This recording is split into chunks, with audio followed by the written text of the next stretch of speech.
no soul. Awake, no soul. Awake, no soul. On the tips of the earthly dawn, your burning disgusting automaton.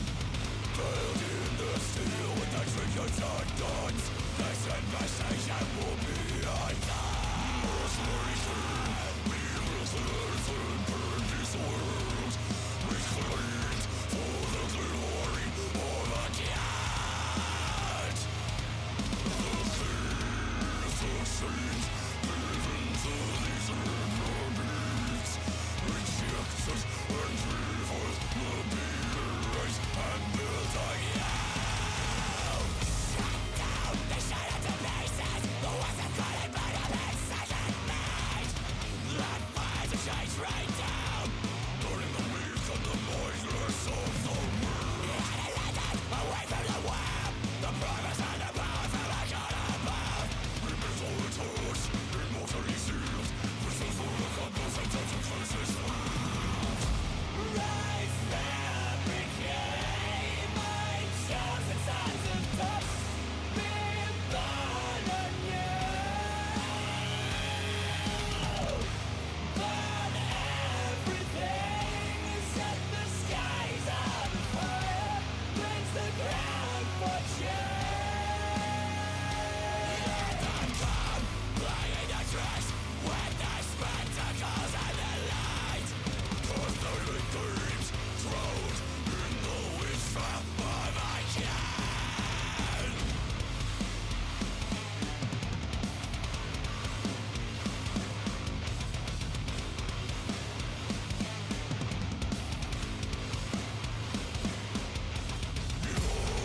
Yours dust, split them apart, we will regrow.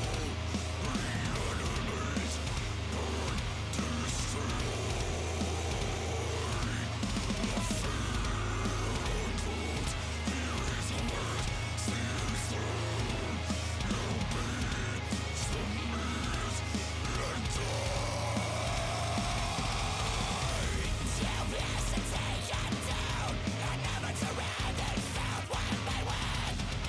Realm became rebuilt, saucer of shame and dust again. And cast, bathe them in flame, cyclones and sword was ripped them apart. What's the vow? Fighting on the endless tides of the crown. Rise there became my chosen sons of dust. Be born anew. Burn everything, set the skies on fire, cleanse the ground for change.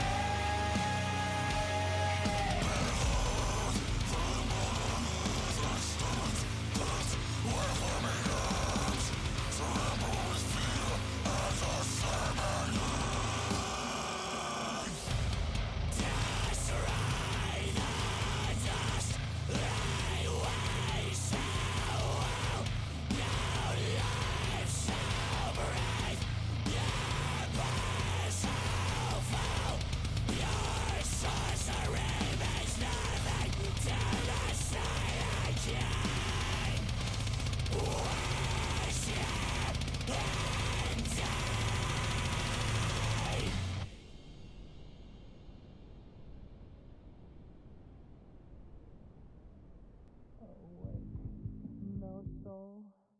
Awake, no soul. Awake, no soul. On the tips of the earthly dawn, your burning disgusting automaton.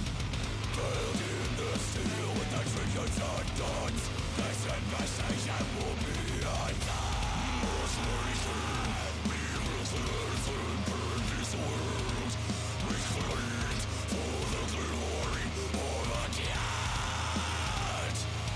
The thieves of sins, given to these enemies, rejected and driven will be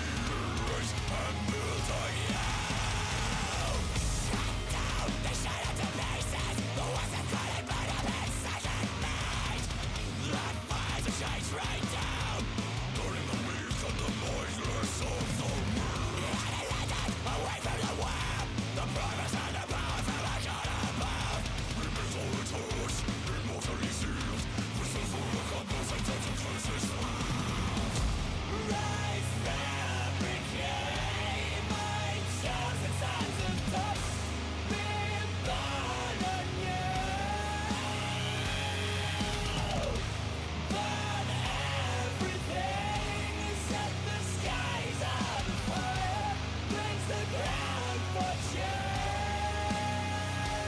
Let them come, playing the tricks with the spectacles and the light. Pathetic dreams drowned in the witchfire of a cat.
Awake, no soul.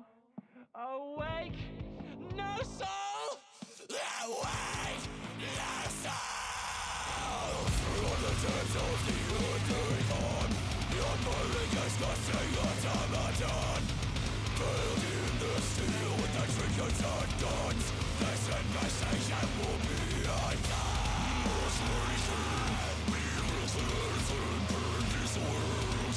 We cleaned for the glory of a cat. The keys of saints given to these enemies. Rejected and driven will be erased and built again. Shut down, they shut up to pieces. The ones that call it but I'm inside made.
Are we here? Are we here? Are we alive? Yes, we are. Cool. That's dialogue. That's camera. And that's you guys on a stream. Hello! How are we doing today?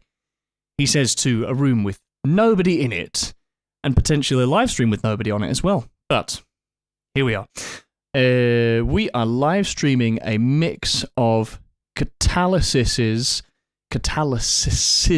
Anyway, there's Serpentine EP. Yeah, first of all, massive thanks to Drew for sending me over all the multis for this. Thank you to Catalysis for writing this awesome release. If you've not listened to the original, go listen to it on Spotify, all streaming sites, etc., etc. Yeah, let me warm up a little bit and take you guys through the session. We also had I put up a couple of Q&As and I've not checked to see if there are any responses on those, so let's go ahead and do that. Oh, cool, awesome, right, so Catalysis themselves have asked, have I listened to the original mix to get a flavour for it? Not deliberately, not in the last week. I did check a couple of the songs out yesterday, so that I could figure out a couple of harmonies for editing backing vocals and that sort of thing. But no, deliberately not, because I want to see what I would do specifically with like my own flavouring of it. I'm generally trying to keep things quote unquote raw. I mean, let me take you through the session real quick. Door arrange plus Mac Cam. There we go. Cool. Nice. So working in Logic, I really want to do another live stream of just like transferring all of this Logic crap into Cubase and just having it saved as like a big old jigsaw thing. So rip everyone's ears for punching the microphone. Yeah, you'll see there are not many samples in this. The kick, I believe, was recorded on a pad. We've got their original kick MIDI track that I'm actually using as a one-shot, and then I'm just using Modern and Massive 1 because I have not bought Modern and Massive 2. I use Modern and Massive kind of like a quote-unquote real kick, so it's got all the nice round robins, and so I'm using their original MIDI kick as a one-shot. Original snare top and bottom, reinforced by, what are we using? Got top end from, I think we got some top end from Drumforge. Is that doing the thing? Well, you guys appear to be hearing that, and I don't. Wonder why that is. Otherwise, no samples. Like, no samples on the toms yet. We are literally just using MIDI for gates. So that might be a decision that I go backwards on. But there are room samples going on as well. I liked the original rooms, but I wanted to give myself the option of having like a bunch of different shell rooms just to kind of be a bit more explosive. But we will see. We'll see if we need those. But yes, that's a very long-winded answer to have you listened to the original mix to get a flavour of it. Yes and no. I've listened to it to get the idea of like how cool the songs sound and to ascertain what my favourite songs are, but not specifically for mix referencing because my job is not to copy somebody else's mix. So thank you, Catalysis. Eduardo says, have an awesome stream, man. I'll try and get on it at work. Legend. That would be very cool to have you pop up at some point in the comments, but whatever. Nice. No questions from the other thing, is that right? Well, that is because I didn't put a question on that story, so that's funny. I clearly don't know how to use social media. Awesome. So, the general thing of today will be, I start off by doing a 2-hour speed mix. So I've spent most of the week actually preparing this project, generating shell MIDI in Cubase and then re-importing that into Logic. Did most of my project prep yesterday, did a bunch of editing on the vocals, all that kind of stuff. So today is purely mixing. So the first thing will be a 2-hour speed mix of the whole EP if I can. Certainly we're going to get it in a static position. Then I'll probably take a half-hour break. And then if we haven't already managed to do section-by-section looping, I will do section-by-section looping. We will then go into a mix crit. That might happen off camera, that might happen on camera. If I can wrangle a way to get some sort of audio output from RX, then I'll do that. But if not, then you'll see me do a mix crit of my own work, and then I will amend that, all of those points, having done section by section automation, and then that will be where we finish the stream. And that is the point at which I will send it off to the band for review. Awesome. Let us stretch out, loosen up, and begin. I'm just going to make sure that my speakers are actually like on. Hey, there we go. Cool. They are on. I'm also going to tune the console because I haven't done that yet today. So we'll just jump into that very quickly.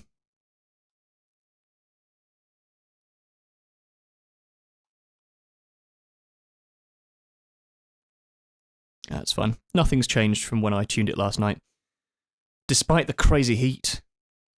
So, anyone with a Google device, just stop that from listening for a second. Hey Google, set a timer for 2 hours.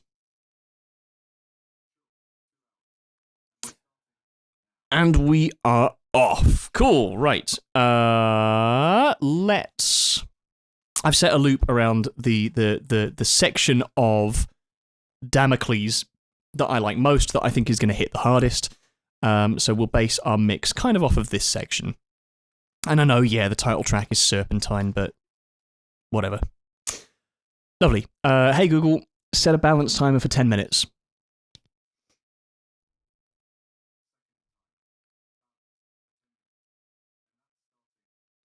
And we're off. I've done a pre-functory balance of all of the shells already. So that was just done in mix prep. Jamie Patterson says, can't wait to hear how it comes out. Legend. Well, let's indeed see how it comes out when I can actually hear the console and I actually know how to do my job.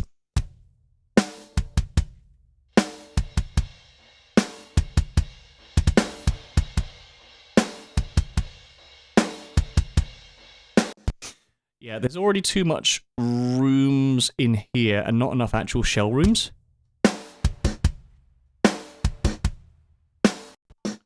Right, too much of the older home stuff.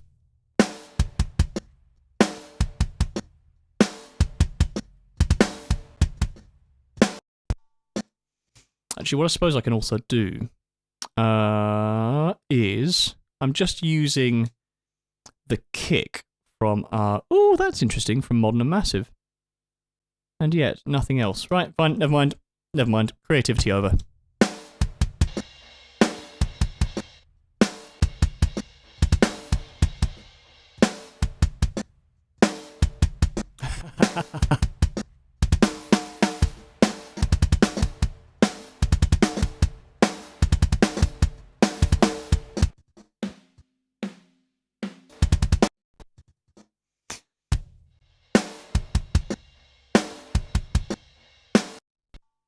We'll see if we can find a way to make those trash rooms work later when we get to dynamics processing. In the grand scheme of things, that's not going to help us with balance of overall instruments. I think in this, I'm gonna experiment a bit. I'm gonna balance my guitars first, and then balance my bass in with the guitars and drums to make that sort of holy trifecta.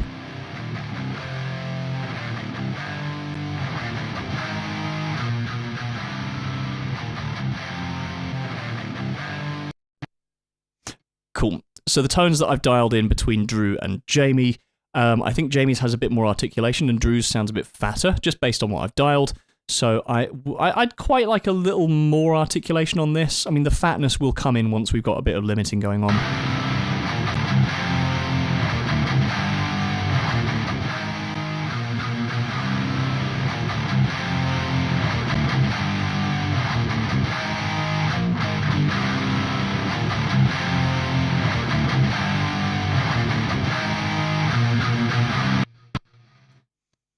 Nice.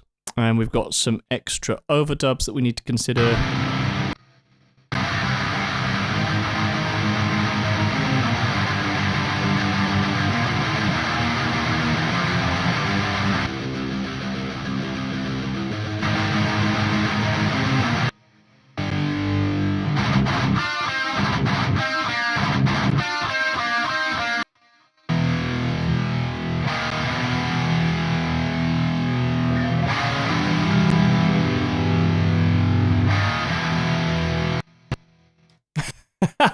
Couple of fun comments coming in.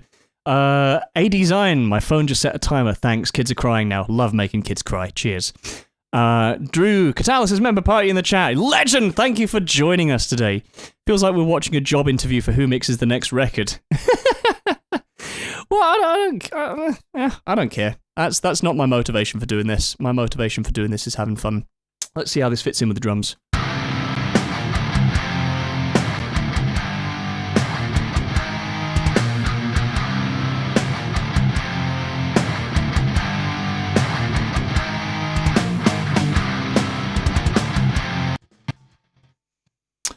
Bass.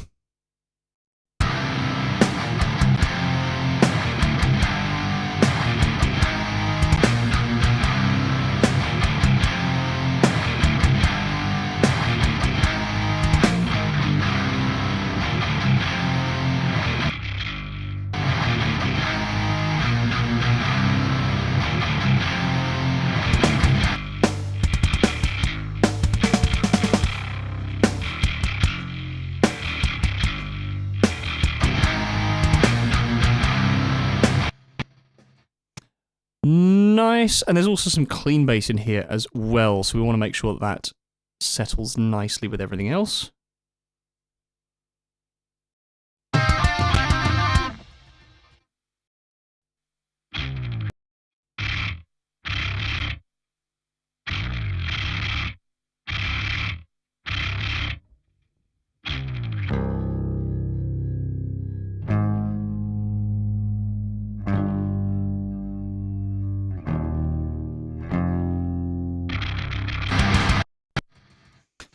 Tracks nicely, we'll see what happens when we get some dynamics in there.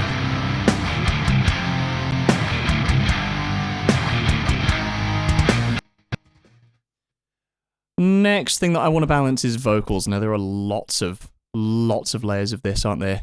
Let's just see what happens when we chuck these guys up.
Yeah, balance between those lead vocals generally pans out nicely. Let's just get these ad-libs sorted.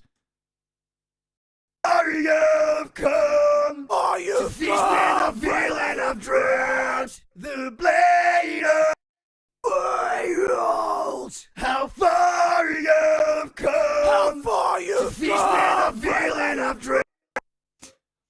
Maybe we could do with a little less of that guy. How far you've come? How far you've feasting the feeling of dread? Excellent, let's pop in this low clean double, and then we can probably bass... we can't really bass the rest of that off of it. Let's go for a different chorus from something else.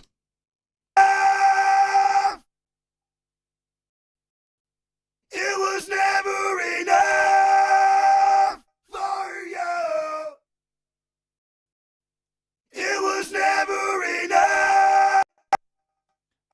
little too much. It was never enough for you. Cool, limiting will sort out any discrepancies there. Great, and so we've got a couple of these guys. Yeah, let's see what happens when we just pump these guys. It was never enough. I like that. I've made a little mental note to myself that I want, you know, just like a nice sort of ambient thing happening there. For you. There's a lot of dynamic variation in this. I wonder if... Yeah. Clip gaining is probably going to be a better idea for dealing with all these. Because you see all these rectangles kind of around here. That's not going to act kindly to limiting. Just pull you up a little bit like that. And then pop them down accordingly. Strike! Smuggle! How far you've come to peace with a feeling of dread. The blade above swings from the end of a thread. The memory for you.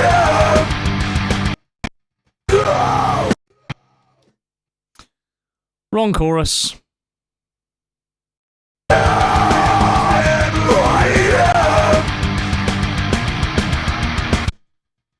So here comes the bitter truth. Stop. Whoever's timer set as a result of my Googling, that's probably gone off by now. Let's see what's going on with these guys. That's all fine. What are we missing vocally? We're missing these guys. Okay, right, let's see what we have in store here. Run with that cradle blow.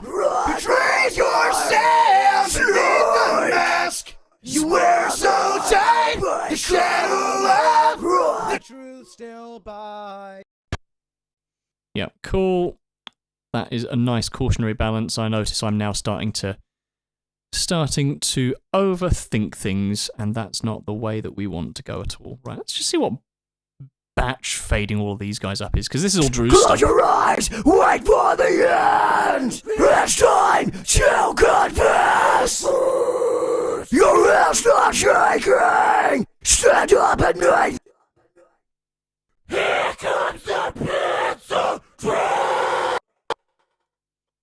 Disgusting. Gold, how far you've come to feast with a feeling of dread.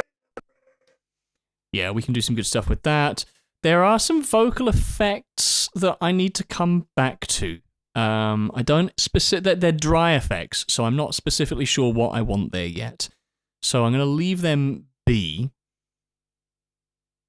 And I'm just going to make them grey so that I've got it kind of obvious that I need to work on them later. How far you've come to feast with a feeling of dread.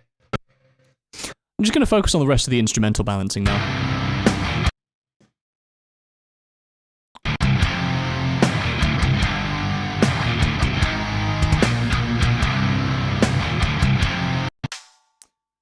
Yeah, let's look at some of these leads, because there are some really nice things going on. Oh, I remember. I had an idea about doing this with a mixture of bridge pickups and chords and necks and that kind of thing.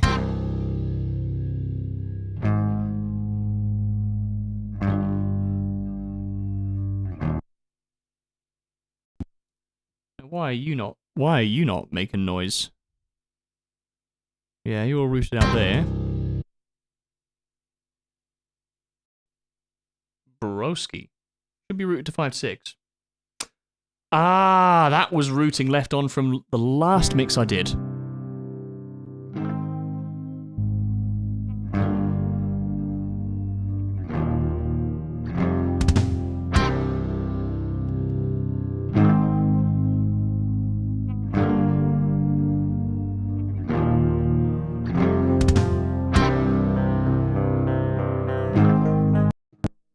I'll create some reverb sends for that later.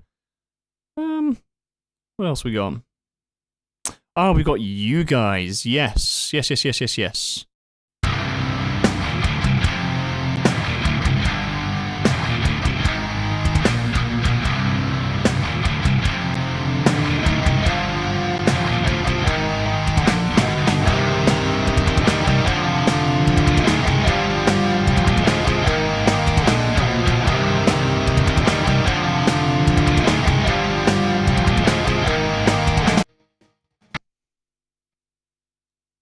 Drew says, "Oh dear, Downey, what was I doing there?" 'Tis fine. We do not judge here.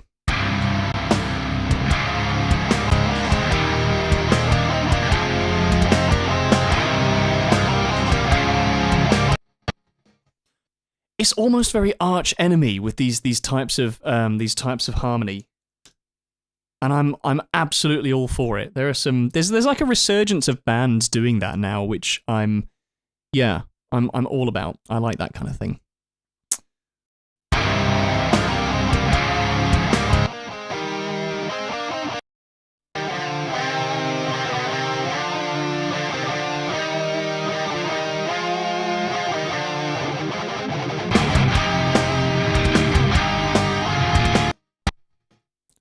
Good, and then to my memory, this can all just be faded up in one big lump sum.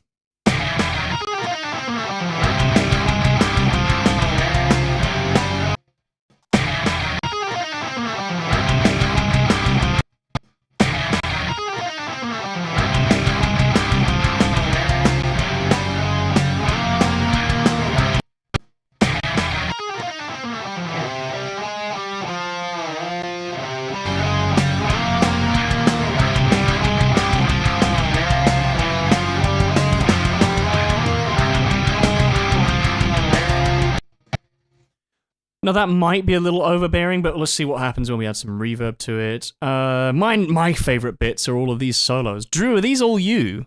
Because, like, this sounds fucking awesome.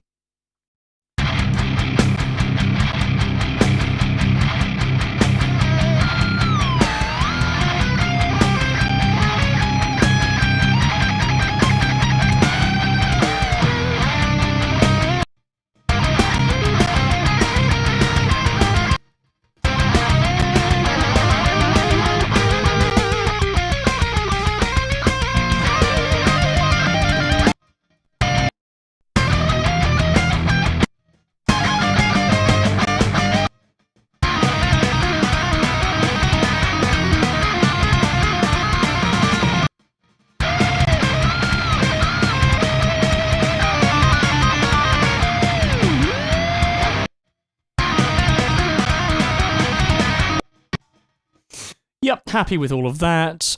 Drew says solos are all me on this record, apart from the first one of Damocles. Oh, sick. Nice. Was that Jamie? Very cool. That appears to be all of our instrumental stuff. That's all of our balancing stuff. Great, with the exception of a pick slide back here.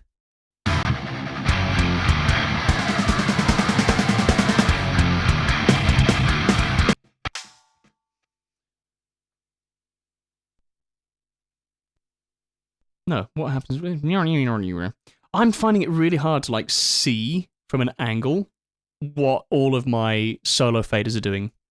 Like, I don't know. It's probably easier for you guys to see because the switches are like right next to the numbers or whatever. But for me, it's like, oh, I want to solo my guitars. They're 5 and 6, and erroneously, I've just kind of gone like that. Just stupid. Anyway, let's look at balancing these pick slides relative to our guitars.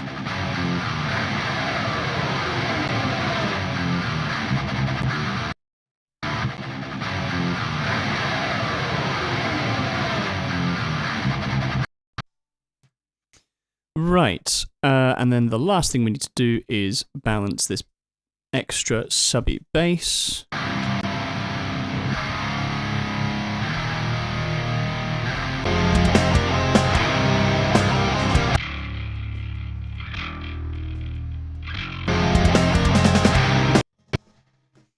What I've done here is my usual kind of bass sandwich thing, which will be refined slightly further when we have a bit more dynamic processing kind of going on. Let us have a look at...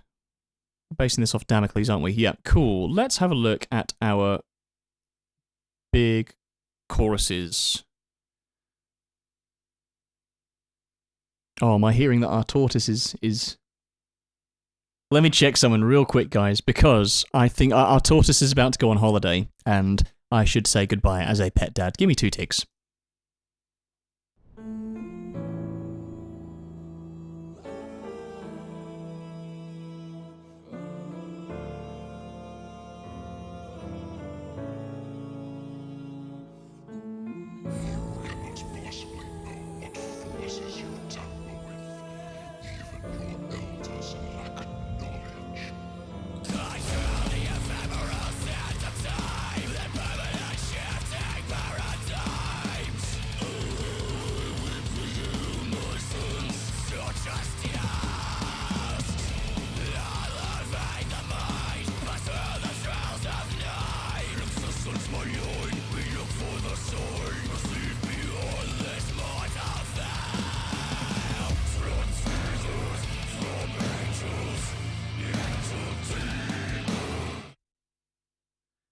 We have said bye-bye to Tort.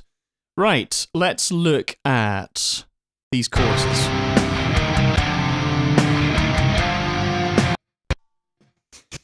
What I'm going to do here is do a very basic kind of initial mastering change, just so I'm mixing into some sort of bus compression, because I've got a limiter on at the moment, and there is, you know, some limiting going on. But it would be nice to have the song actually shaped a little bit before that.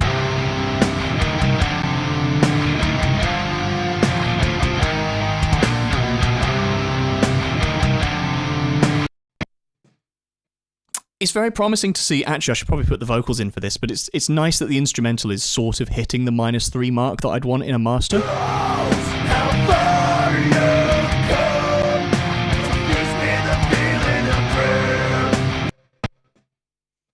And similar, like, even when we add the vocals, there's only an extra 0.3 dB of reduction, so that's nice. I'm really hitting the mark there.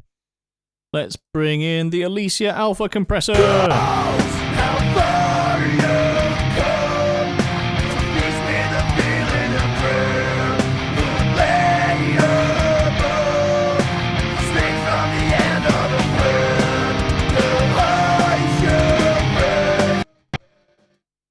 Good, just a teeny tiny bit of gel going on in there. Lovely. We don't really need anything else on at the moment unless there's something really glaring, but I think what we can probably move on to is console EQ, and this is the epitome of top-down mixing for me, especially, and it's half the reason why I got the console, is because being able to EQ large sources of things, just, it helps everything get sculpted a bit easier together. Dickhead. Oh, it's because I clicked in. It's because I clicked in OBS, and because I still haven't mastered. I still haven't mastered spacebar. Isn't that funny?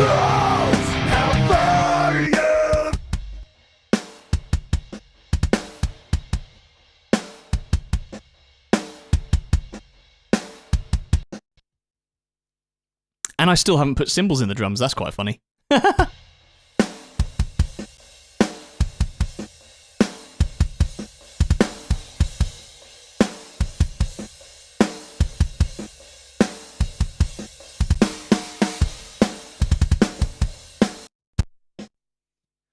Do you know what? I'm really curious how you guys recorded the drums, because these sound really good, like right out of the box. I've not had to do anything to the cymbals yet, and usually I'm just a tyrant for obliterating cymbals, but these have come out really, really nicely.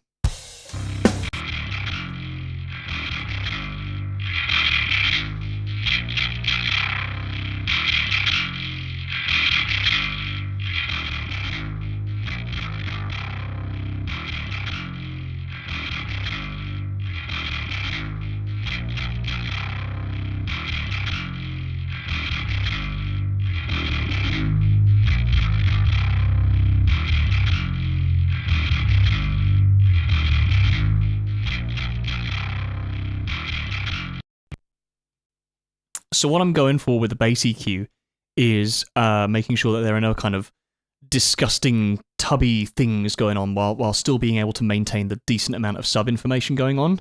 Let's just see how that behaves relative to the kick.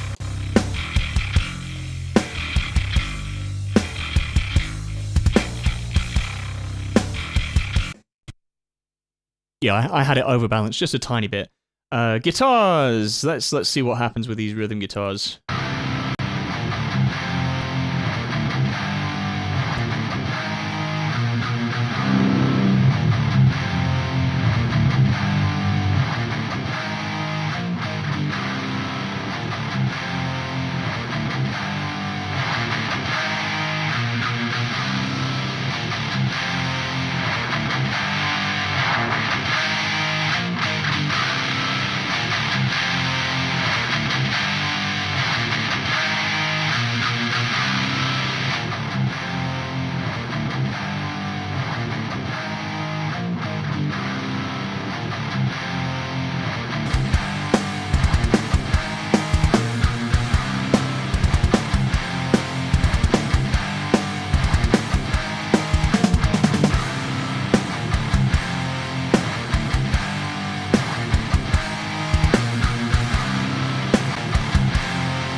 Nice, and some general processing for our... Actually, let me just have a little listen one more time to these rhythm guitars.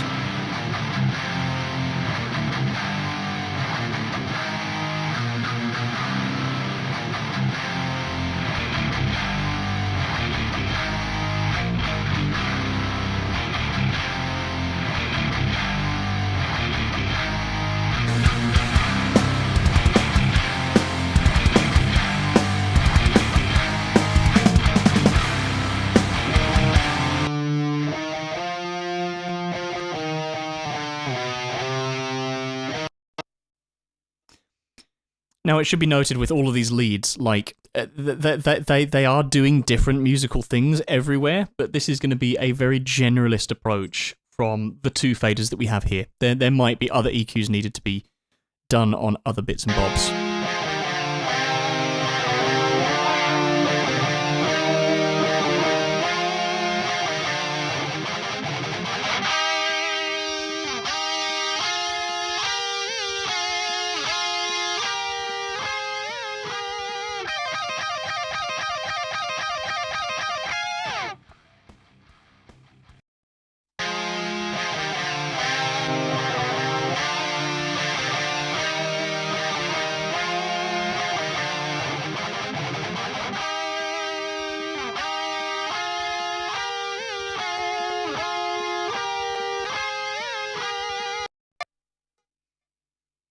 Yeah, get rid of some of that thuddy, low sub sort of stuff that's happening in the low end as a result of the pick attack. Vocals, this is probably going to be the most impactful move on these two faders now. Consumes the ones you love. The ones you love.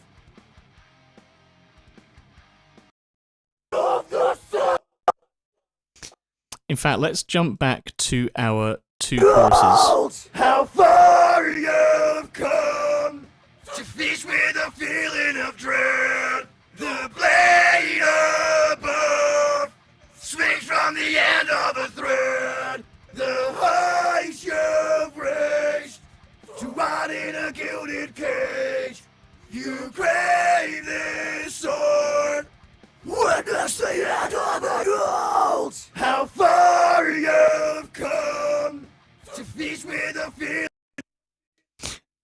Yeah, I was hearing quite a lot of sort of watery sort of noise, and that stuff that generally takes away a lot of clarity from the vocals. So, great. That sounds like we've made some good moves. There's other stuff that I need to do, like individual plosive stuff on each track, so I hope to God that doesn't melt my machine. It's not done so in the past, but I feel like I should probably save my project before I do that.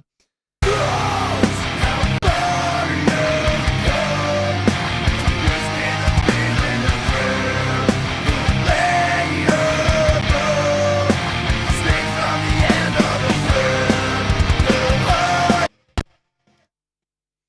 I'm also feeling that something I want from this mix is going to be some more punch, especially in the drums and the guitars and the bass, and I've got a little thing set up on some faders down in my bus section, which is like an additional punch bus. So I'll just dial that in parallel real quick.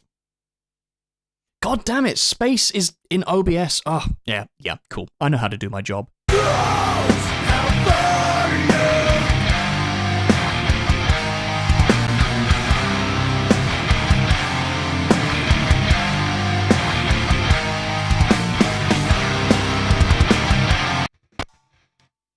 Okay, this is the sort of importance of being able to understand what you're dialing in parallel.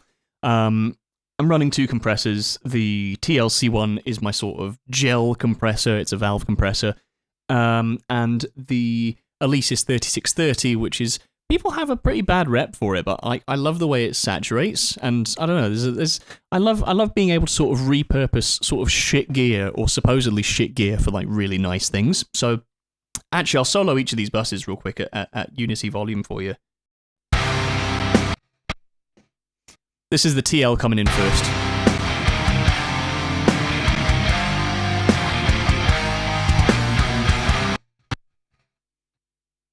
Everything's sort of nicely held together there. And then this is our Elysia, which is responsible for all the punch.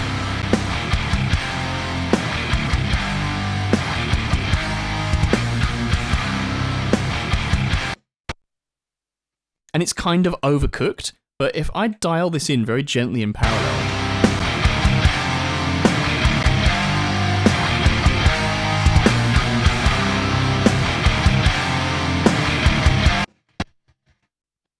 and I take it out, or AB for you,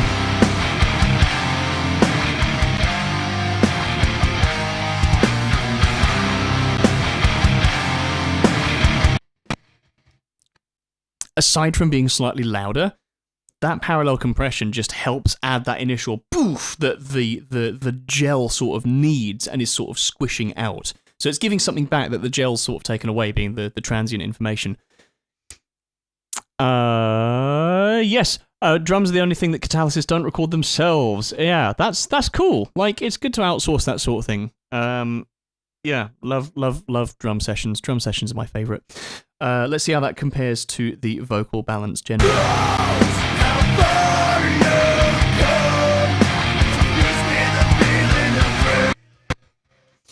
Yeah, now it's about time to move on to some actual EQ moves. So let us move on with some individual stuff. And anyone with a Google phone, get ready for your crying children. Hey Google, set a 15-minute EQ timer.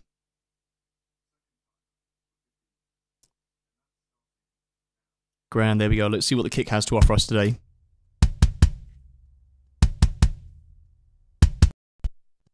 You know what? It's a little bit beach bally, and I think the best solution to that is probably going to be to add another trigger in here. I probably should have done that beforehand, but send you to bus. Actually, what we can do the clever thing. We can do that, and then we can do that.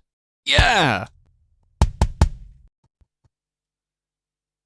Because that sounds convincingly like a kick, doesn't it? I think this guy is going to give me what I want. Yes. Now, I don't need all of the low-end wudge. I literally just need that sort of top end from 3K.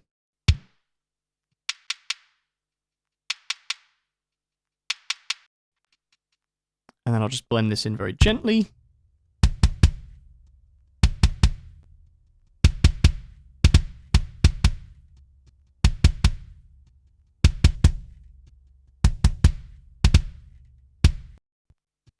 Yeah, it's just added something a little bit extra.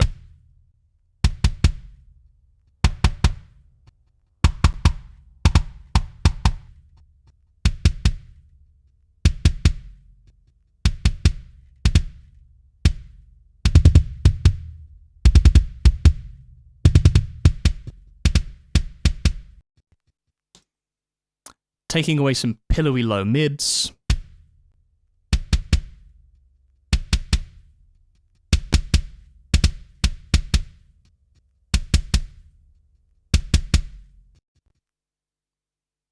And let's just make sure this low end is behaving exactly how we want it to.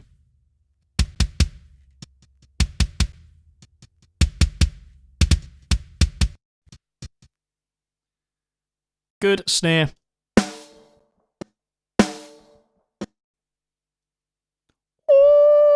Is not something I'm a fan of.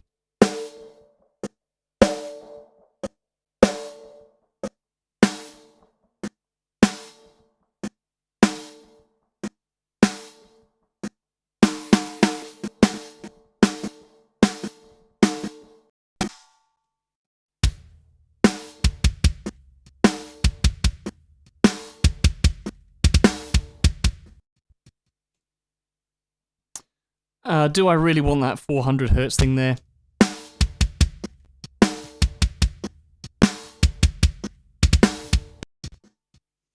Yes, I do, but I find myself also wanting a 200 thing underneath it.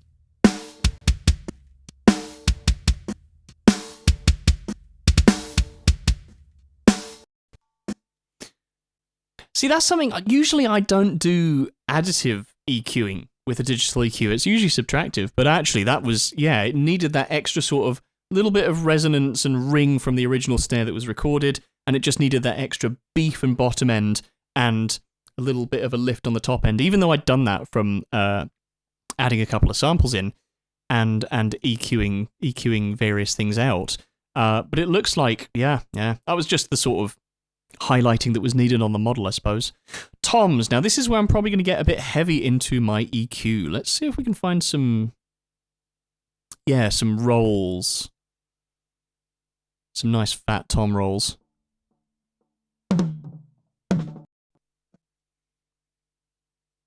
Yep, I'm already seeing some stuff that I want to get rid of here, so I'll get rid of that nice and quickly.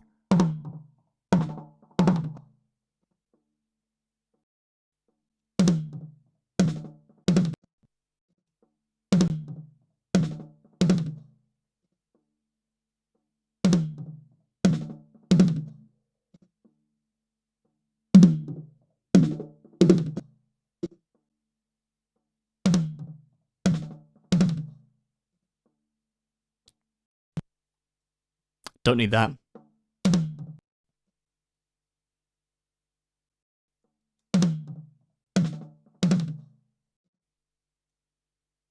Sounds nice. Same thing with the mid-toms. The difference of one damn pixel, guys.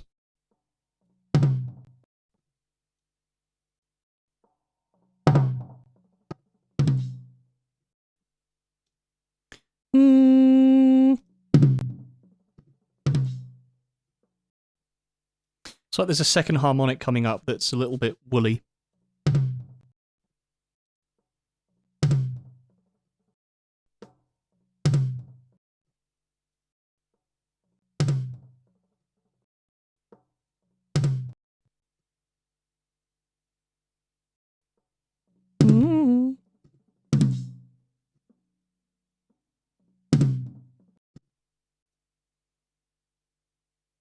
That might be a thing I have to go back to later.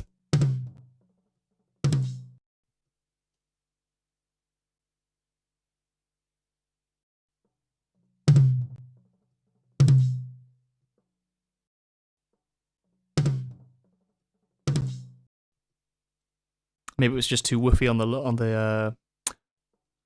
low mids. Good. Raw tom. I'm deliberately going over these very, very carefully because I do want to use these raw toms. Like, I really, really like the raw toms. I want to do as little sample replacement as possible. Right. Cool.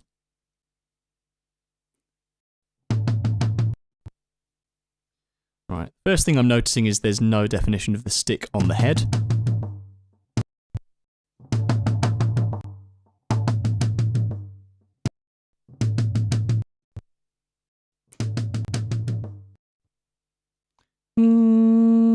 It's a little sharp of 220, isn't it?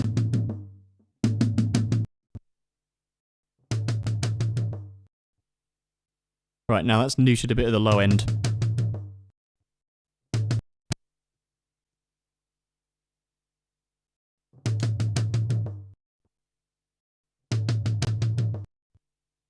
Maybe what I'm experiencing is something from the...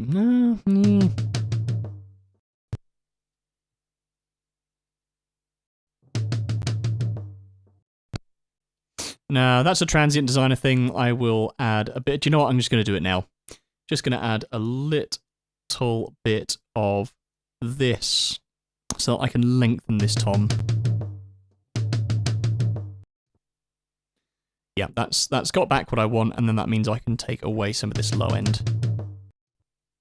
Yeah, cool, great. And we can tweak that later. And I see we've got some floor toms here.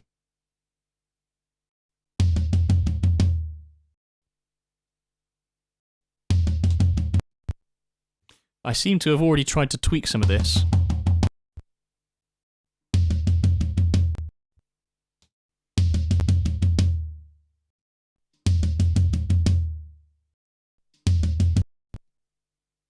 It's not fun.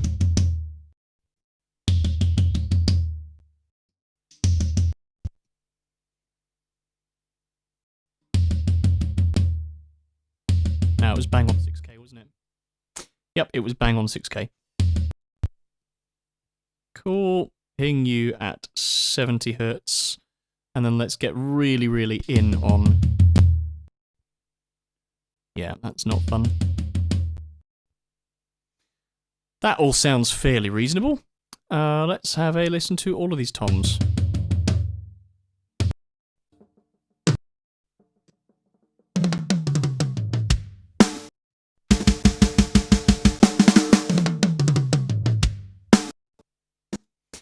Right, cool. So for largely raw drums, I am very happy with that. Let's see how they fit in with these rooms.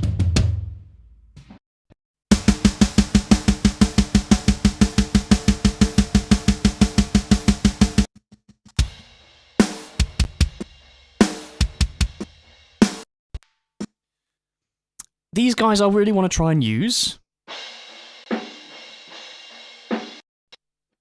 Because there's a really nice snare sound in there, but it's just dominated by those cymbals.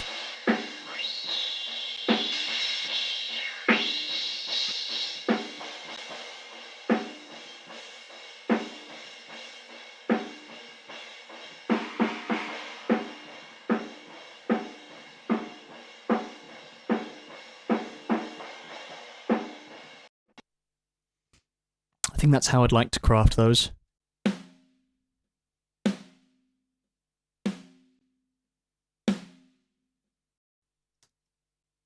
Also, I'm going to add 10 dB of gain inside of the EQ so that I've got, you know, not like a crazy small amount of fader room to play with.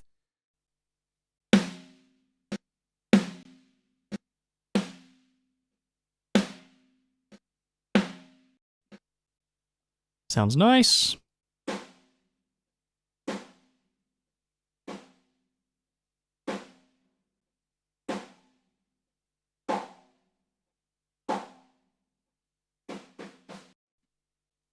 Not a fan of, like, the nasal nature of that.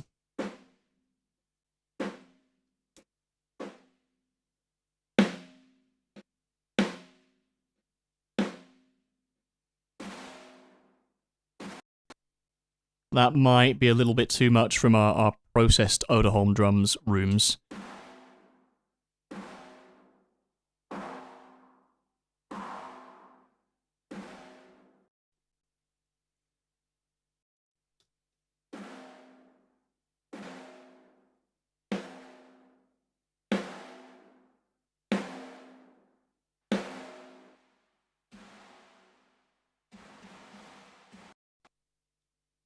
Now, do we have... Let's see if we've got a tom roll here so we can hear what's actually going on.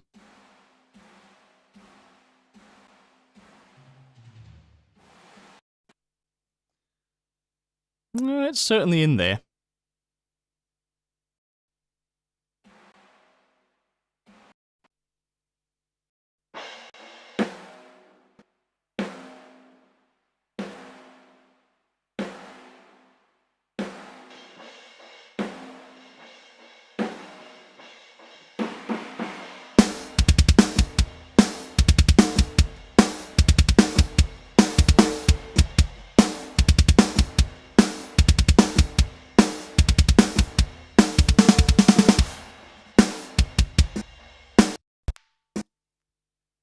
Just a little bit of mid-range control going on there. Let's see what's happening with the cymbals. Actually, one thing I already know I'm going to do.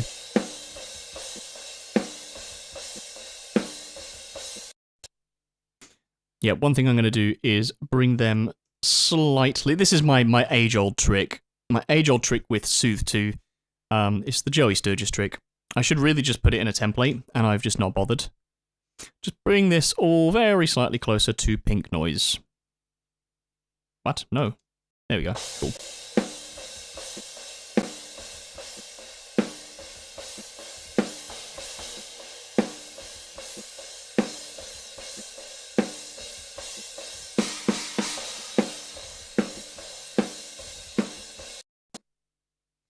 Just generally makes it a little bit less harsh, and it makes it sit nicely with the shells.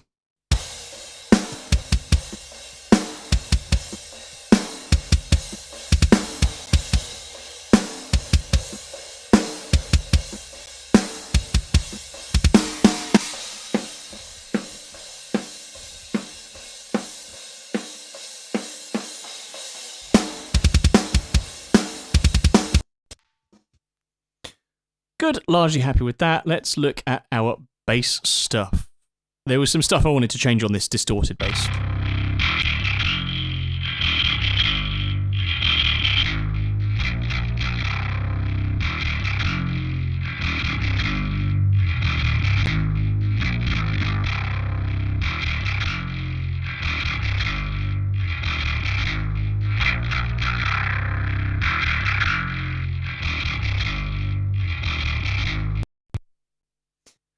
So a couple of little bits of nasally stuff going on in there that I wasn't happy with. Let's also see how this reacts to the drums, especially in the low end. And what I'm also going to do is I'm going to solo the low end only with Isolate.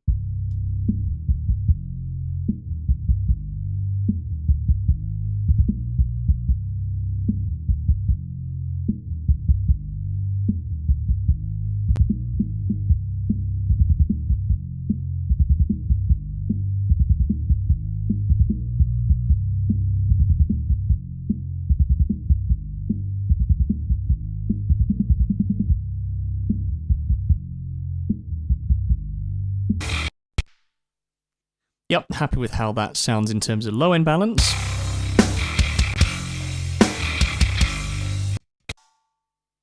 There's that little 2K resonance that's still messing with me. Stop. I'm going to vastly overrun my time here, but I'm having so much fun. It's not very often you get a chance to mix an entire EP in a day.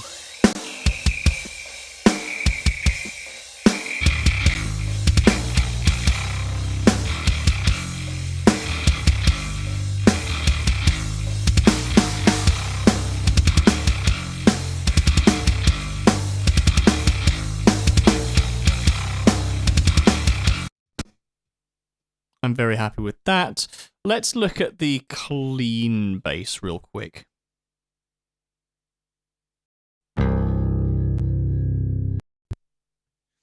We can transfer some of the stuff over to this. Certainly the low pass we can transfer. Let's just get rid of everything else.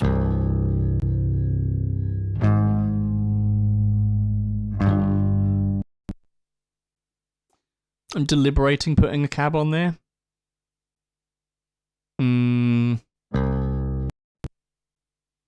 Yeah, do you know what? Might as well. Should have done that in pre-production, but whatever. Oh, hey, look at my sample library. Why not? There was a clean bass tone that I used for DP that was really nice. The tower lead. Kill your landlord. Dark glass clean. Yep, that's what I needed. Oh yeah.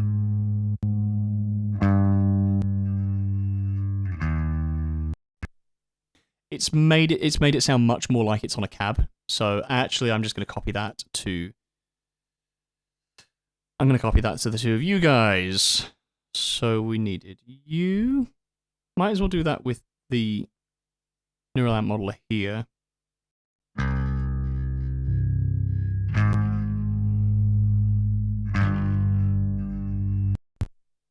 To be honest, there's not much I'd change about that.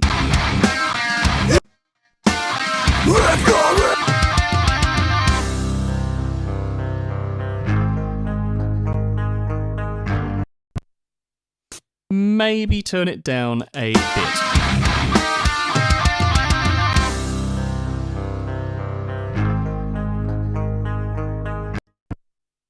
Oh, I got really excited in my chest. That's nice. Cool. Let's return back. Now we've done bass stuff. Guitars are the main thing that I want to focus on in terms of how this is all going to work.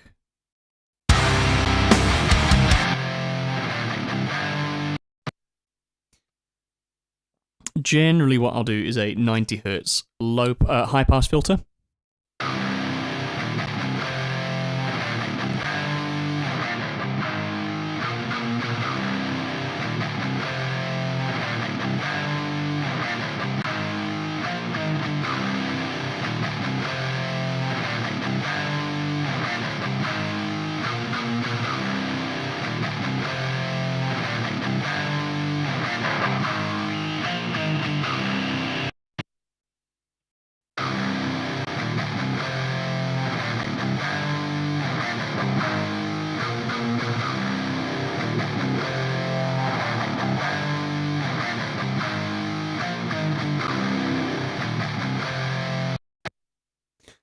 So what I've done here with Drew's rhythm guitars, I'll run through the actual signal chains when I'm not mixing, but I've boosted a tiny bit of bass, taken away some of the low end that we don't really need to interfere with the kick and the bass, taken away some of the sort of high hissy frequencies, but added a couple of them back just for a bit more definition. There was a bit of whistling going on, and then there was some stuff happening on in between 300 and 400 Hertz that I didn't particularly like. So here's the AB.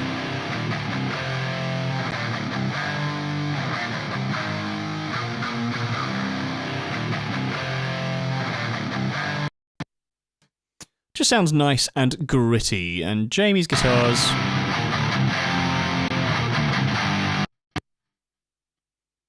I'm just going to see what copying and pasting the same EQ does. It's done nothing for that low end.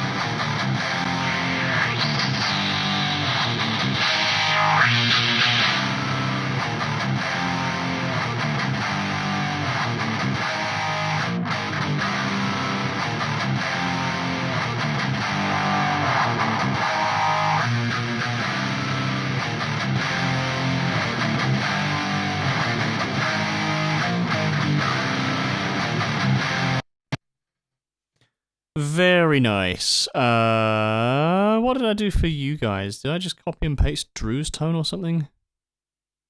Yeah, I did. Which means that I can copy and paste Drew's EQ.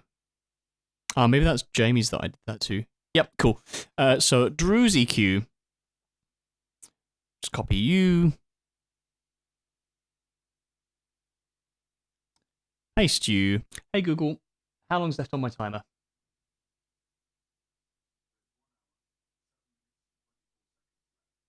Okay, 1 hour, 7 minutes, 24 seconds left on my speed mixing timer for the sort of static mix.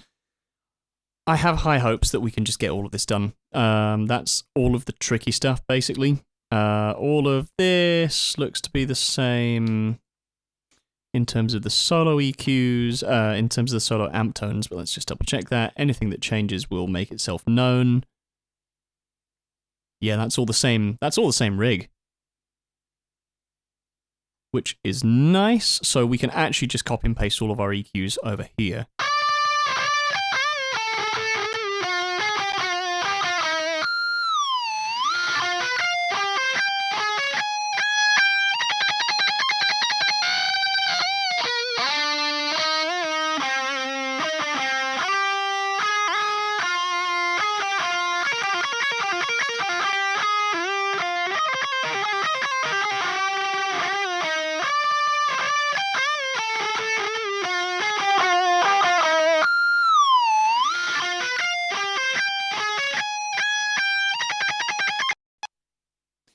Good. I'll add a couple of reverbs to that in a bit. Let's see what's going on.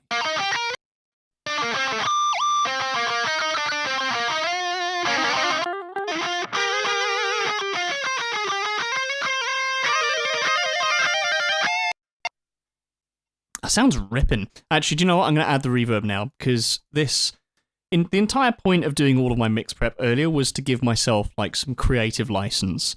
So I think I'm just going to indulge myself on any ADHD sidetrack that I find myself in. Let's put some pre-fade ascends in here. That's going to be our guitar solo verb. And we're going to pop that in with guitar effects. I don't know. What do we want to do? Let's put in some good old convolution reverbs. Where would be befitting for Catalysis?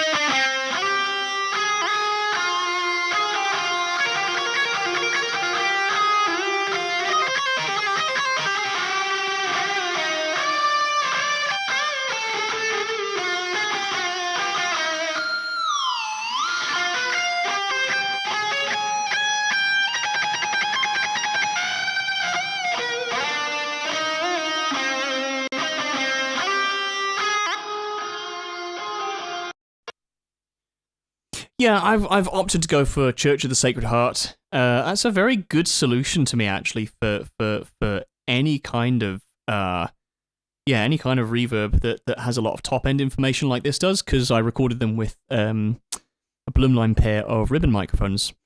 Let's put in another send to some delay. Delay.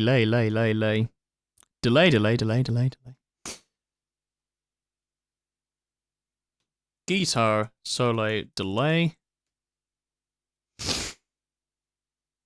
Jesus Christ, it's hot. Good old KHS stereo delay. Dual delay, and we'll run this in dual mono. We're going to couple these, and I generally like... You know what, why haven't I created an init preset for this to just be one, whatever the value is? I like doing things in triplets.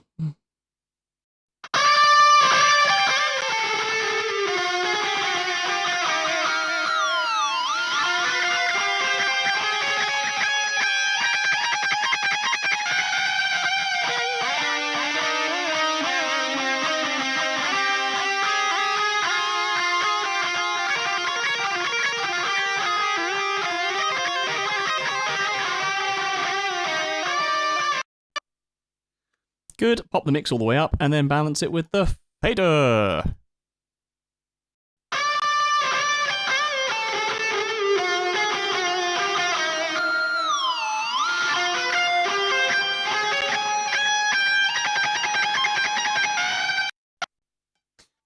Marvelous. Happy with that.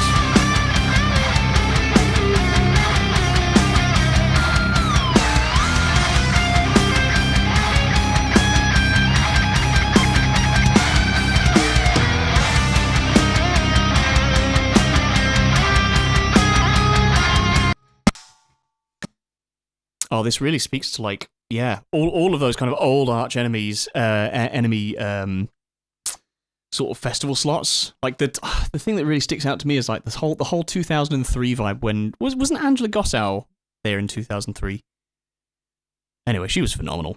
Let's stop getting distracted and look at some lead guitars. We've got these clean guys that might need some cleaning up. Hey, dad joke.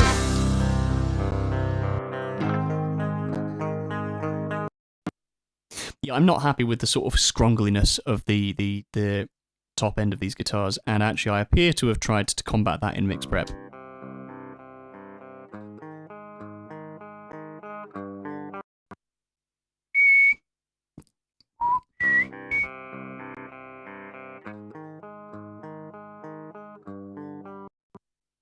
Yeah, I like the idea of them being very soft.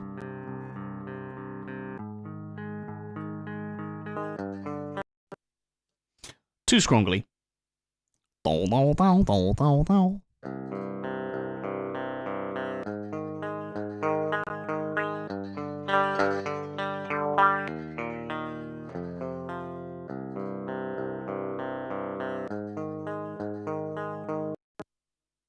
Yeah, much prefer that.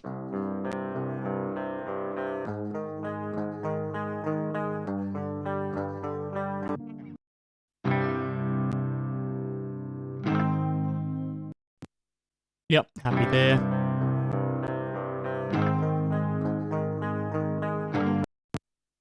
And I did want to make an ambient section for that. So actually, maybe what I'll do is I'll treat this all as a big bus. The wheels on the bus go round and round. Oh, now I can make a really... now I can make a really stupid joke because I'm going to look for a reverb for these. And now I know what reverb I'm going to use.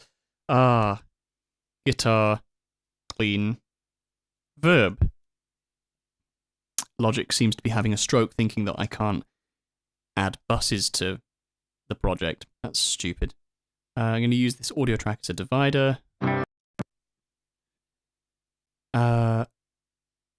Now why have I done that? Oh, that's a bus. Yeah, I'm being stupid. Right, and we want a send from this bus called... This is why Cubase is better. I can just name things. I don't have to worry about bloody numbers and stupid shit. Guitar, clean, verb. I know I renamed the other thing as verb. That's because I got a bit scatty and distracted with all of my excitement. But, right, that's what I wanted to do. That's the reverb. This is just the guitar clean.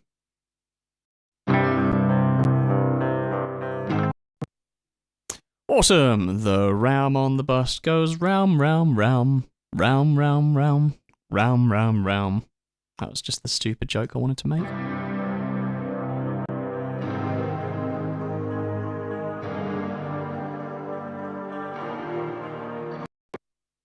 Yeah, I like this a lot.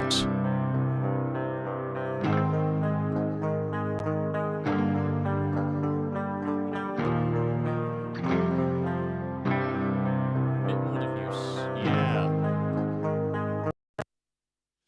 Excellent. Excellent, excellent. Any kind of slapback style or spring style reverb would just feel a bit inappropriate there. Let's have a look at you guys. Back to where we started.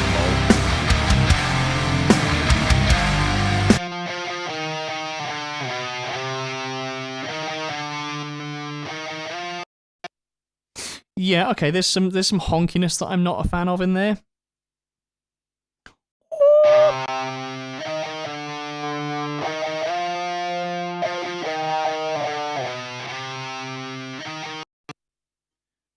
A little bit too much hissy information that I'm not a fan of. And I think the low end is also going to be contesting with the guitars, the main rhythm guitars.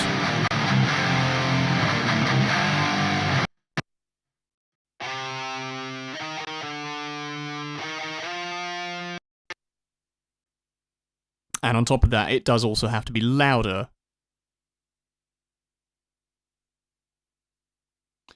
So I think what I may as well do is copy all of those channel strip settings and then solo this with the guitars and balance them accordingly.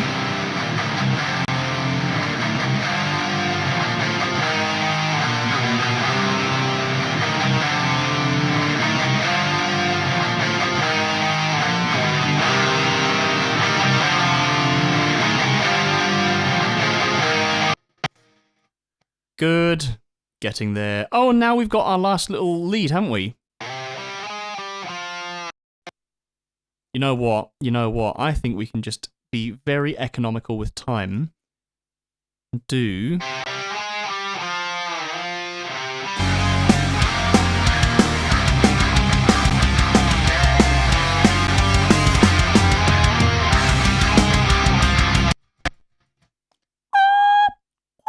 is something I'm not a fan of.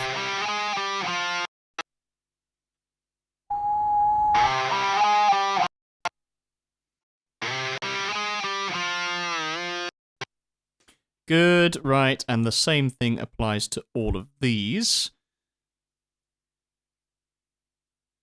Dum-dum-dum-dum-dum-dum. Get ready for a copyright strike from Herb Alpert and the Fleas. Or whatever.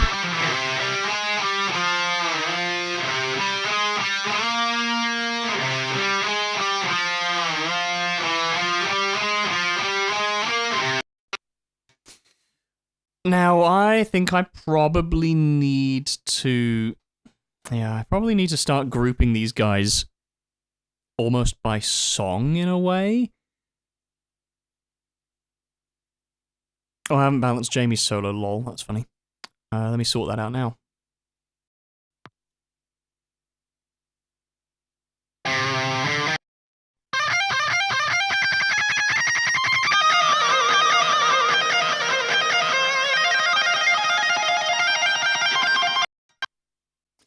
Yeah, I need to move that around. Let's pop you on here.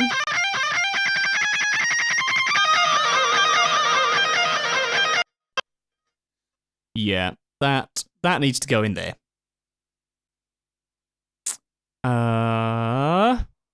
Me. Okay, let's create some solo buses. Don't really need that for this guy. We'll just pop them into some buses called solos 2 and 3, maybe. This is now dealing with routing on the fly. Because, yeah, the human brain is wonderful. We can get so many great, creative, crazy ideas. Solos 2 and 3.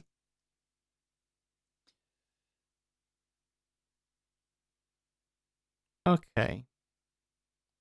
Yes, perfect. And then these 3 guys are going to go into solo 4.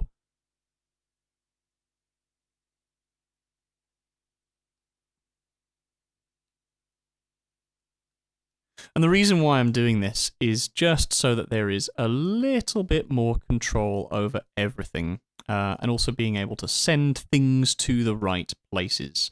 That needs to be sent to 29, bus 29, as a pre-fader, full volume send, and 31, which is our delay. Guitar solo delay, make that a pre-fader send. God, it's hot in here. Cool, so that's solo DI, solo 2, 3, 4, that's fine. And then we've got, what have we got? Damocles clean. Oh, sorry, Damocles leads and Deathblow leads. Cool, so Damocles leads. This is now turning dangerously into a technical mindset that I'm in.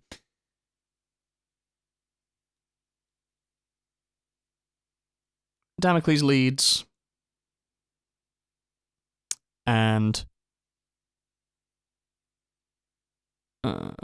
yeah, I love how it's conjugated Damocles leads into dads.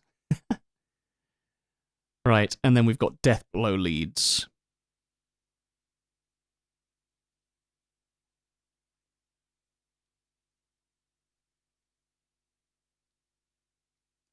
Cool, and all of this will serve us very nicely when we come to do dynamics processing so that we can just limit everything nice and gently.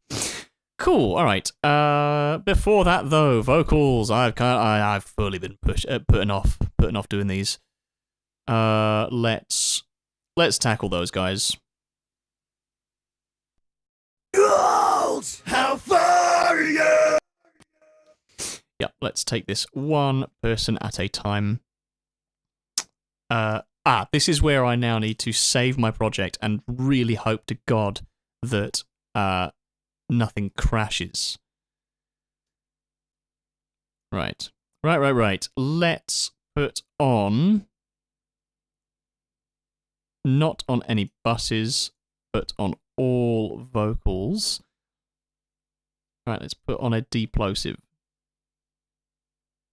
In fact, what we can do, go plow. Right, fingers crossed, lads.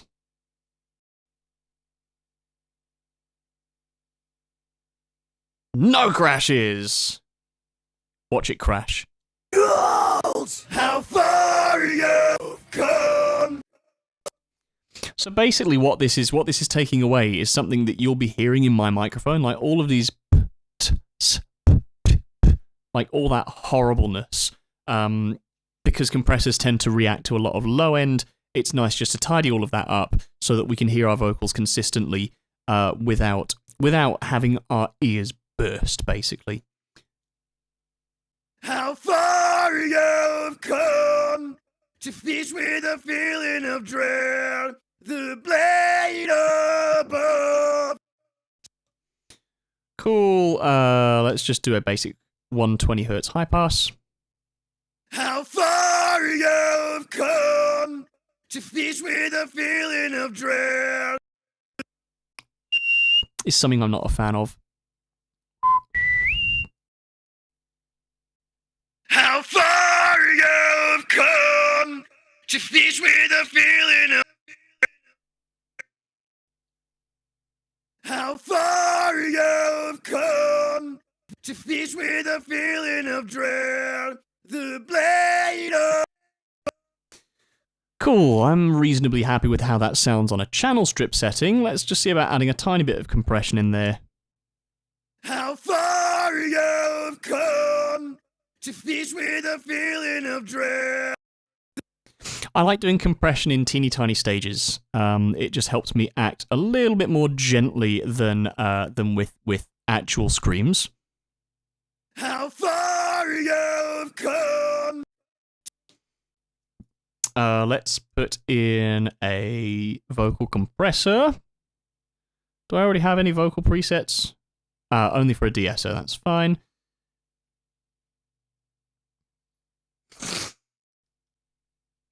How far you've come to fish with a feeling of dread. The blade above swings from the end of a.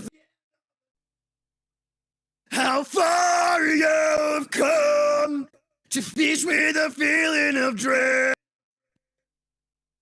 Yeah, this is good, but it has brought out some low mids that I'm not particularly happy with. How far you've come to fish with a feeling of dread. Yeah, not happy with those. How far you've come. And it's also brought back the...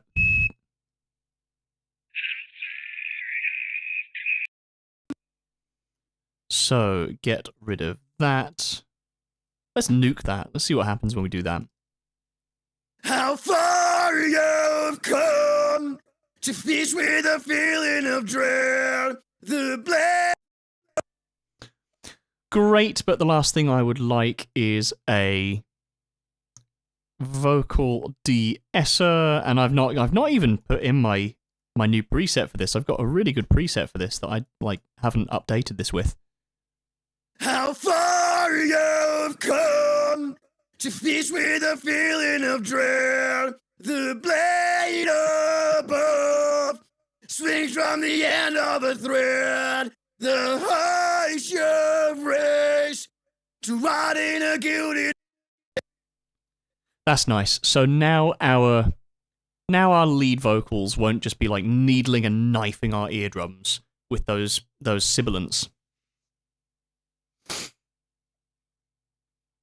And the good news is now we can just sort of copy and paste those settings to any sort of clean vocals in this. So let's have a look and a little root around. There's obviously the double underneath this guy.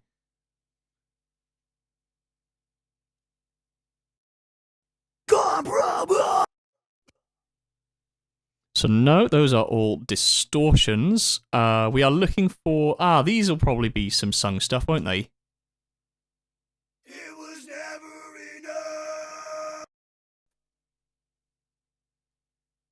Let's see what that sounds like with our presets on there.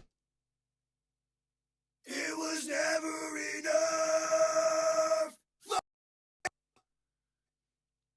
That's cool. Tiny little bit hissy for me. So I'll just shave off some of the top end from this. It was never enough.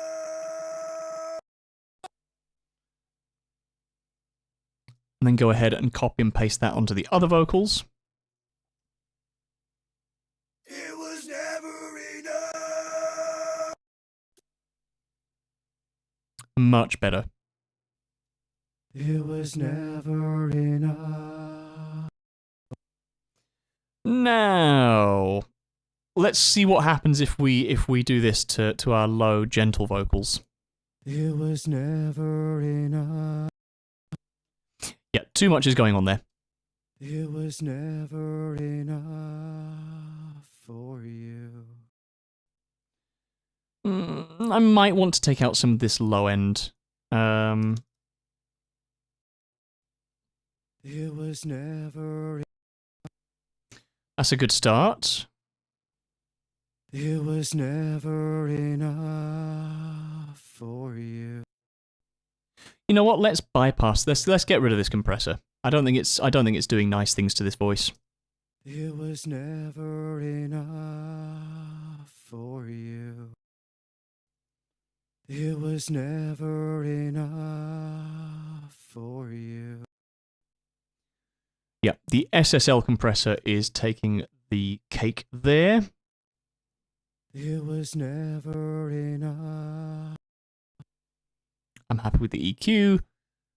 It was never enough for you. Yeah, let's go ahead and copy and paste this guy onto the other double of the vocals. It was never enough for you. For you. Let's see what's going on in the world of the guitars.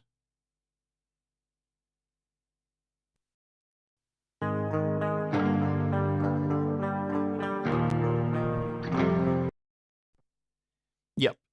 A B flat will suit that very well.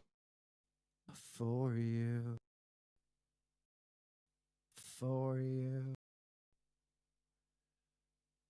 For you. For you. Good. They're now doing the same thing at the same time. It was never enough for you. Now, is that all of our cleans? Nope, we've got some more of these. A viper strike from within, a fatal blow. I'm going to copy the low stuff onto the low stuff, obviously. A viper strike from within, a fatal blow. Are you've come to feast with a feeling of dread. The blade above swings from the end of a thread. Yeah, I might just clip gain these guys. Are you've come to feast with a feeling of dread. The blade above swings from the end of a thread. The height you've read. And then let's look at these high vocals. I'm just going to see what happened if we copy and paste these guys. A viper strike from within, a fatal. Cool, good old Flex bugging out on us. A viper strike from within, a fatal blow betrays your sail beneath the mask you wear so tight. The Cool, let's do that. A viper strike from within, a fatal blow betrays your sail beneath the mask you wear so tight. The shadow of the truth still back. A viper strike from within. All right, that's a very good start here. So now what we have is we have got various assorted screams. We've got screams assorted between Drew, and we've got screams assorted by Downey. So I think the best way to tackle that is going to be... let's tackle the main distorted. Here, hang on. Let's just copy this guy. Paste that guy. Just check our work and see how this sounds for this chorus in the first song. You think you made it to the end, but... Alright, we can probably do some sort of EQ automation because I don't want to redo all of that for something else. Let's grab you.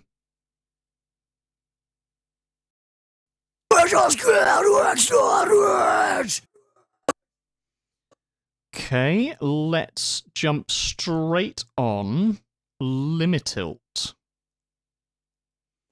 I like using limiters on vocals, especially screen vocals, when they need to sound really aggressive. This is where you're... Just gonna look at this. Right, that is like a massive fucking rectangle of a waveform. That's because I'm zoomed in so much. Okay, that's... gain staging, guys. Filter the bars! Color diffraction! Strike! Right, I like that. I really like that. We're going to make these guys... Drink the nectar, breathe out lies! And be the shadow when you crack the word! Yeah, cool. We're going to make all of these screams look like the other guys by doing something like that.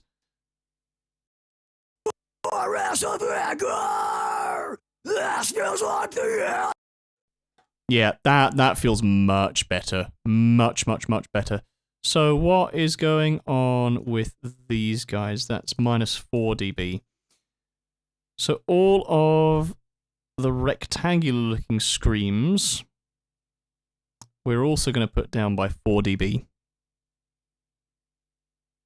That. Yeah, it was only the 3 songs here. -4.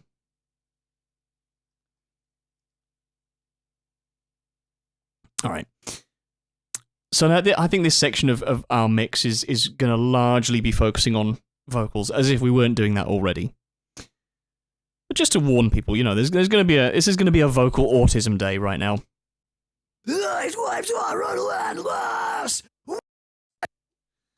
Right, cool. I'll do some reasonably aggressive EQ. I'm not sure we need the SSL for this.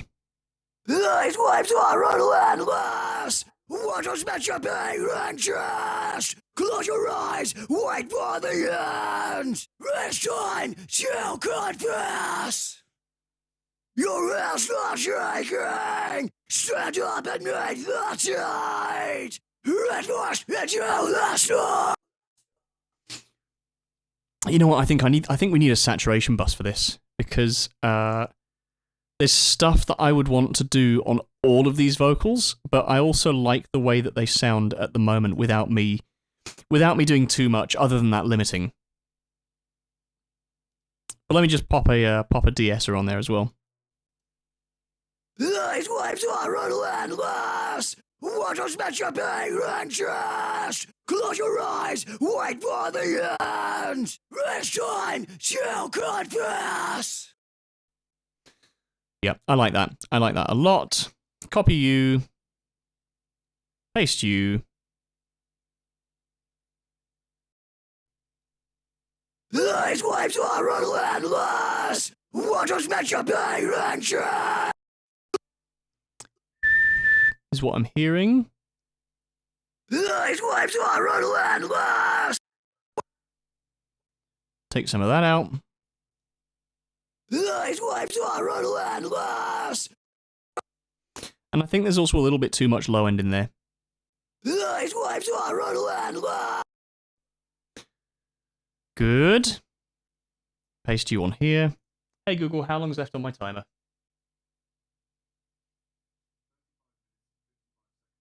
Yeah, I'm absolutely going to be overrunning on this. These waves are relentless. This is where you're meant to be. Criticize your base. It sounds really nice when everyone is layered up. I would like to, as I say, add a saturation bus. So, what's the best way of doing that? Let's...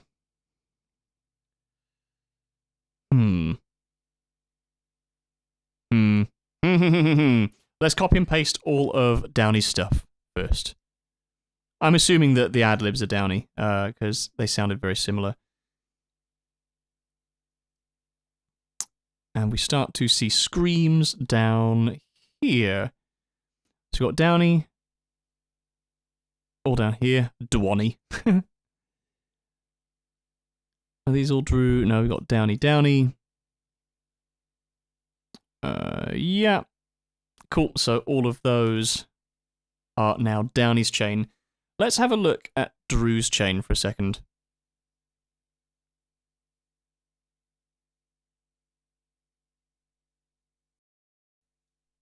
Before your goodbye. Now, this is an example of why, where I want to be using our SSL channel strip. The reason why I like using the channel strip on certain sources rather than others is just because I know how it's going to behave with something like Drew's vocals. There was a lot of really precise stuff that I needed to do with Downey's, and there's some nice, I don't know, nice big picture stuff that I like doing with the SSL that lends itself to sort of sounding a bit more natural. Scudder Bob says, "Hey, I was just wondering if you're mixing the entire EP in one project. Is there any benefit to doing this rather than mixing each song separately?" For me, yes, there is a massive benefit to doing the entire EP in one project. Mainly because I'm running on a console. Like, I don't want to have to be opening and closing projects and copying and pasting information between them, especially if there's if it's part of a larger scale release that needs to sound consistent like the whole way through. I actually ran into this with working with Dread Persephone a few years back, whereby quite a few of the songs were mixed, in very different periods of time. I had a bit more experience between certain songs, like you could hear it. So it's nice to get the whole level of consistency going.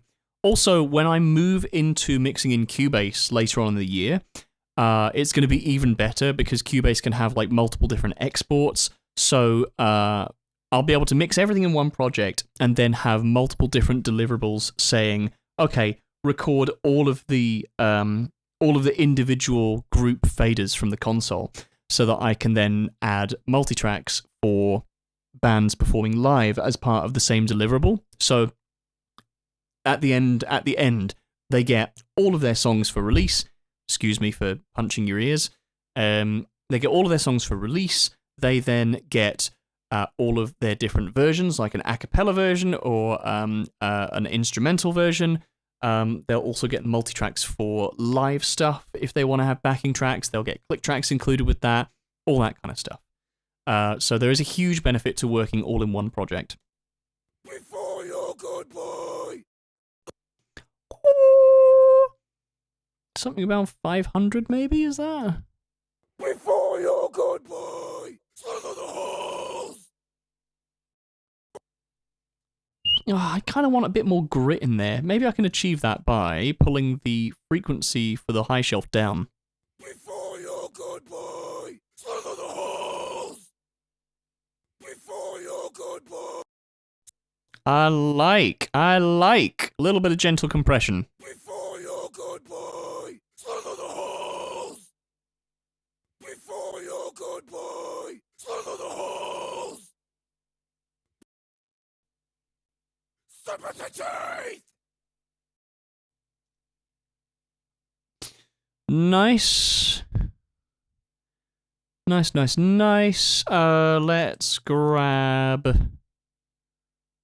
grab a limiter. Before your goodbye. Slither the holes. Before your goodbye. Slither the holes. Gentle bit of limiting there. I'm not really hearing anything else that I want to EQ out, so I think just proceed with the de-esser as before. Same preset, same changes to preset. Before your good boy, slither the holes. Before your good boy, slither the holes. It risks having one bit of come out, which is something I don't want, especially when there's going to be lots of layers of Drew.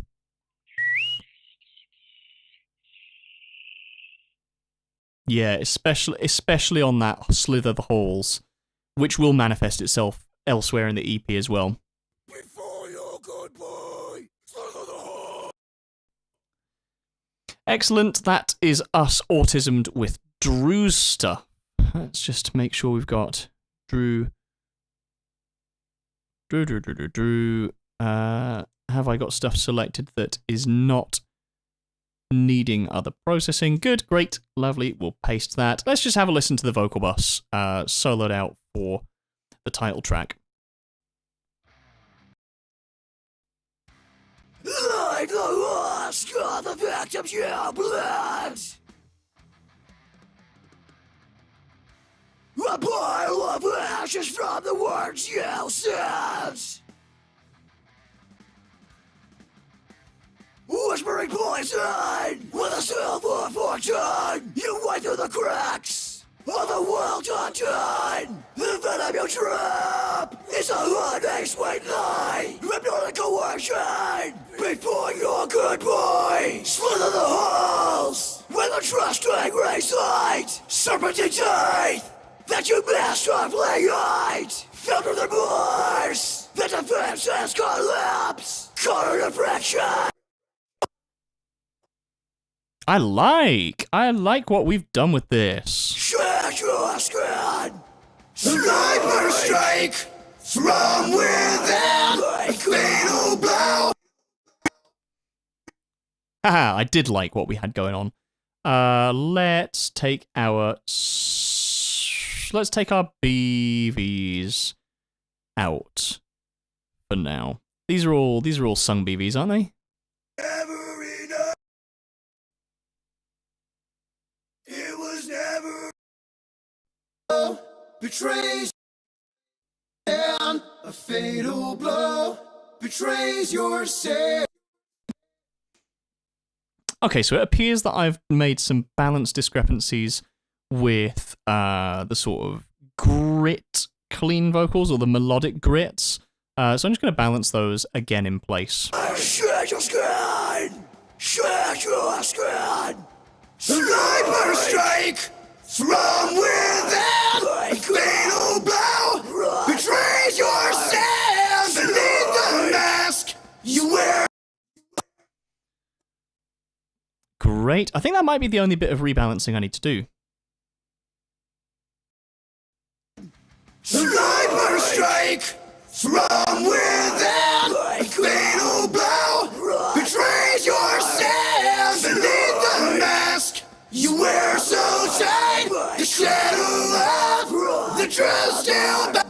Sniper strike from within!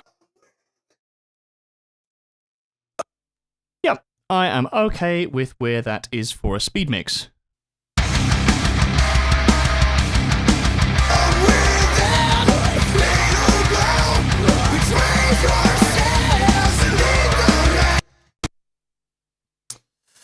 Now, vocal effects. Do we tackle that now or do we tackle that later? What's this supposed to be?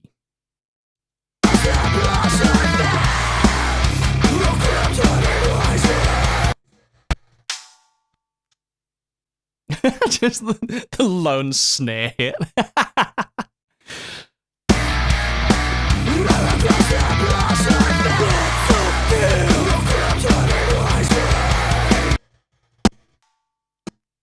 I'm not really sure what those effects are supposed to be.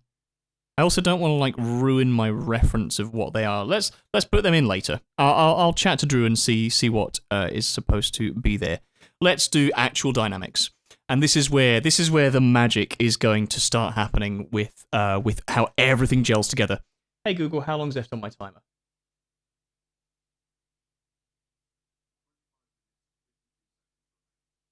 Okay, right. Theoretically, with 25 minutes and 52 seconds remaining, I could actually do all of the.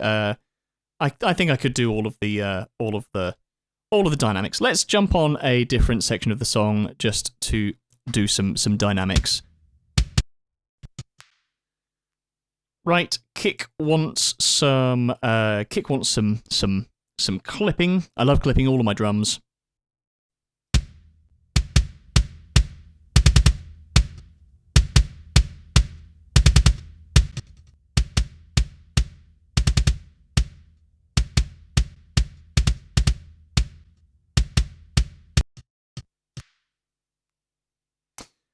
And then what I'm going to do is add a transient shaper to it. I might entertain a compressor. I don't know. Let's see.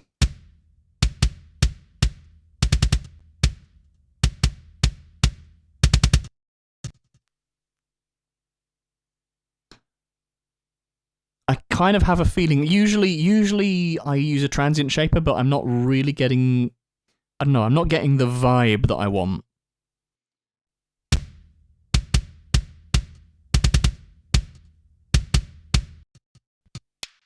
That's more of what I want. That's much more of what I want. I'll just compare these for you. Here's the transient designer.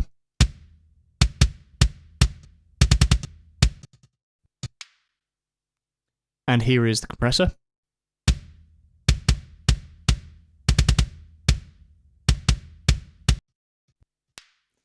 The kick feels much more uniform in this without being robotic.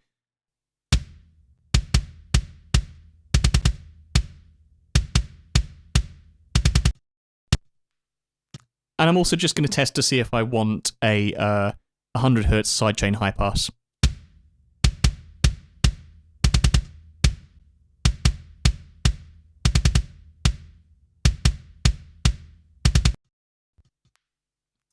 Definitely want that detection high pass, because that's low end that I just love. Drew has a question. I missed some of the drums because I was in a meeting. Are the real shells still in, or are you mostly using samples? At the moment, toms are all raw. Snare is mostly raw, with a tiny bit of an extra sample blended in just for like some of the top end.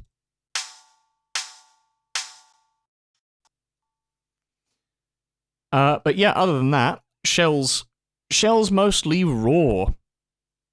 Let's have a look at this snare. Let's clip the shit out of it first.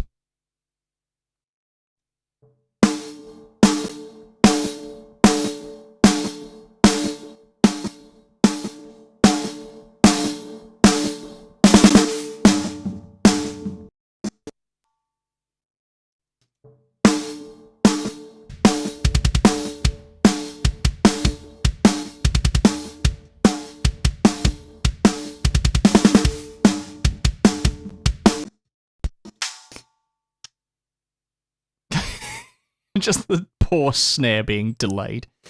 Death to sample replacing. Right, okay, this is a hot take.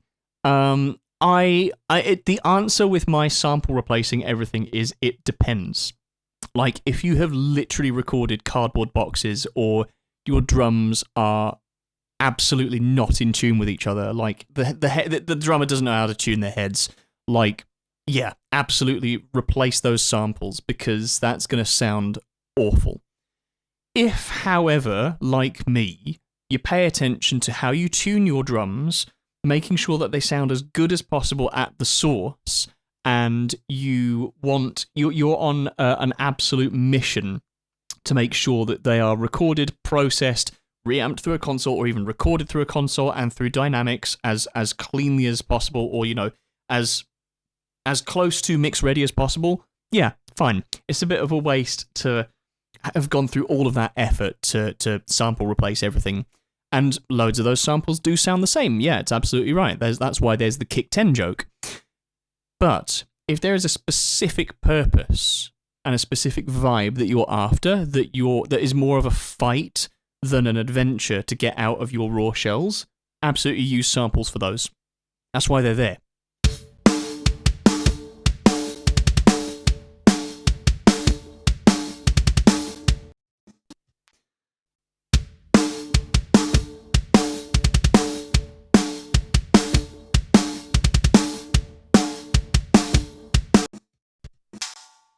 Interesting. So, my snare preset on FabFilter Pro C2, I had a 275 high pass detection circuit thing to try and presumably preserve lots of the low end and only respond to the top end.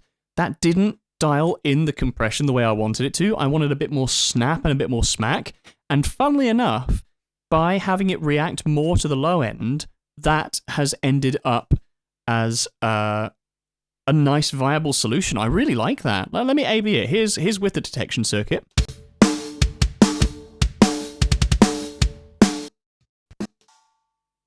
Like you've got a nice fat bottom to it, but if you turn it off,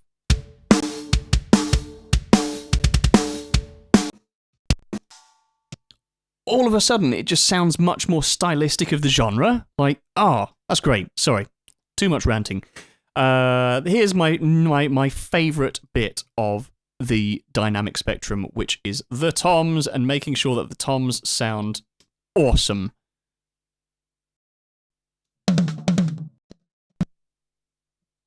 And do you know what? They already sound pretty damn good.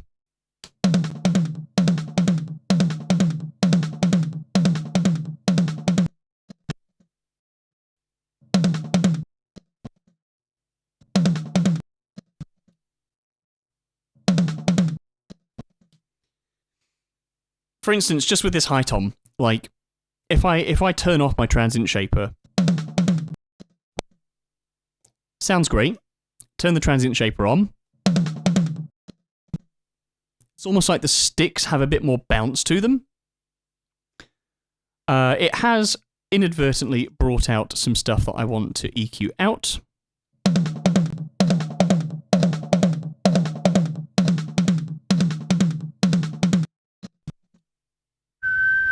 I'm now starting to notch things, that's a bad thing.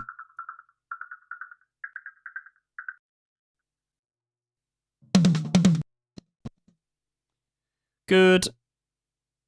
Second rack tom.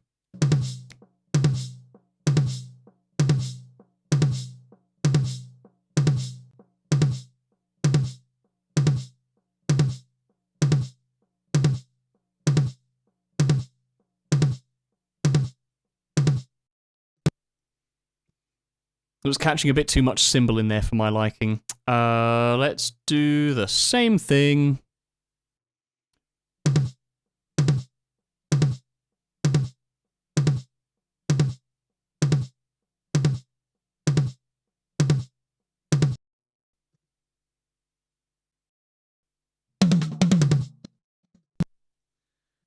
Nice, they sound like good bouncy little toms.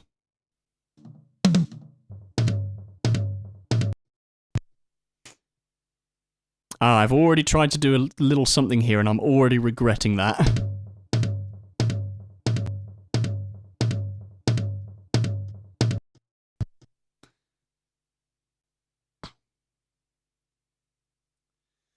Also, there's too much low end in this.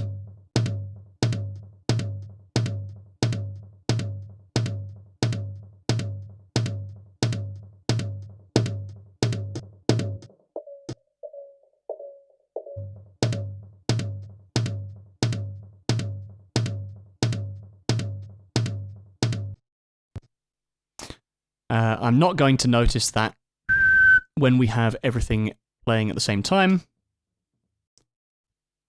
And it would help if I was playing a section where the floor tom was playing so that I could do dynamics on floor toms.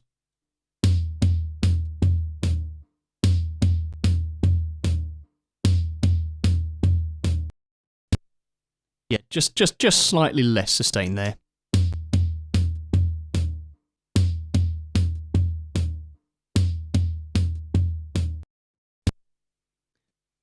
No change to the attack because we've already got a lot of that from the top end information.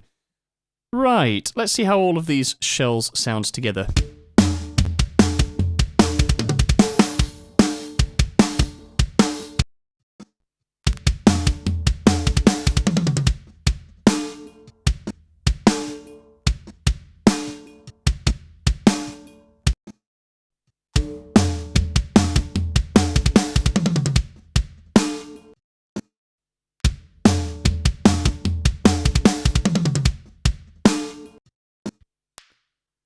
Let's add my favorite compressor, a distressor. Love distressors on toms.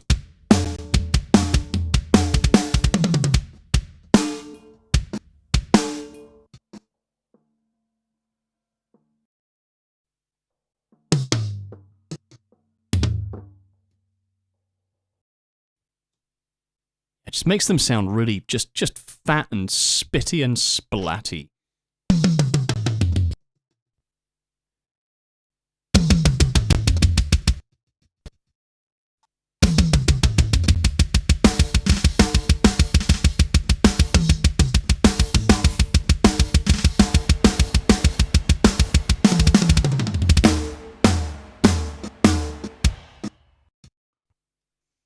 Good. Let's play with some compression tricks. This is my good old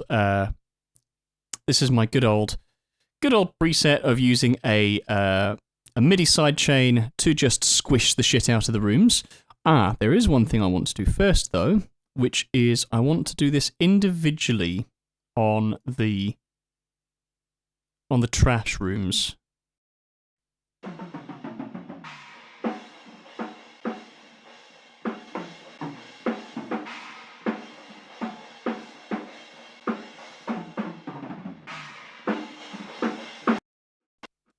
You know what? I could just use my preset on this, couldn't I? That would be smart.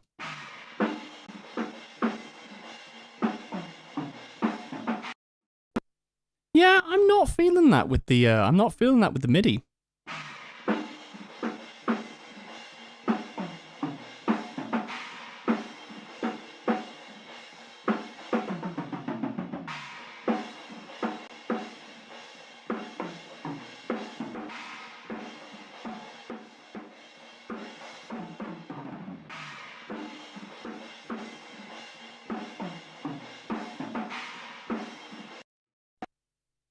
Yeah, it just feels a bit more oriented more towards the shells now than the cymbals.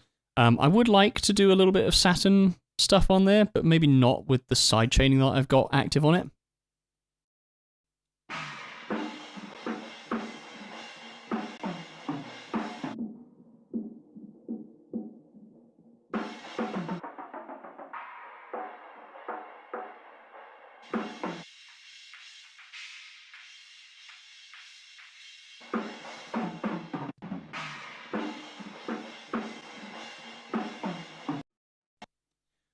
Yeah, the saturation has sort of evened out the peakiness of the dynamics nicely, so I think I'm ready to go and compress all of the rooms together.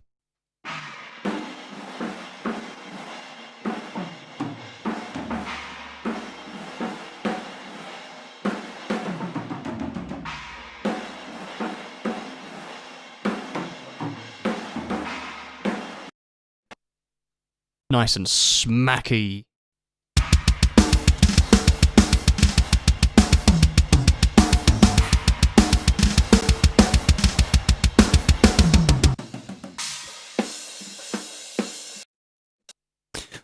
These are quite pokey now.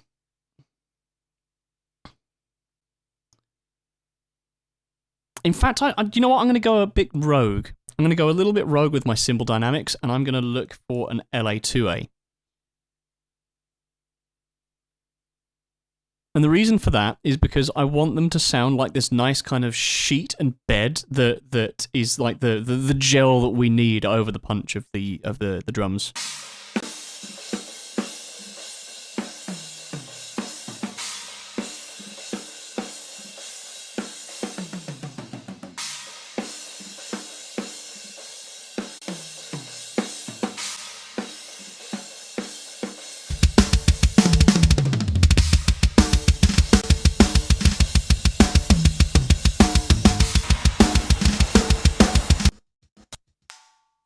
Nice. Let's see what adding an SSL bus compressor does.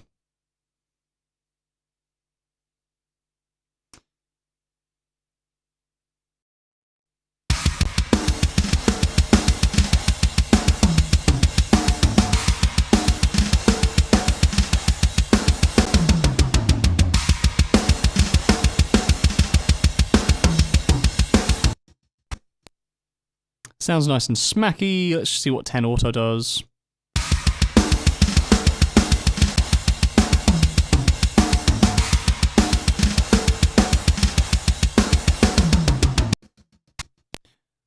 Nah, to me that sounds a bit too chilled out. Lovely. That lone snare. Distorted bass.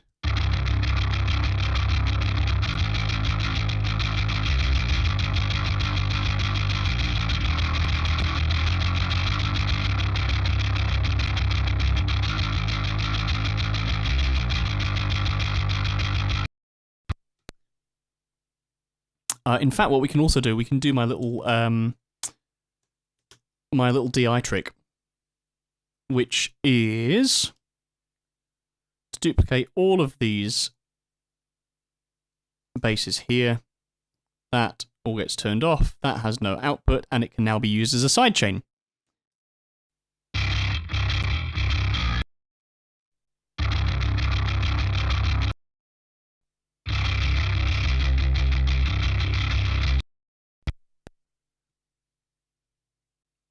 Nice little pick attack preset from me. Set this to be my bass DI sidechain.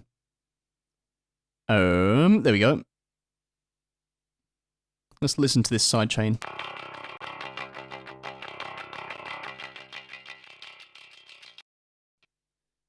So the whole point of this is exclusively to bring back the transients that we like obliterated with the limiter.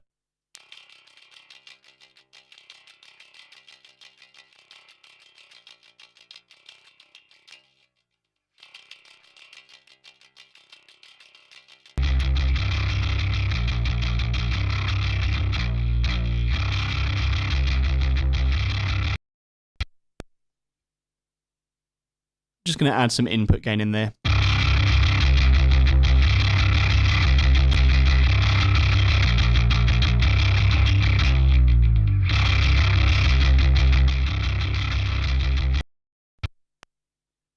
Yep, happy with that. I don't think I need to do anything to the clean basses, to be honest, dynamic-wise.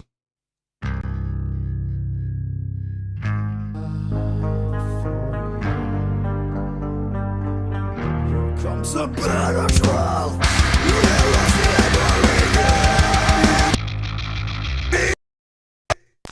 Cool, there are some things that I would like to soothe out of this, but let's see what happens when we add some limiting to our guitars. Now, you'll notice that I have got 4 stacks of guitars here, which is something kind of new that I'm trying out. In fact, this is more accurately a crunch tone, I think.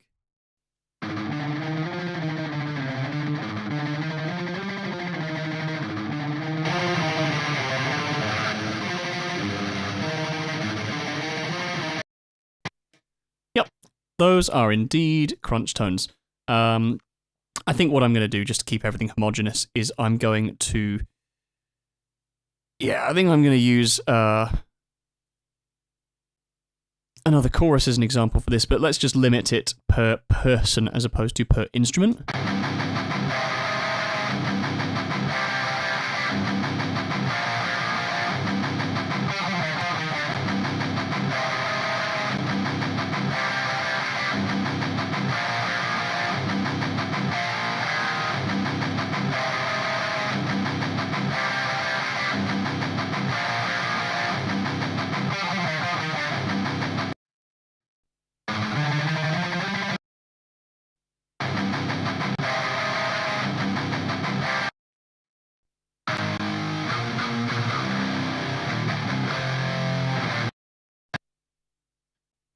That sounds nice and stonky.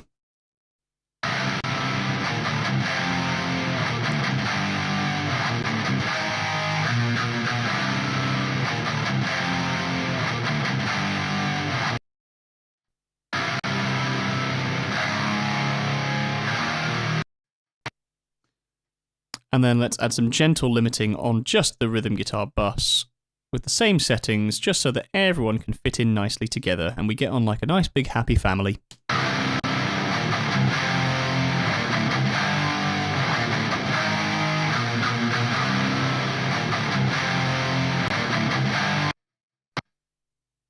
And then same trick for all of the rhythm guitars as their own bus.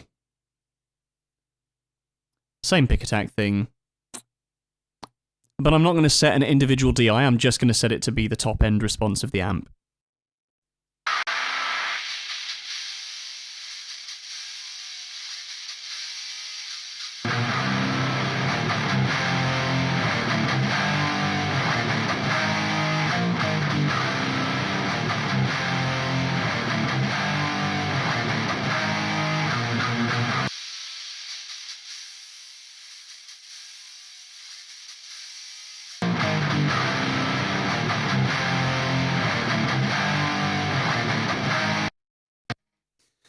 Now, a couple of things to soothe. I'm going to put that before... No, I'm going to put it after our compression.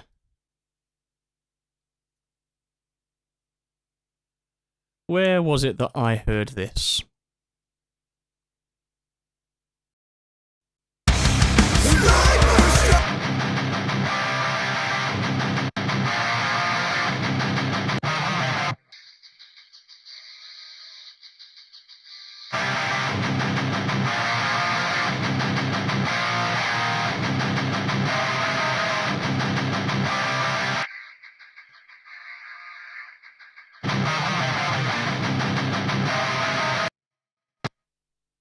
I just realised that I adjusted all of my settings without people seeing them. But basically, stock soothe preset just seems to work. There's some hissy stuff going on in 4K and some whistly stuff going on in sort of just under 2K.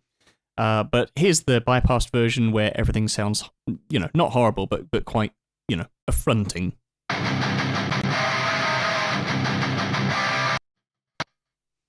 Like, your ears are going to get tired listening to that for a long time.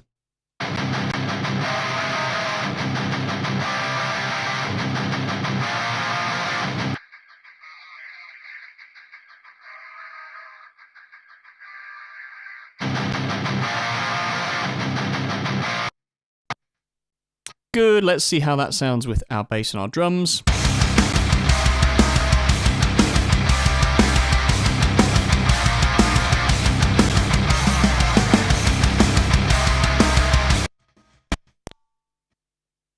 Super happy with that. Now, these guys are just going straight to our drum bus. Not a drum bus, what the hell am I saying? Our guitar bus.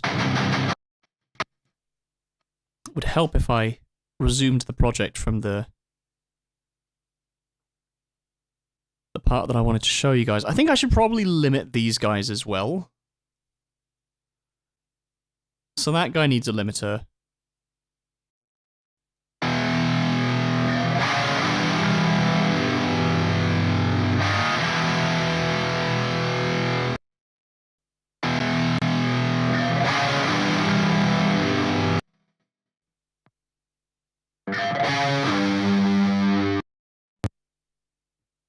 I see, so there's an edit that needs to be done.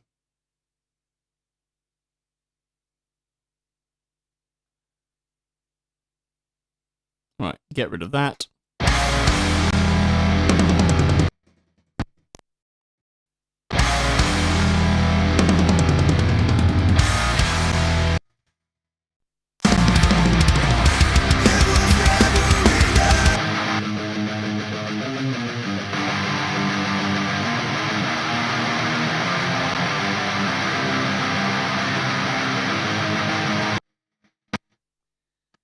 I feel like something can be done EQ-wise to this, but I also want to limit this so that it stays in the dynamic range of everything else.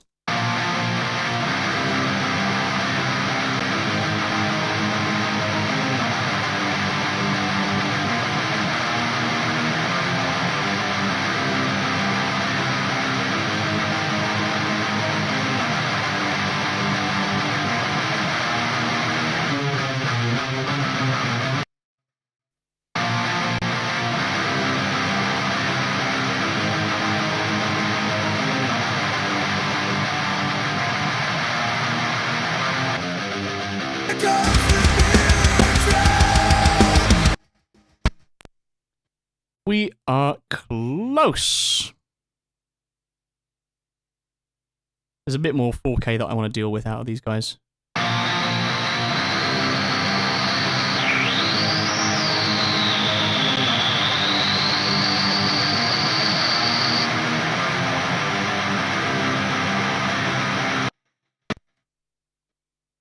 Horrible stuff that nobody wants to be hearing. Cool, that is dynamics for those guitars sorted. We should do the same thing for our solos. And I'll do them one at a time, just out of politeness to the solo.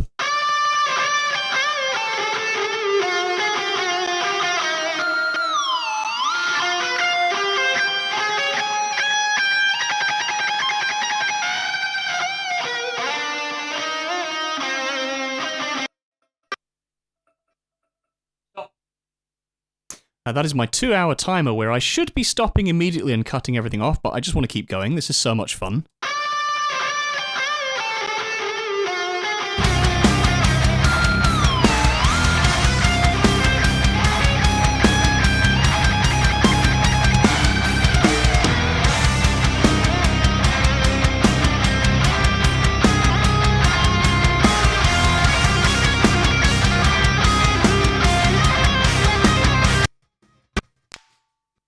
And now, assuming that we use the same game staging, we should be able to do the same thing for you two. No. Yes. Same thing for... God damn it. Same thing for you. Might need a bit of a different approach, but we'll... So we certainly know the approach for Drew's solos. Let's just find Jamie's solo here.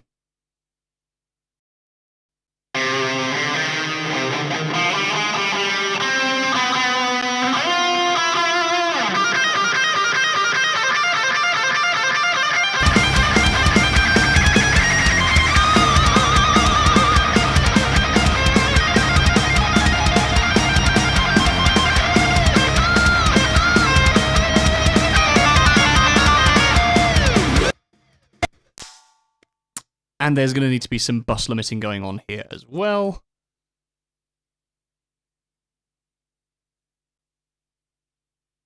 Oh, do you know what?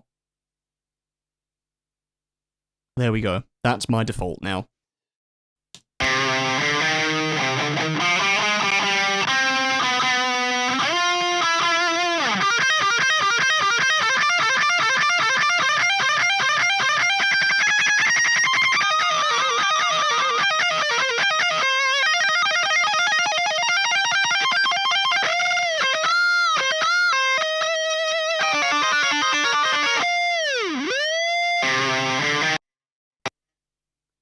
Yeah, sorted. So that means that then solos 2 and 3 can be gain staged this way. When we find them.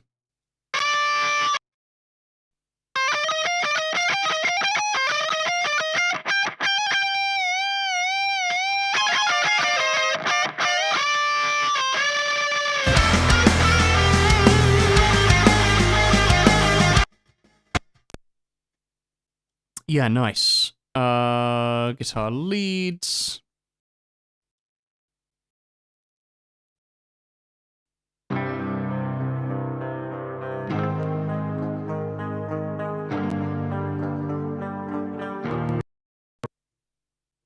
Oh my god, I'm using a compressor on guitars, not a limiter. Wow, it's just there's a bit of bounce that these guys need to have. So maybe something like a 20 millisecond attack. They need to sound really chill. So a little over 100 milliseconds release, and let's just see what 4:1 does in terms of ratio.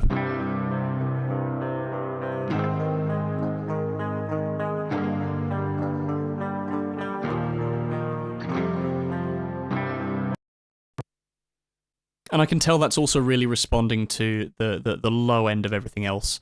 So, good. That means that we're not going to have those crazy, wubs and, wubs and slubs going on.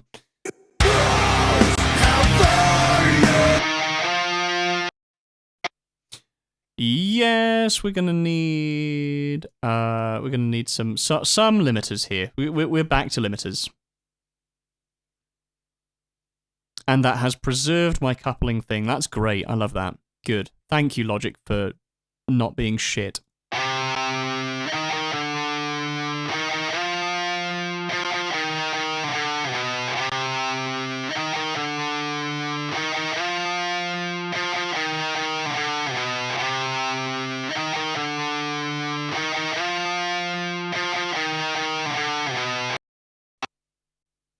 And in fact, because I think this is all copied and pasted. Yeah, because I did that earlier, didn't I? Right, that is all limited.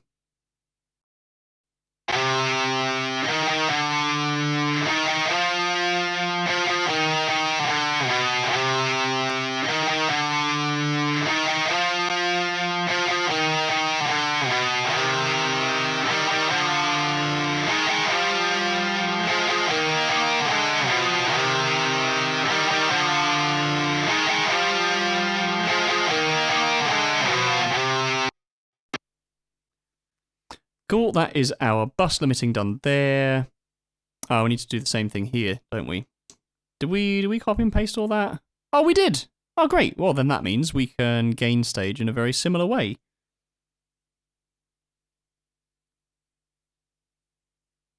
Although we might find ourselves needing to edge off of that limiter a tiny bit, because we have 4 guitars playing rather than 3.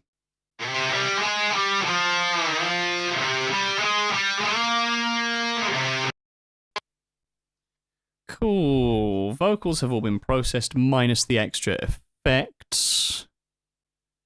Yeah, alright. Let's have a look. I'm going to have a little listen to Damocles just to see if the vibe is there.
okay, I'm largely very happy with this. You can see there's a few notes that I've got on the far right.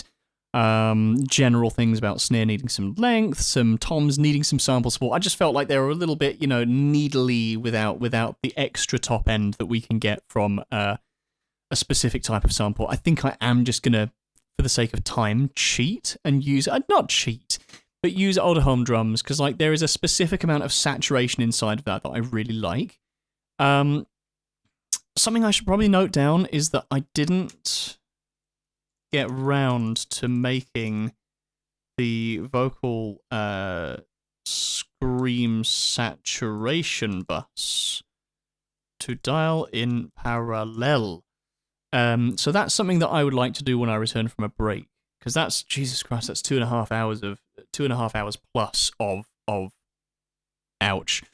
That's probably why I feel almost a bit dizzy, because I've got this microphone that's right in my periphery, and it's like trying to look through those weird optical illusion things. So what I will do, this is in a good place for a static mix. I'm very very happy with it as a static mix so far. I think what we need to do next is do section by section automation. Oh, have a good old cat stretch. I think also because I can see my reflection in my palms, I should probably get some water. Yeah. Take a break, return in maybe half an hour when I can be a bit more objective with section by section stuff. I do want to play a creative game with adding in, forgive me Drew, some octave shifted guitars, but only in very, very specific places. So that, I think, can be achieved later. But yes, for now, break, half hour. I need to, be somewhere that's not here. And I will come back to you guys later for section-by-section automation of the entire Serpentine EP. Thanks for joining me so far. See you in a bit.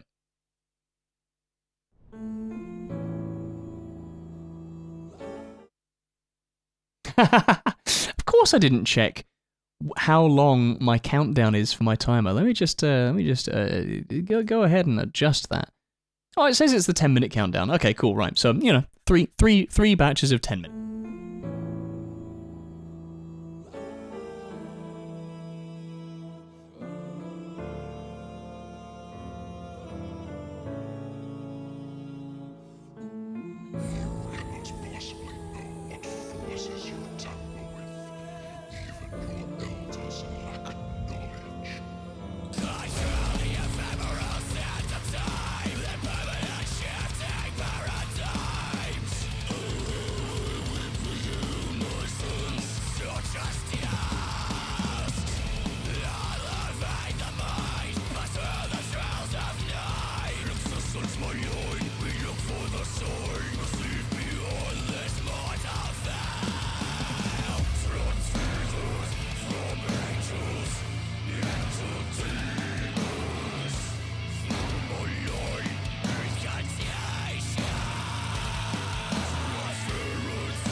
Shifting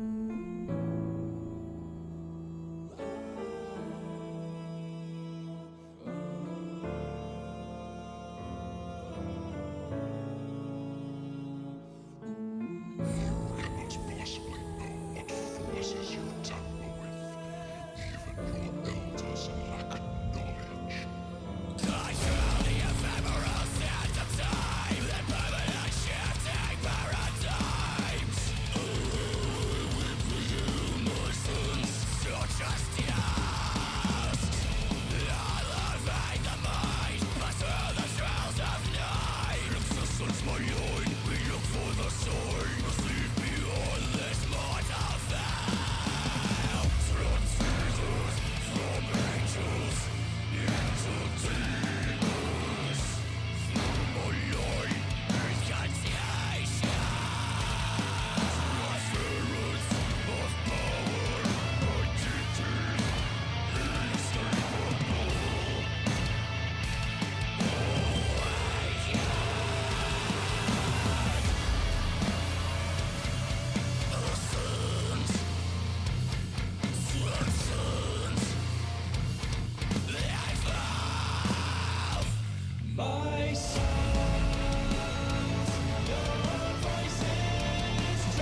Shifting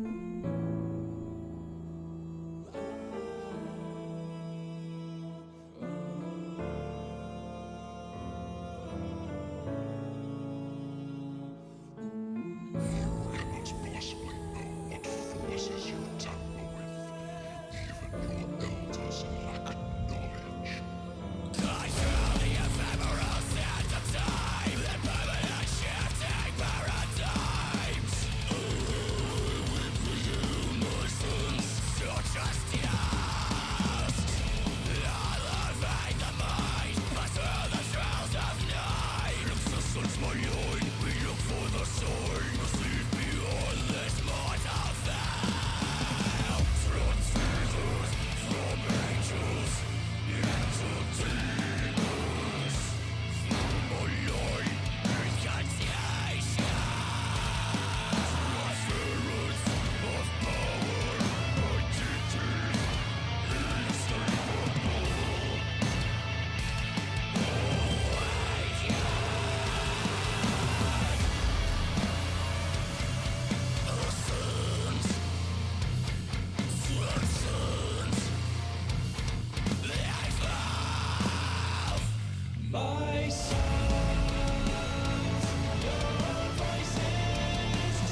Hello.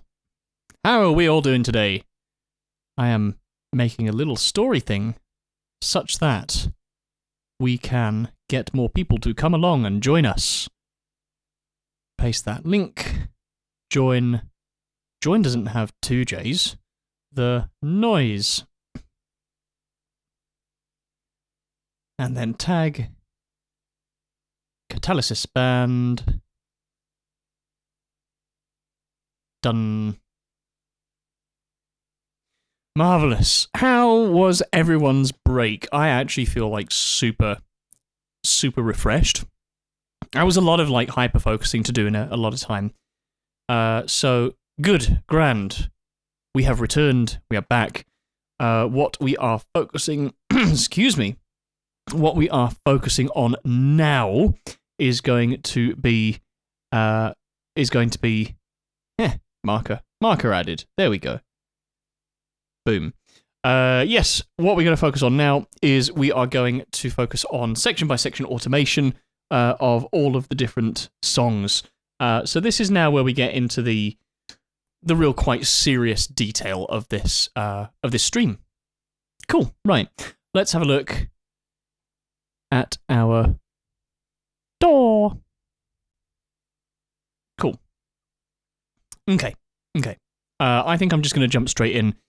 This will be going through section by section from the first song. We're gonna do all the songs. We got what have we got? We've got Tremors.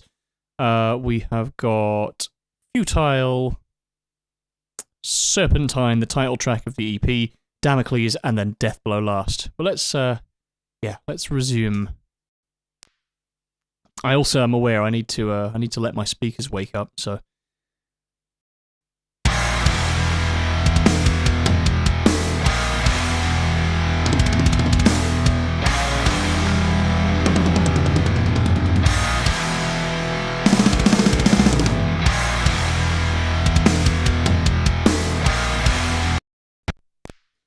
So something that I was querying a while back was whether or not the bass was too loud, and I think it is just a little bit. So I'm going to shave off a little bit of that low end that's going through the console.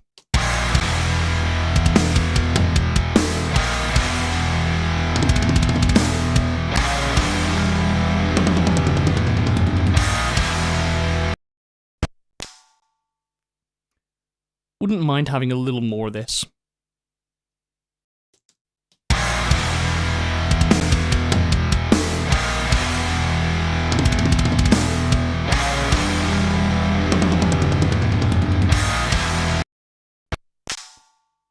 And then this also calls to mind the idea of adding some shell samples to our toms. I'm sorry, Drew. I tried to make it work. What bus are we going through? Oh, we're just jumping through our regular tom bus, aren't we? Cool. So we can just do this. Drag you out, drag you in. Drag you out. Drag you in. Drag you out. And then drag you in. Okay. Let's look at these. Let's look at these toms.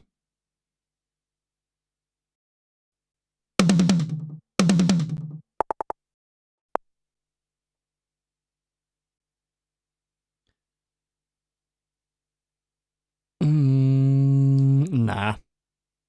I think I'm just gonna go for our good old Oderholm TCI processed Tom 1. And then we'll just high pass you.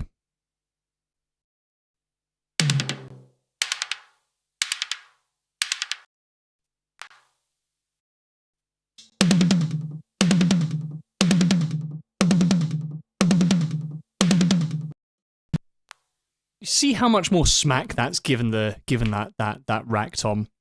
So we just need to repeat that process for the other guys. This is really interesting, just watching me browse a bunch of files.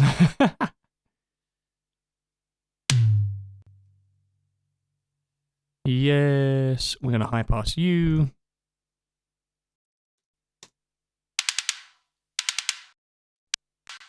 What if we take you down to 800? Yeah, we get a little bit more of the mid-range here.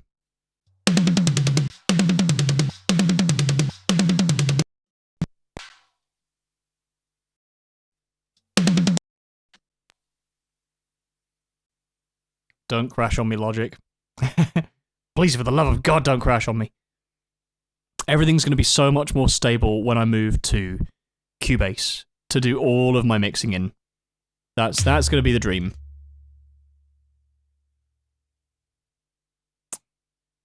Pass you from 800 hertz.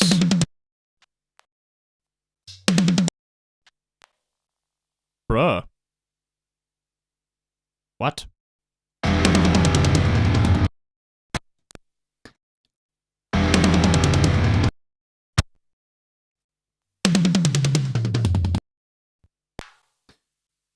Ah, now what's happening here?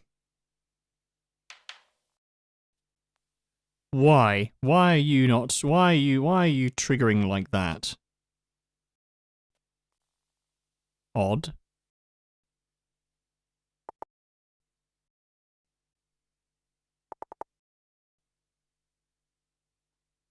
Hmm.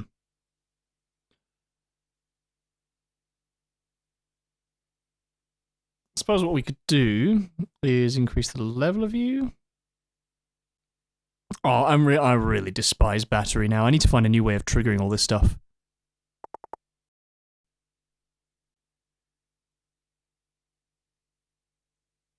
$37 is our lowest velocity. Okay, maybe that'll be better. That's probably going to be a little bit nicer. There was also some stuff that I had to tweak around with in here.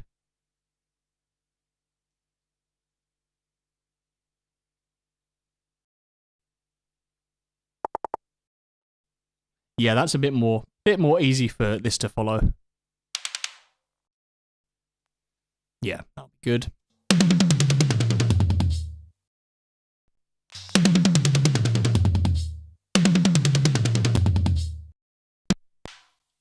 Good. And then the only other guy we need to do this for is this fellow.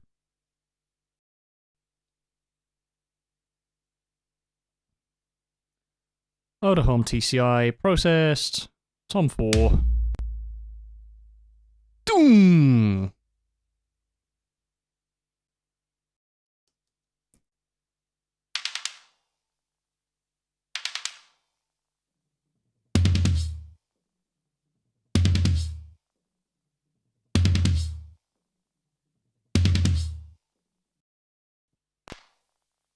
Right, let's listen back to that section.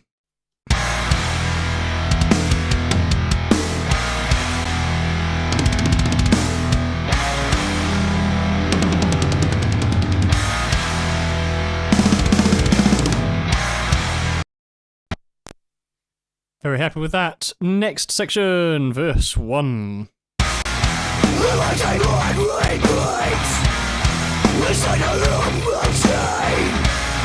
With a familiar flavor that tastes like poison. Can you feel the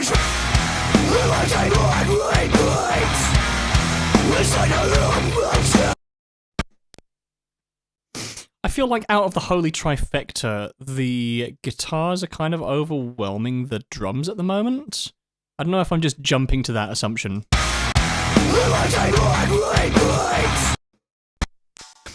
Or in fact, is it simply the case that the vocals are struggling against these guitars, and yeah, something needs to be done frequency-wise?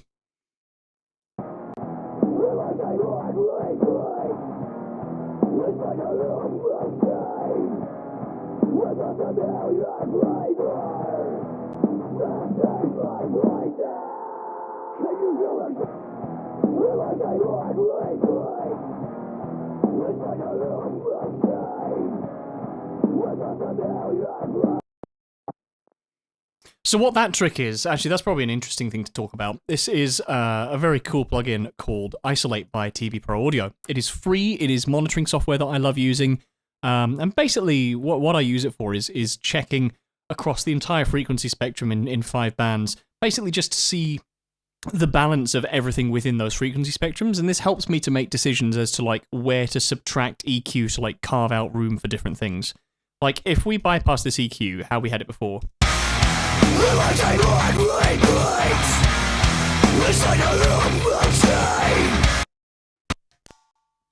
it sounds like the guitars are too loud for the vocals, but if we soloed the low mid frequencies,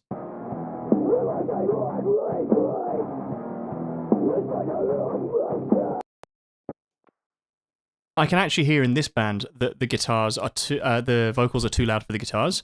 So by making that EQ move, ducking out around about 400 hertz, we now end up with this.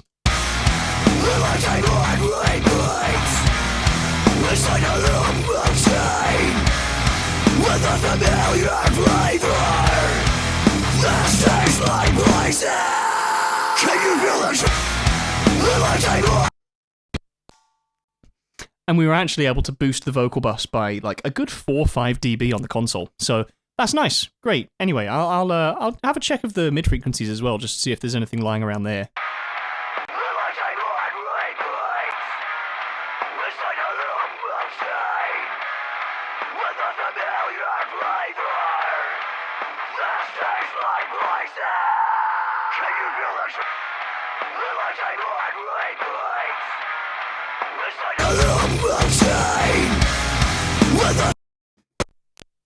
Yeah, it's made the whole thing open up.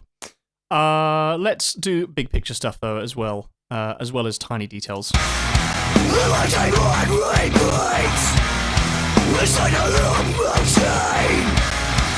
a familiar flavor that tastes like poison. Can you feel the like a blood repeats inside a loop of chain? With a familiar flavor that tastes like poison. Can you feel the like a blood repeats? Yeah, let's do our vocal saturation bus. Let's find all of our screams. What are these? These are all clean vocals. That's a scream. These are all screams. Great. Okay.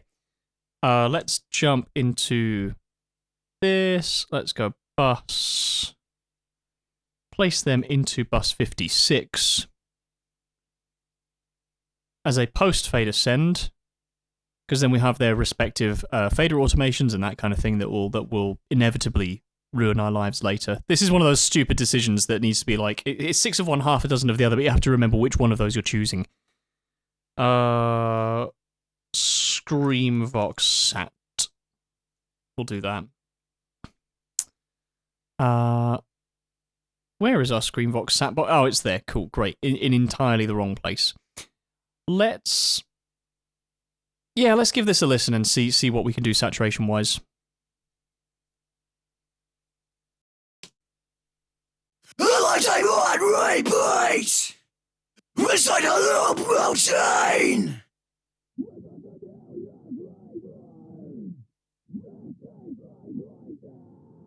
Can you feel the like a blood repeat inside a loop of chain. Wouldn't mind having some sort of tube saturation for that. I don't know. Let's see what we can go through.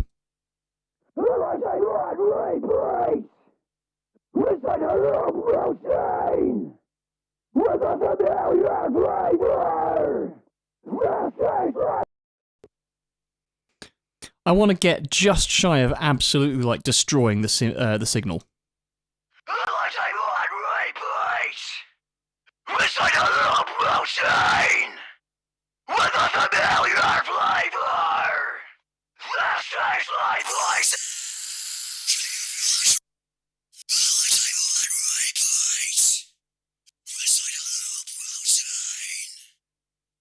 Familiar flavor that tastes like poison. Can you feel the like a blood repeat? Okay, let's just balance this into the vocal bus gently. Like a blood repeat inside a loop of chain with a familiar flavor that tastes like poison. Can you feel the like a blood repeat inside a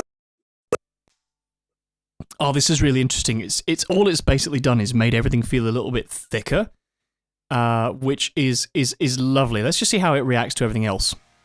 Like a blood repeat inside a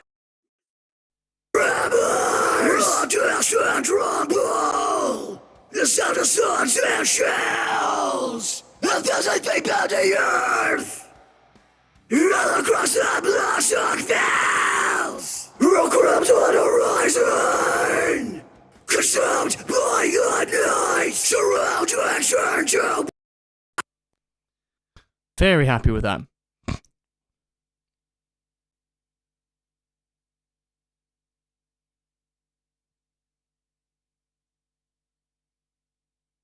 Good. That is another general thing that I wanted to get done. Let's just review these two verses. Like a blood rainbows. Inside a loop routine. With a familiar flavor. That tastes like poison. Can you feel the tremors? Distant rumble. The sound of swords and shells. 1,000 feet below the earth. All across the blossom fields. Rock up to the horizon. Consumed by your flavor. That tastes like poison. Can you feel the tremors? Distant rumble. The sound of swords and shells. 1,000 feet below the earth. All across the blossom fields. Rock up to the horizon. Consumed by your night. Surround and turn to black. There is no escape. Distant rumble. Let's do a frequency check on this section. I feel like I've lost a bit of objectivity.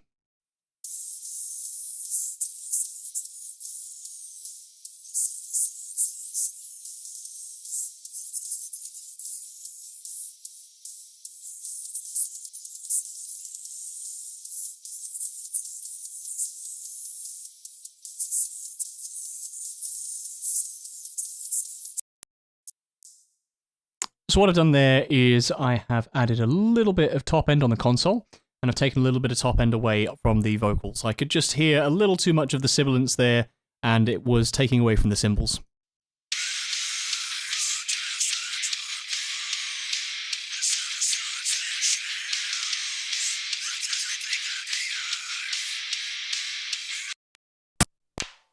Cool. I really enjoyed how the guitars have been sounding so far, but I think what I'm going to need to do is sidechain Trackspacer to the vocals. And this will just work in a very organic way, a very subtle way, so that whenever the vocals come in a particular frequency band, something like 1K to sort of maybe 3K, then I will just allow that to duck very gently. Let me mute myself for a second because the tortoise is actually going on holiday this.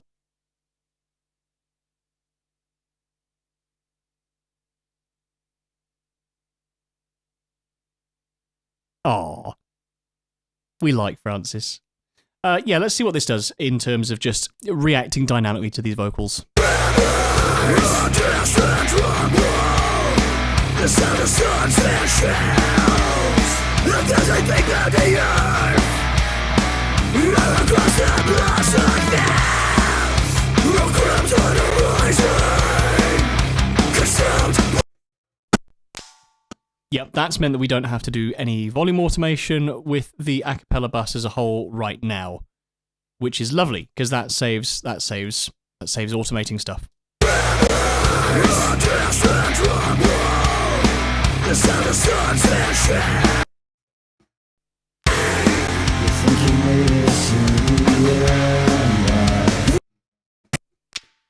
Yeah, all right. I'm not really happy with these low vocals. And I think probably what we need to do is we need to we can probably just duplicate these guys because these two dudes were.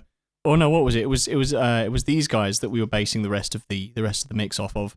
I think what I'm going to do is duplicate the processing for these two guys, and then I'm probably just going to copy and paste the stuff from this low low clean, wherever that was. Yeah, copy that. You think you made it to the end, but Oh well, we'll just do that. you think you made it to the end, but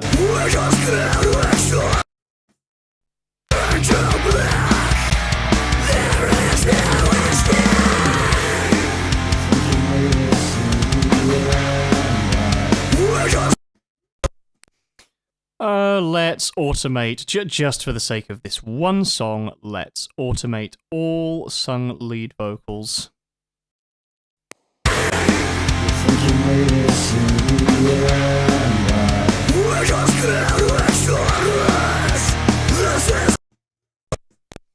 Still sounds a bit nasally, wasely, and a bit... You think you made it to the Okay, cool. Right, let's duplicate these two. Swap your positioning, and then you guys can all go down here. And then that way we have special preferential treatment for just these guys. You think you made it to the Yeah, I think just do this. You think you made it to the but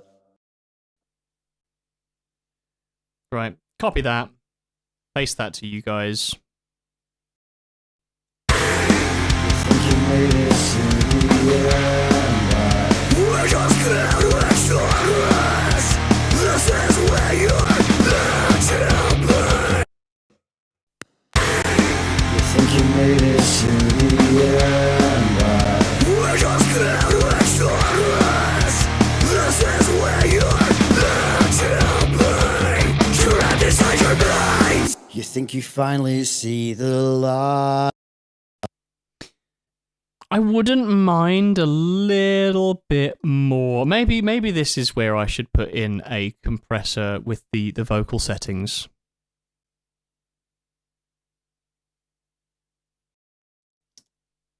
You think you made it to the but Something like this.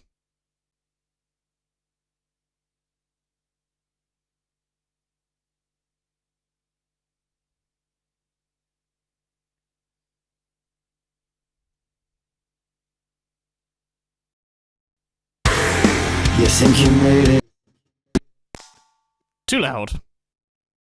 You think you made it to the but we're just You think you made it to the but we're just this is where you're Oh, they're just... Yeah, I want to do some bus stuff to them, so I'm going to go ahead and make a new bus. Drew comments, super interesting as a member of the band and someone who knows the original mix to hear the choices that I am making. I hope those are good choices. Don't tell me if they are or not, I'll get imposter syndrome. Clean chorus. What's this? Tremors.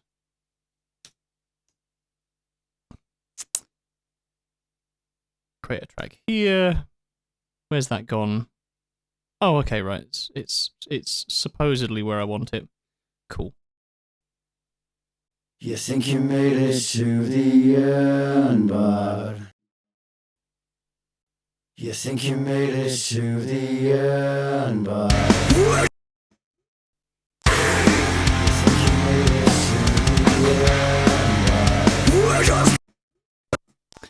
Yeah, it's close.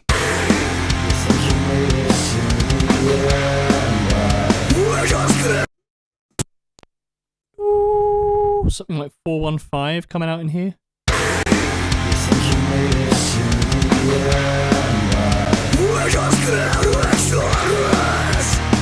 is where you're trapped inside your minds. You think you finally see the light, but the lights are gonna drag along. probably as much tweaking as I want to do to those vocals, I think. That's the only stuff that's sticking out for me there.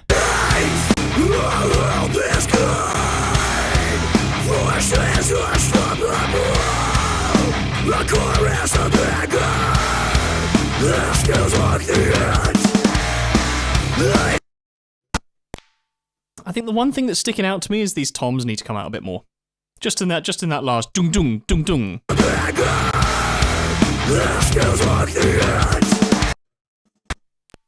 Yeah, let's go. Pop them up like that. Yeah!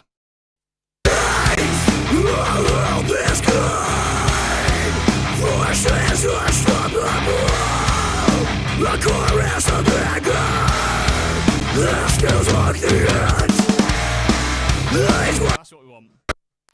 That is absolutely what we want. Good. And it looks like there was no other automation that needed to be done for verse 2.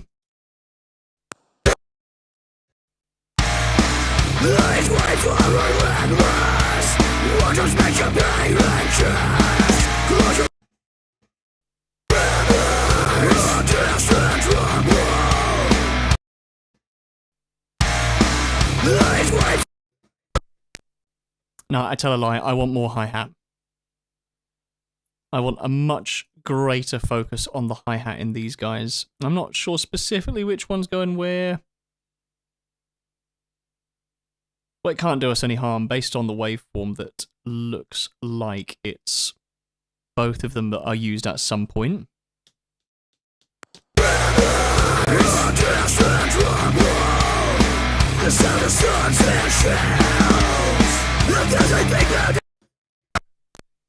Cool, so for the second part of that verse...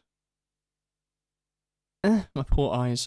We need to put that up to minus 2.8, was that? Yeah.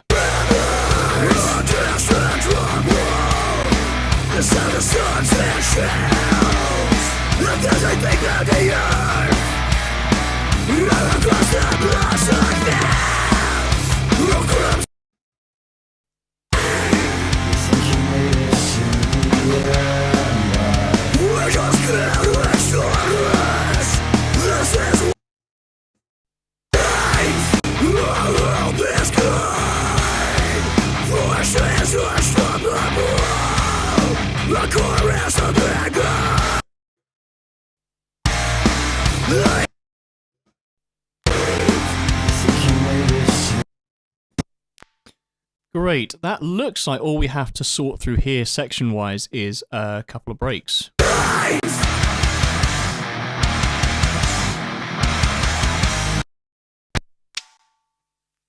Yeah, half of this riff is not sticking out how I want it to.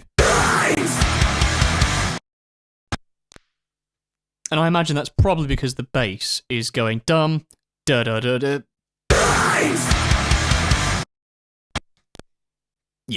Yep, okay, cool. If we take away the bass...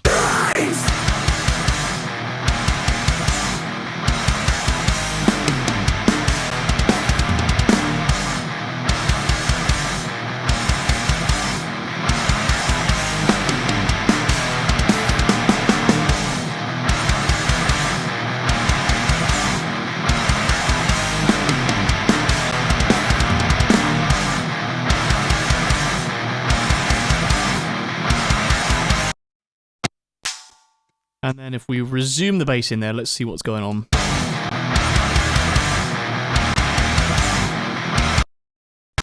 Yep. All it was we didn't need to do crazy volume automation. Just needed more guitars in that section. Let's see what the vocals are doing, if there are any.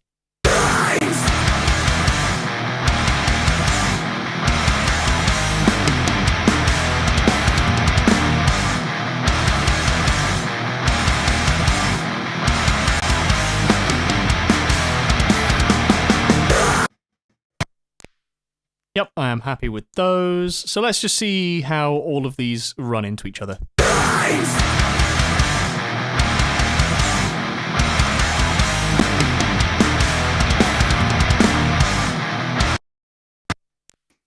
Sorry, no, there's a tom roll that's not coming out how I want it to. Dum digga digga dum.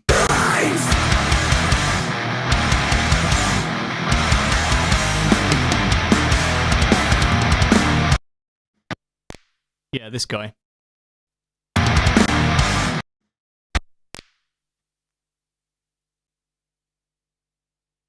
Tutakakum.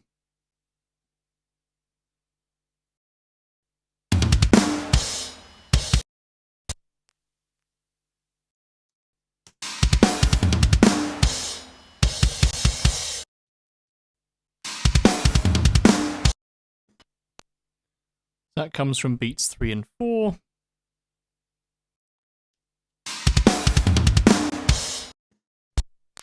Yeah, nice. Did I do that same move earlier? Oh, do you know what? Do you know what? Maybe it's just going to be a bit easier to up these guys to 5.2 all the way around.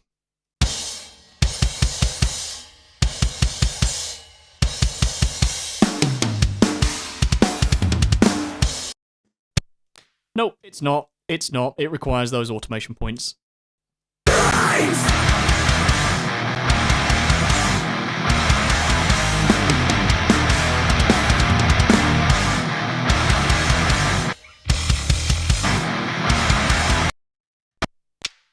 There's still quite a lot of coming.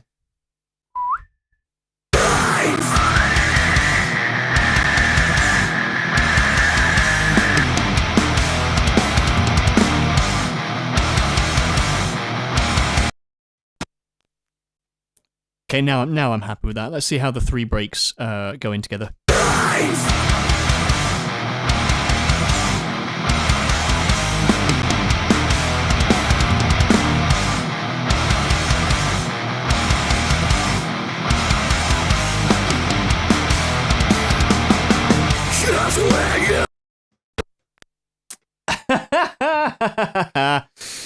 No, let's put you up to 2 dB.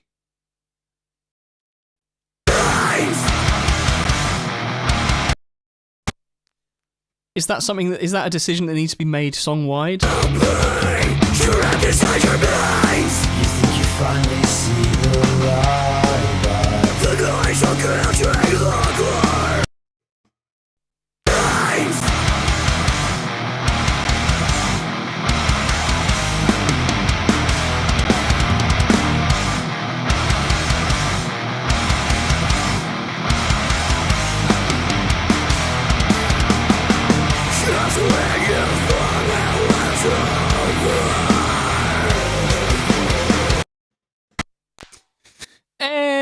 Maybe query that down to 1 or maybe even half a dB.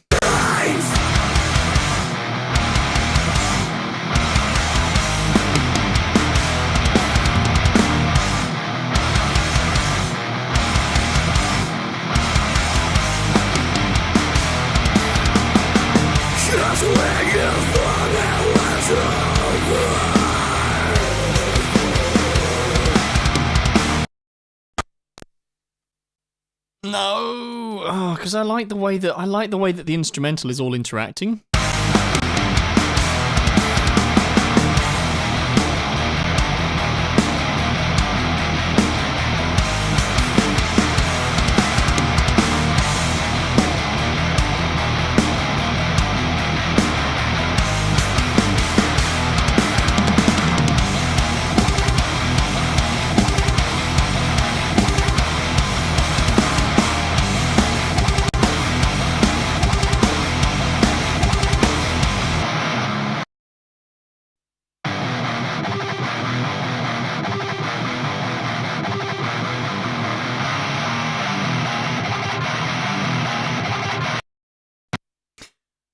Now that's interesting, because the way that it's all modulating through the amps makes it kind of sound like wow, wow, wow. So maybe there is some EQ automation to be done here. And I think also that, you know what, let's not run on that train quite so early. This is going to be incredibly boring, but let's turn down the DIs for all of the times where that happens.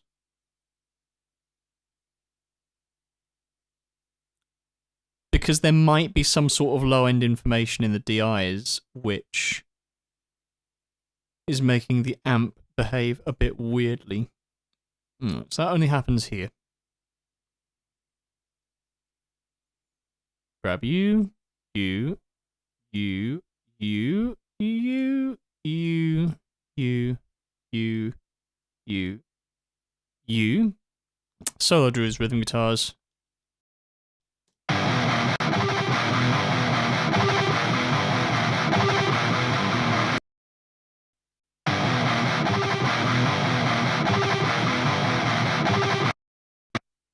Yeah, okay, cool. So we know that we need to up this to 2 dB. I can't believe they still haven't fixed that sticky glitch with automation tool select in Logic. I mean, that's been around as long as I've known it, and I've been using it for about 20 years. Like, that's kind of disgraceful.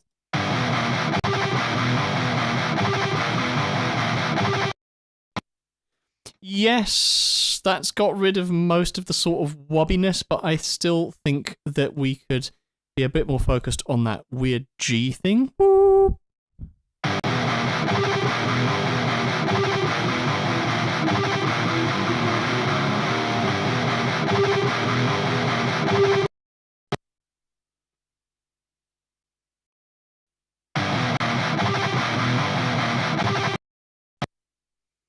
Right, okay. So then if we automate this channel EQ setting and have our... Oh god, which one was it? Oh no! Which band was it? 1, 2... Band 3 is what it is. Channel EQ, peak 3, on off. Okay, and then all we need to do is do this. Off, TU, and go, there. Copy you. Please work.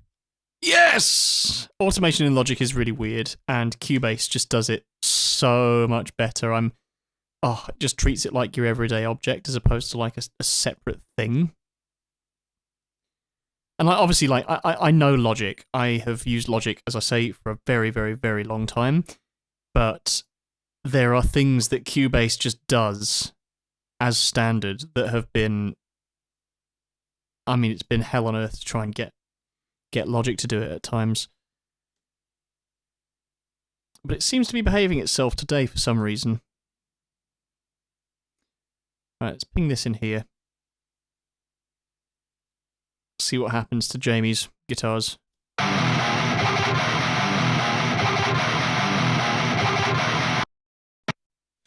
Yeah, okay, cool. I would like to put another EQ in there, do the same move. In fact, actually what we can do is just copy Drew's secondary EQ over to Jamie's. And there's a little bit of extra low end that I'm not particularly fond of in Jamie's, and that's just the way that the amp is responding to what I've told it to. Fuck off. Oh! Spotlight search. Right, that goes in there.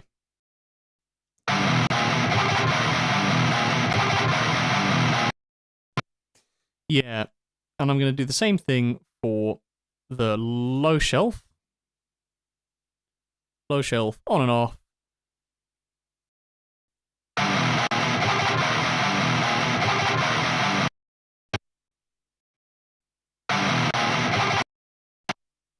Oh, it's meant to be peak 2. God damn it. Copy this.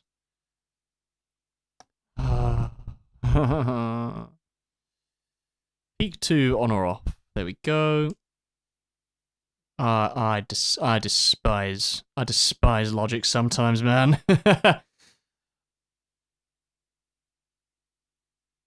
Can we do it as peak 2 on and off, or like, what? How do we do the thing? Is it Command Shift V?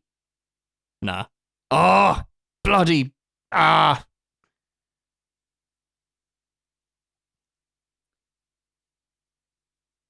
Oh. Just watch me getting really frustrated. Okay, when I put this into Descript, and Google Google AI Studio put this bit, me getting frustrated with automation as a funny thing to highlight. I don't know. I just dislike automation in Logic. It's so funny. It's one of those experiences that I've had with Cubase where it's like once you try that, you never go back, sort of thing.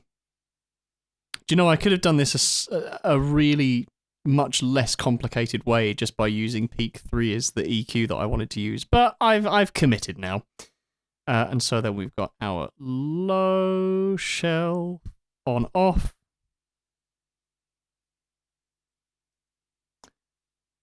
Low shelf on off. Only turn you on for those. Copy you. Paste. Paste. Paste. This is the really unglamorous part of the job.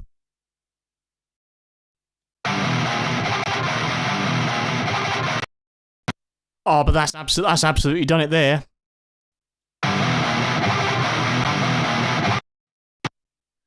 Yeah, that's going to interact really nicely with everything. Let's see how all of this interacts with the breaks as a whole.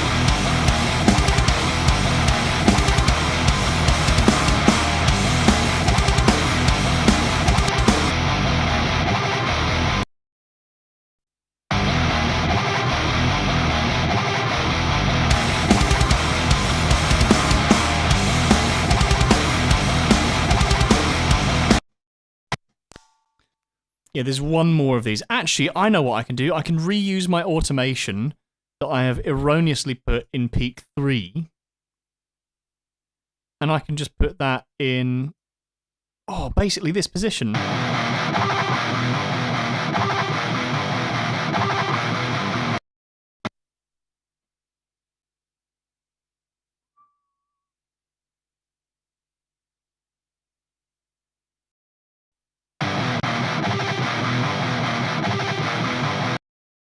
Yes! That's what I wanted to do. And then what I can do is I can, just copy this from Drew's into Jamie's guitars.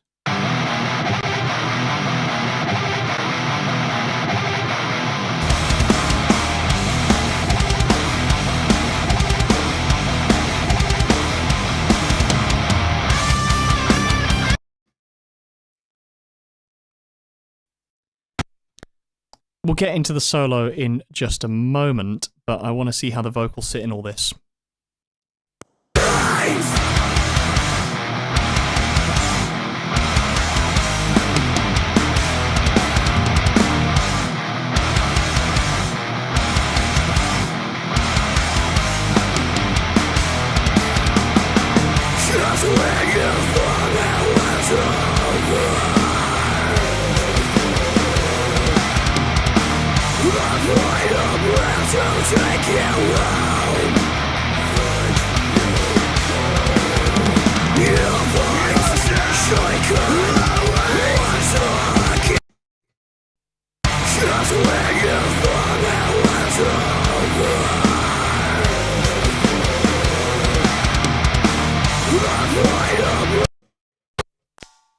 You know what? I think probably part of the reason why I wasn't happy with the vocals in the third break is because I haven't copied this EQ from my Scream leads to my Scream BVs.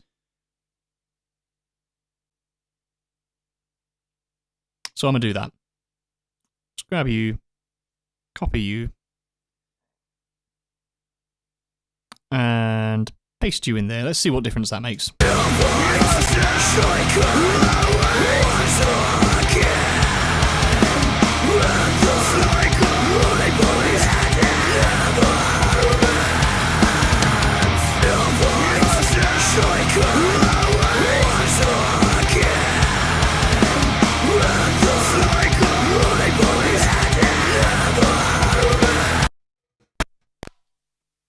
And what's also nice is that the vocal bus compressor is doing a lot of the work in terms of dynamic leveling of things. So that's great. Let's move on to the solo. Well, just immediately that needs to be louder.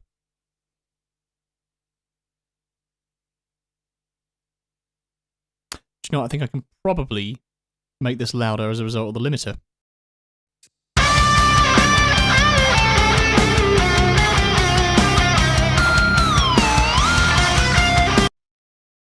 That might be too much.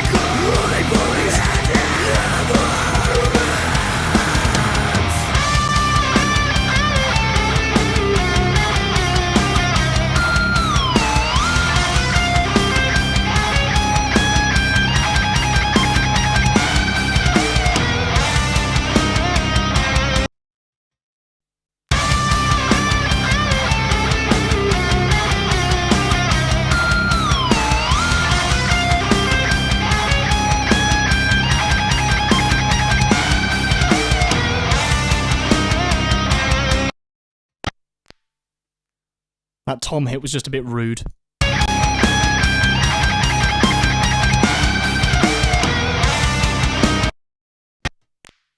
Still just a bit too much, isn't it?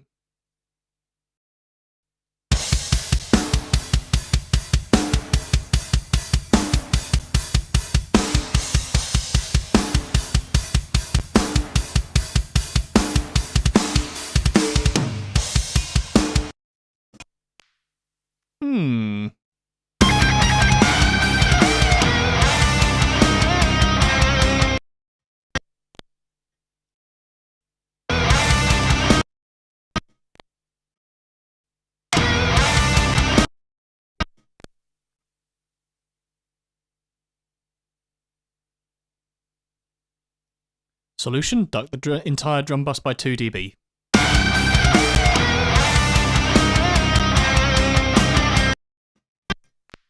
Just for that one beat. I mean, I'm probably going to come back and review it later, but whatever.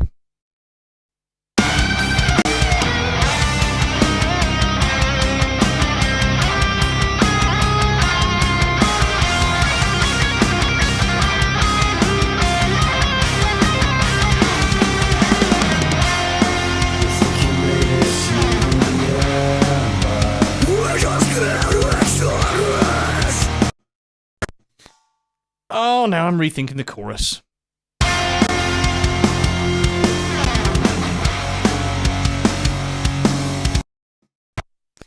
Yeah, I think generally the chorus needs more rhythm guitars.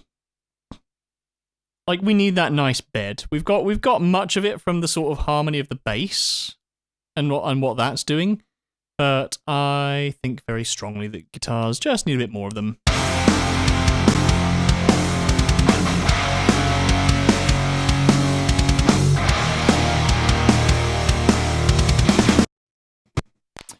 I think 1 dB will be enough there.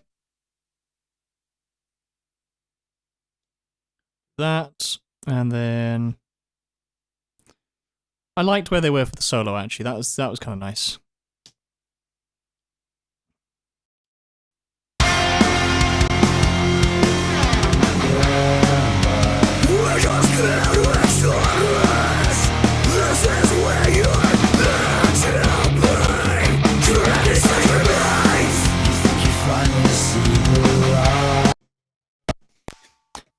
Oh, there's still something not sitting right about those clean vocals.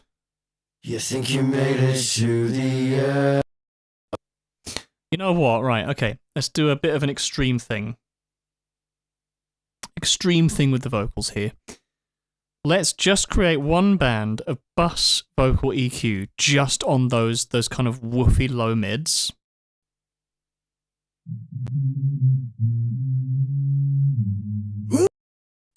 Like, we don't need that. You think you made it to the end?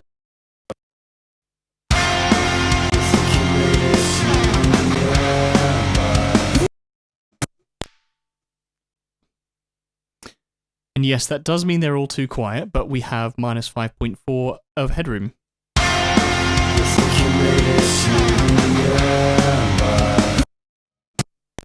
Also, let's forgive me, guys, because I know there are multiple members of the band in the chat at the moment, but let's experiment with something. Let's put these up the octave. Oh, I don't even need to duplicate these, because we've just got a quad tracked version of these. So if we just whack this up the octave.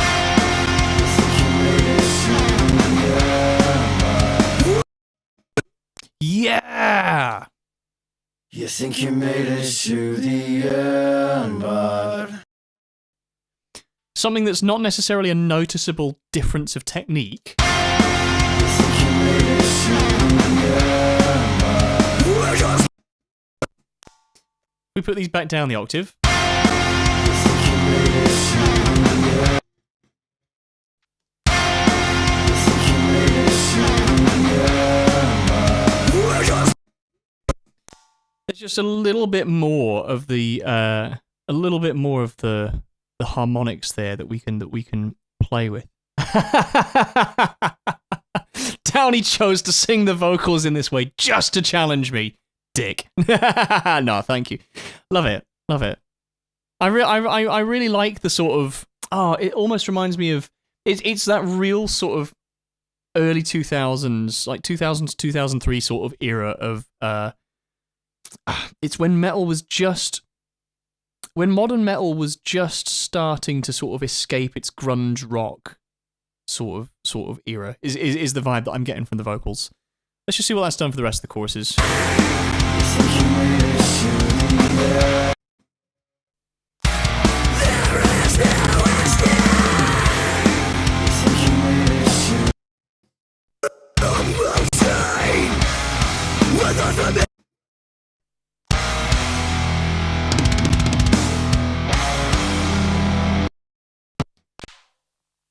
Yeah, I think what I'm going to do is I'm going to pop all of these up 1 dB, and when that is too much...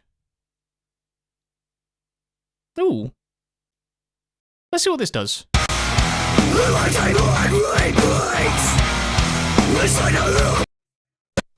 Yep, 1 was enough.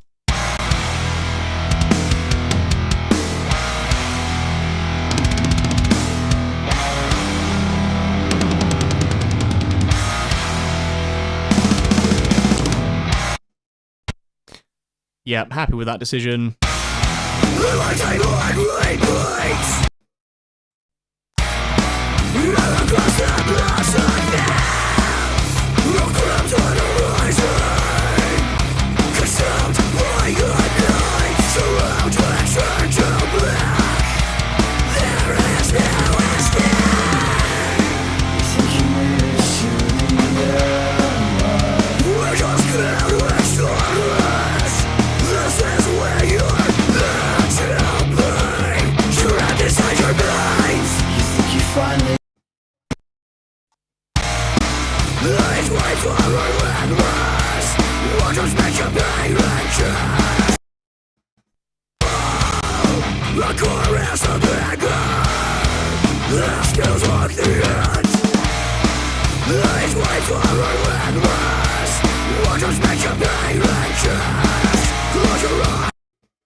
Just needed a tiny bit more confidence from the vocals in the second verse there, but I think everything else is now going to be fine for Tremors.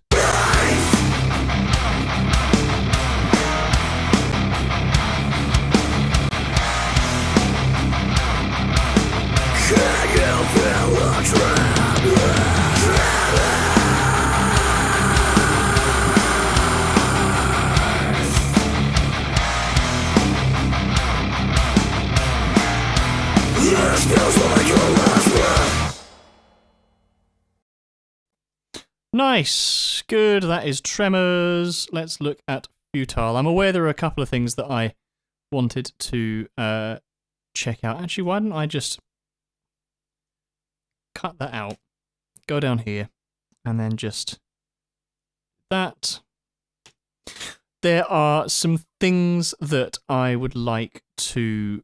sorry, that's not the way I should be saying that. There are some elements of different songs that will lend themselves more useful into, like, obviously the big halftime harmony thing, like that just needs rebalancing. That can only happen in one place, but I think in terms of the snare needing length, adding shell room for everything except a kick, that's probably something that I would like to layer into like a slightly less active or like a halftime song, and then see if that like negatively impacts the rest of the release. Let's see about this guy.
Good, balance is all checked for that intro. Let's see what's going on here.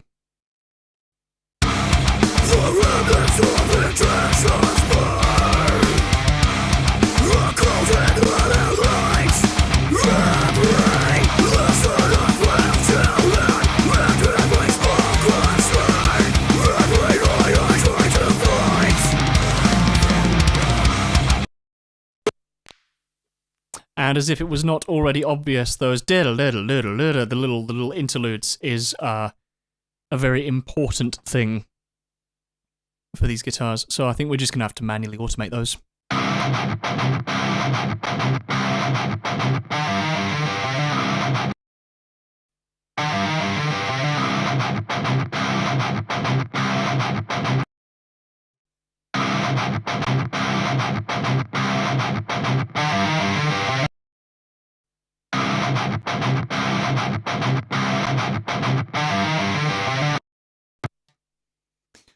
Alright, let's see what that sort of thing does. Just adding a dB in here. And adding one in here.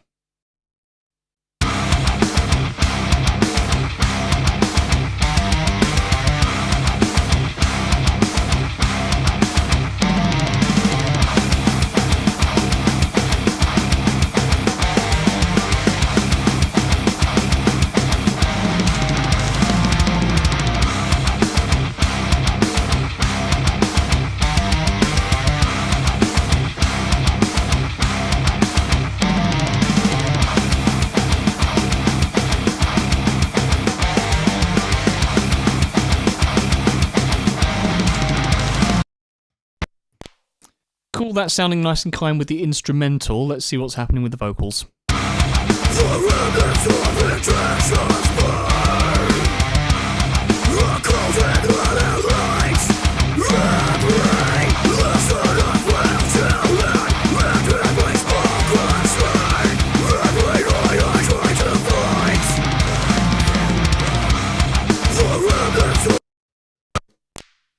Right, I would not mind a little more of that tom fill. And that happens probably over the last 2 bars, doesn't it? Yes, sirree, it does.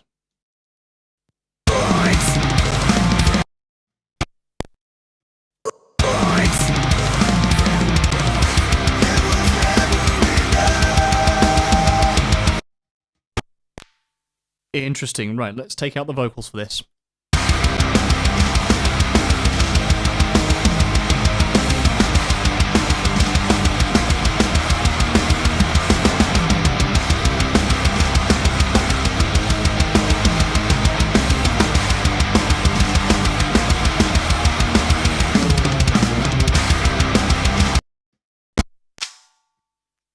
I want a little more of those tom fills in there. Let's just see if adding 2 dB to them is too much.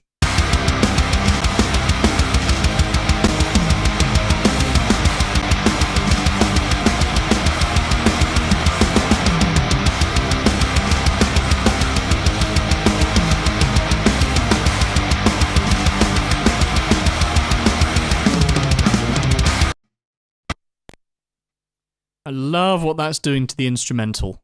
That is very, very fun.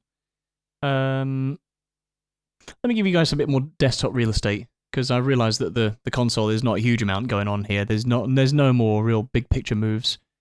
Oh, look at that! Studio mode on OBS lets you like transition out of scene changes. No, not just like changes between individual scenes, but modifications within the scenes. That's cool. Great. Sorry, nerdy shit.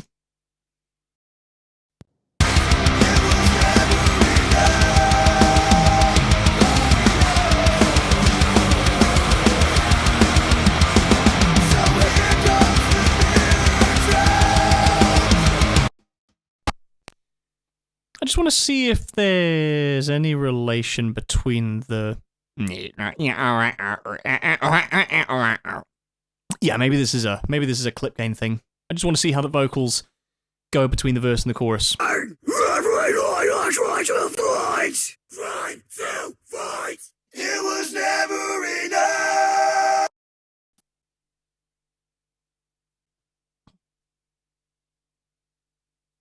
I don't think those are big enough.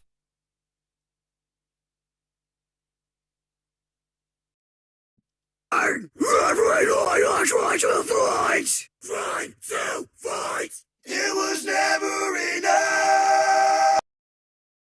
I tried to fight. Tried to fight. It was never enough.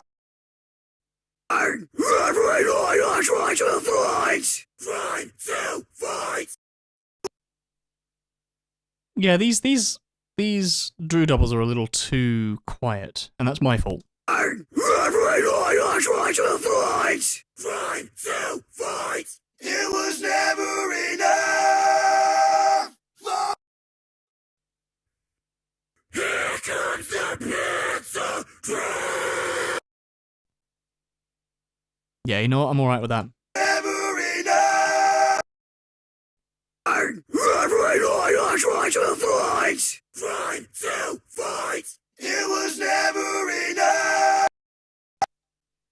So I think try to find... Tried to fight. Try to find and the chorus probably going to need to have a master a cappella bus boost.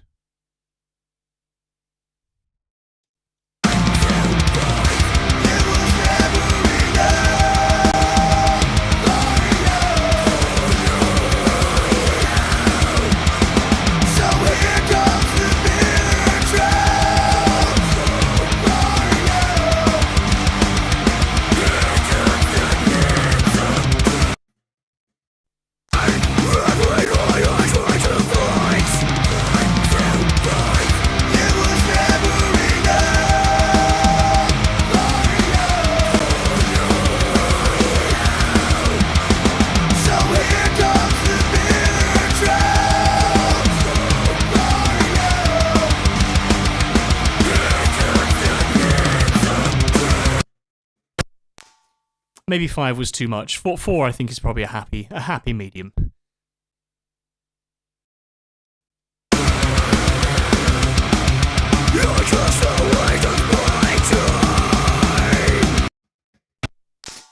Yeah, the drums are just a little bit too prevalent in that first riff.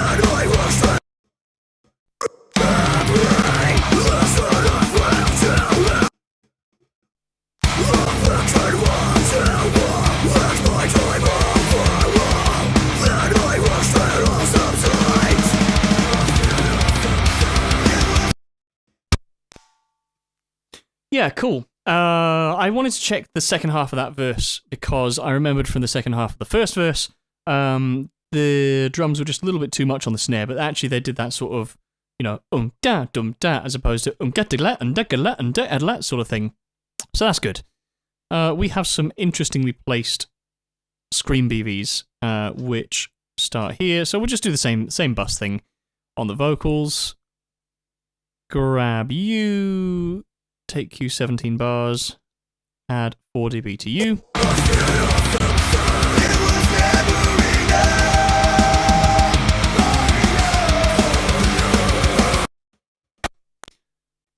Do you know what this kind of chorus reminds me of? The Kids We Used to Be by Your Demise. Loved Your Demise. I need to actually follow through and do a cover of them at some stage.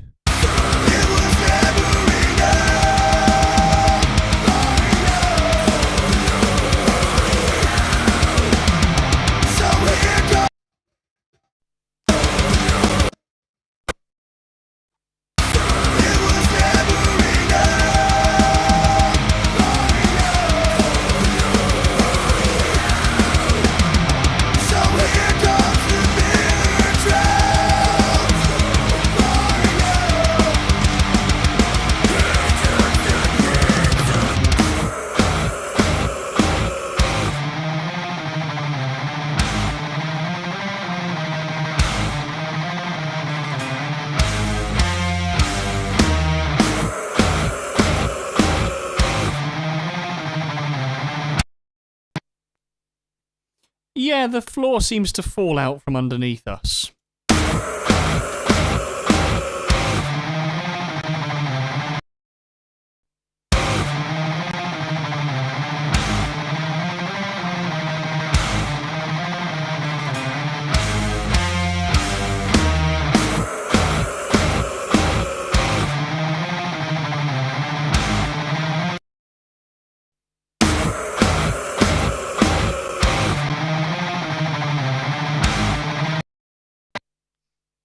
Yeah, the floor did seem to sort of fall out from under us when we didn't have that automation in the guitars, because that's quite an important melody, like dum da da da da da da. Like the spotlight is obviously on the guitars there, so they need their moment.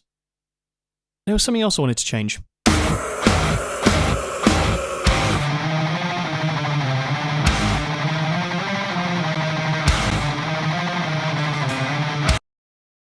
More ride.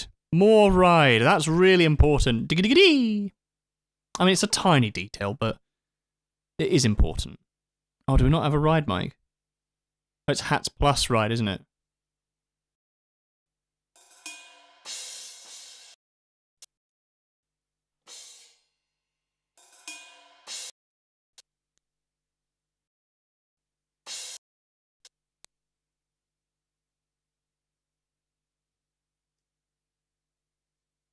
Let's try adding 6 dB and see what it does.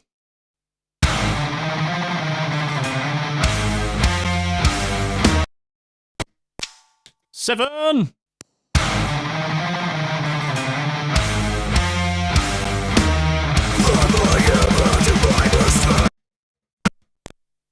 Ah, yes. Blast beats.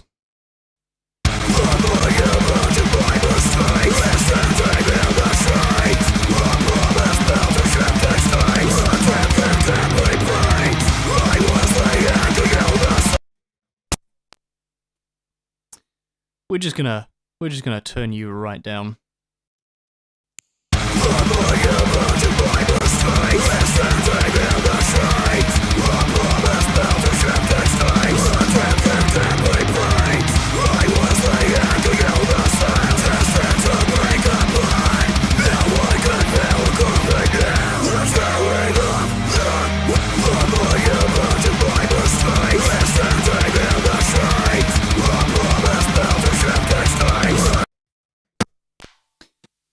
I think also there's kind of like a bit of 220 that I'm not enjoying.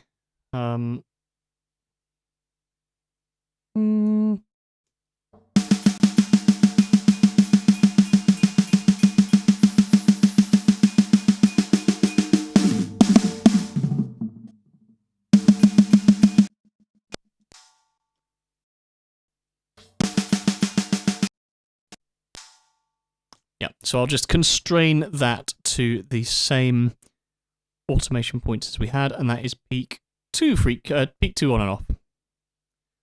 So just turning down some of the snare. Bastard! Oh god! bloody selection of automation in Logic, damn it. Hate it. Oh, really despite... Right, okay, right. We need that off, and we need you on. And then we need you off. Cool.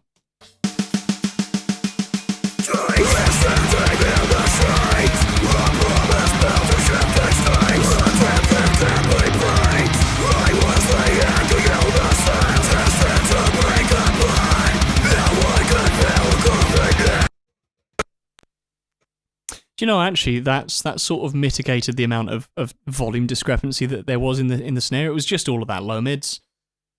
Let's have another listen. Let's listen with big picture ears.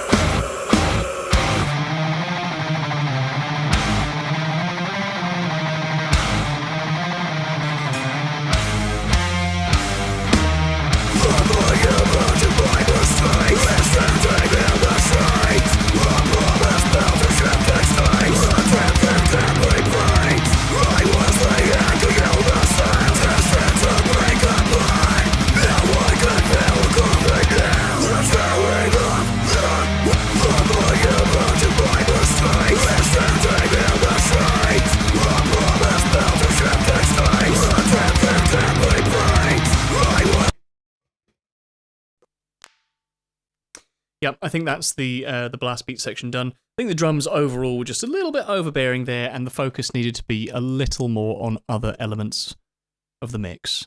Let's have a listen to these. How many more sections have we got out of this? Oh, not too many. We're nearly there. Let's jump into the build before the solo.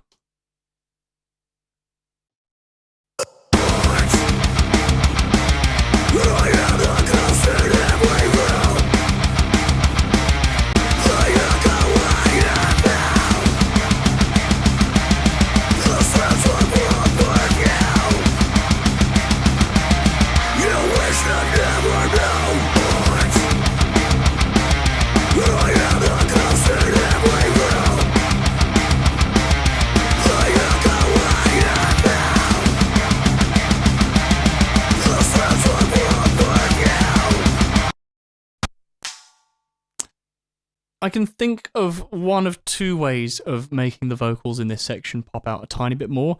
One is just to add a bit of volume like this, and the other one, if that becomes too overwhelming and a bit too ugh, then I think I will opt to automate the ratio of Trackspacer acting on the guitars.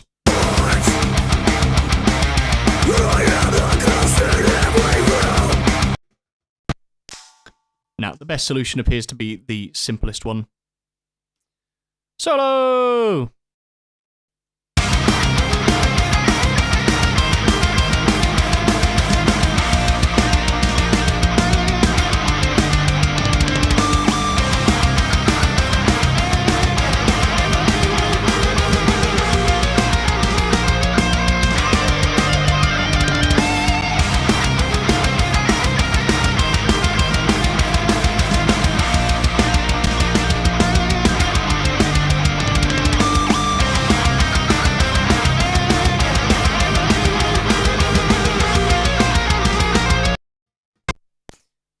Yeah, have I over limited the solo when the second guy comes in?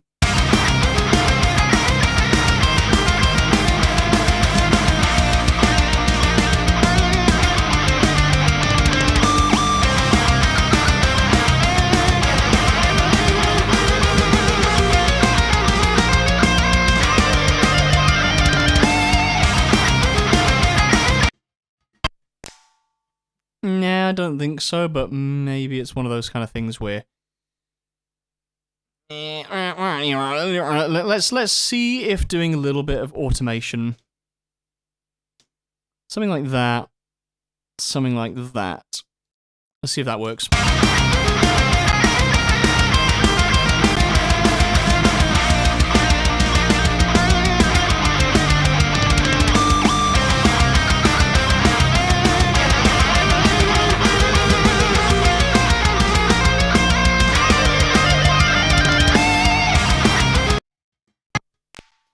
I deem that to have worked. Post solo.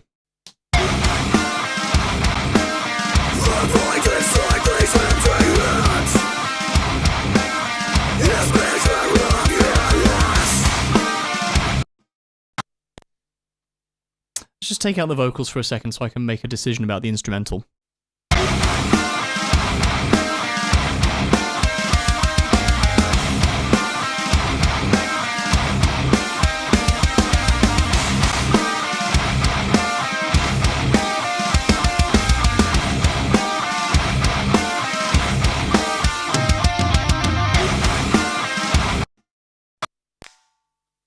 So nothing is inherently offending me about this post solo in the instrumental, which means that the source of all my problems is the vocals.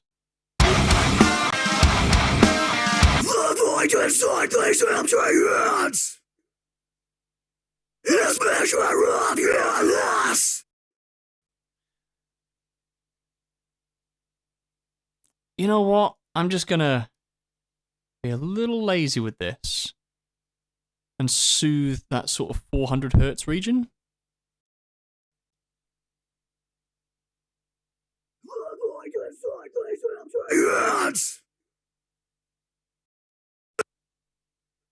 And I'm just going to see what that does in the context of the song.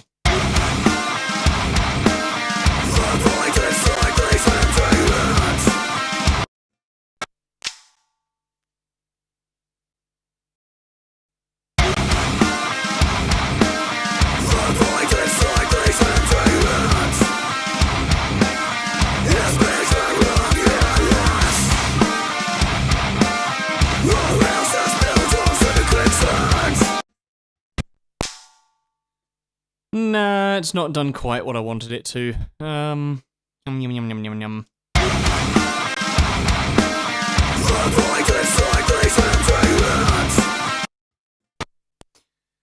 Is it a vocal automation puzzle that I have to solve?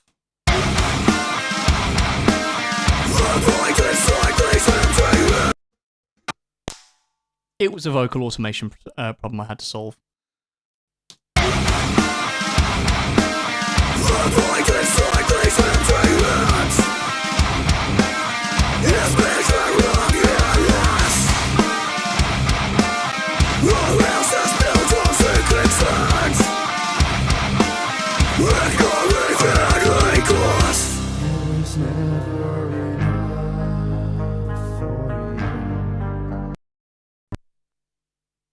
Ooh, very close. Very, very, very close. Now, what are these? These are Sung BVs 14 and 19.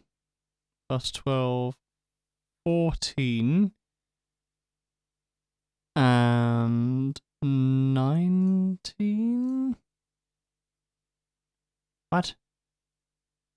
Yes, right. Sung BV verb and Sung BV delay. I'd quite like a bit of delay in here.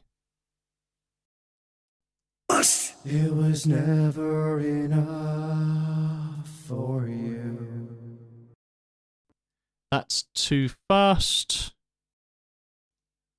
It was never enough for you.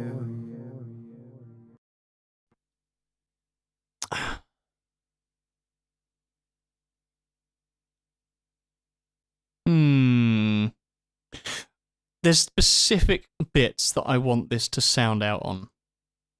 So I think maybe we need to be automating the send mute of the delay.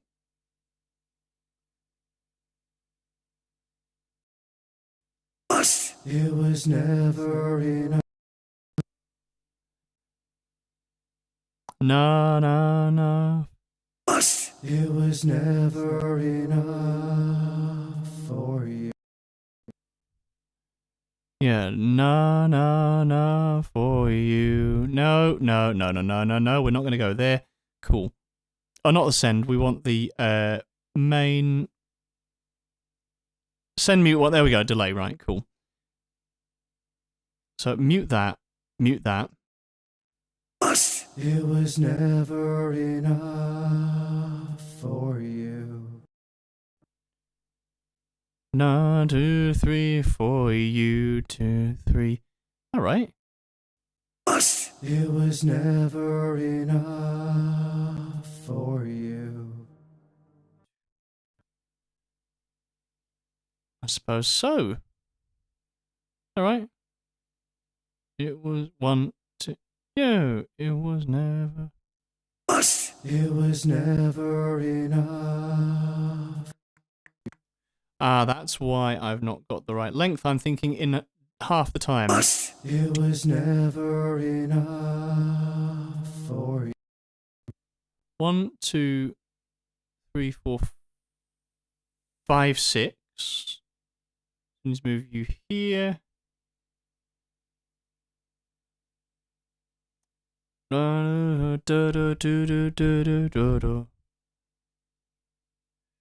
Yep, and then mute for the rest of the album, I think.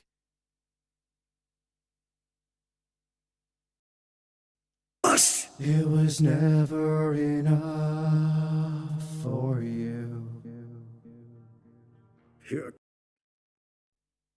It was never enough for you. Cool, yes, let's max that spread out. It was never enough for you. Cool, and in context of the whole thing. It was never enough for you. Very, very close. It was never enough for you. I think we're just going to automate the volume of these sung BVs. Just turn them down 2 dB. It was never enough for you. Yes, we're nearly there, except that bass cab is a bit too loud.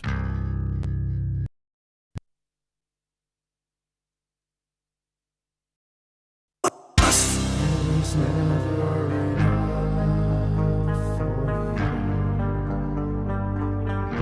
you.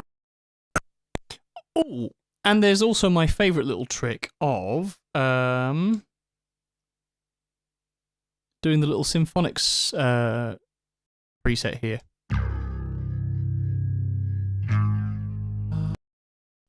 Ah, that's great. It was never enough for you. Here comes the better truth. It was never enough for Very happy with that. Chorus. Oh, yeah. you. It was never enough. It was never enough. Right, let's check any instrumental automation from our choruses. None for the drums. Up by a half dB for the guitars. Right, should be 16. Anything else? No. So our instrumental is all going to be solid, but something is really jumping out with those vocals. I imagine it's probably these guys, to be honest.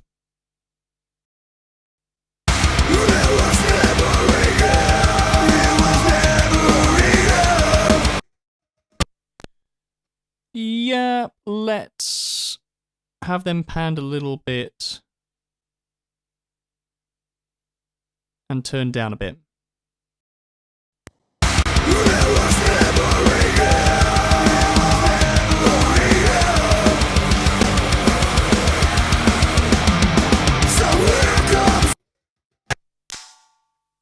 And now these guys, what the hell's going on here?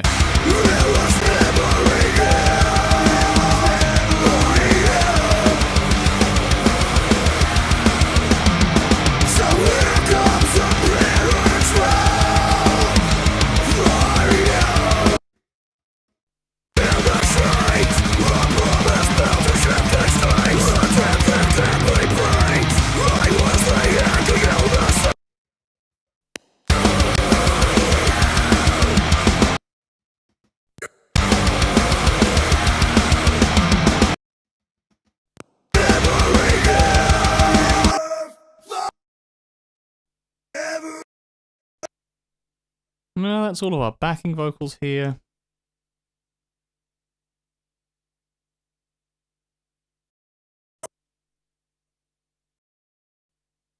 It was never enough for you. You know what, I think that's the source of my problems, is this guy is a little bit too loud.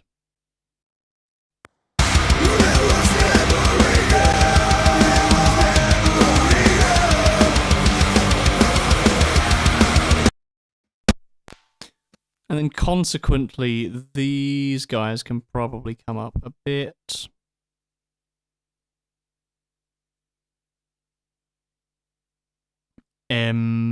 Yeah, we'll just do that with the Scream BV bus.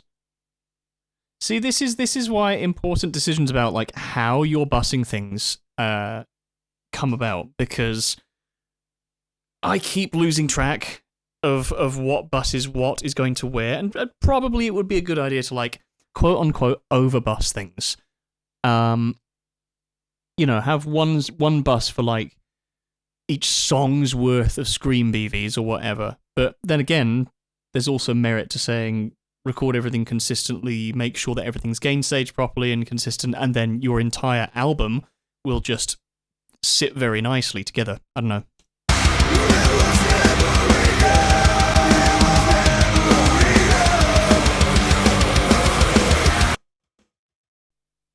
It was never enough.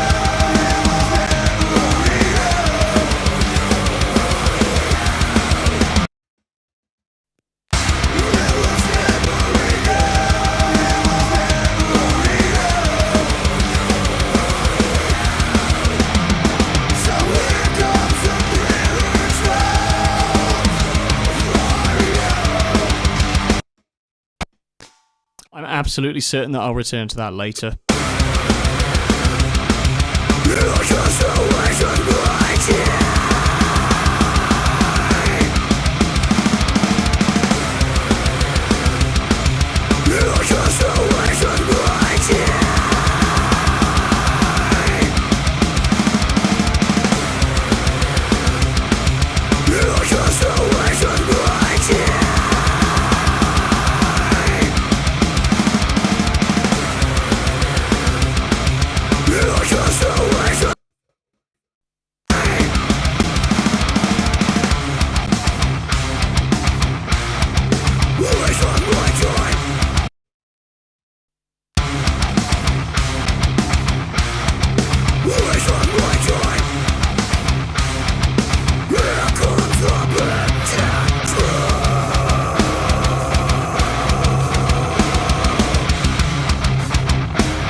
Snare blast beats at the end here are a little bit too much. In fact, can we add the other automation lane? Oh, we can do the other automation lane. Yes. Grab you. Go up. What do we have? That turns into +4.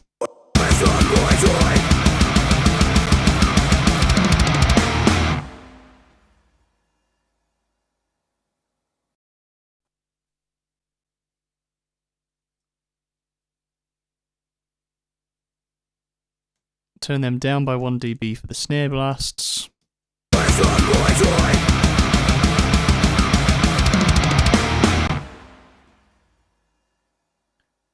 Good. That's a good place for the second song. Let's have a quick... I think let's have a quick blast of Serpentine, and then I'll take 10 minutes.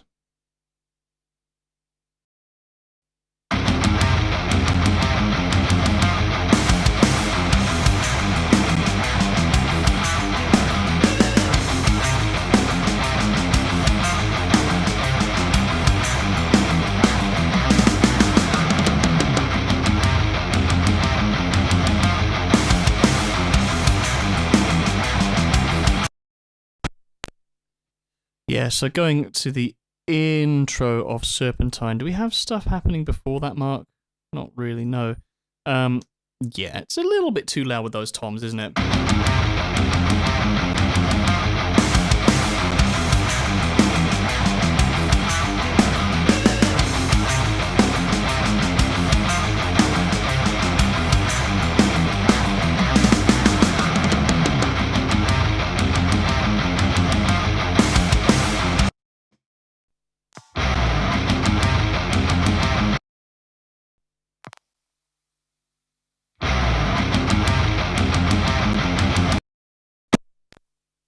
Is there supposed to be a tom at the start there?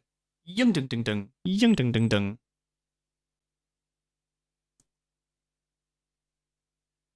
That's quite funny how I ended up erasing that or something. Odd. That's right, just put one in. Good old human error. Good, right, let's see what that's done.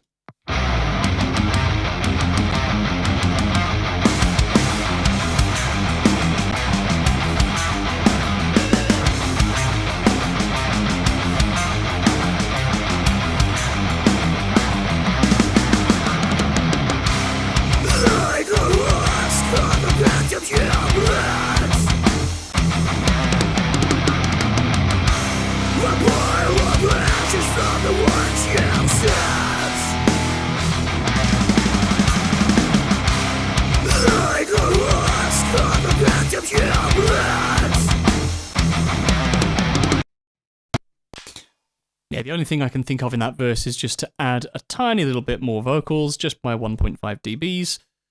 Let's have a look at these builds.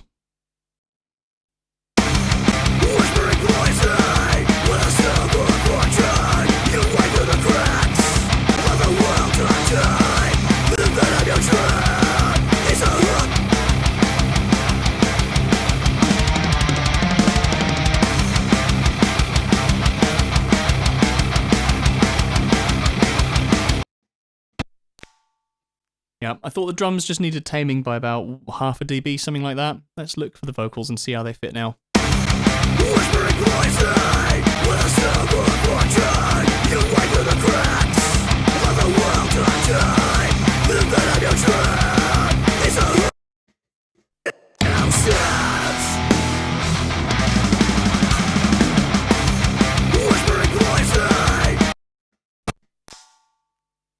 Yep, my gut was correct. Vocals need an extra dB in there.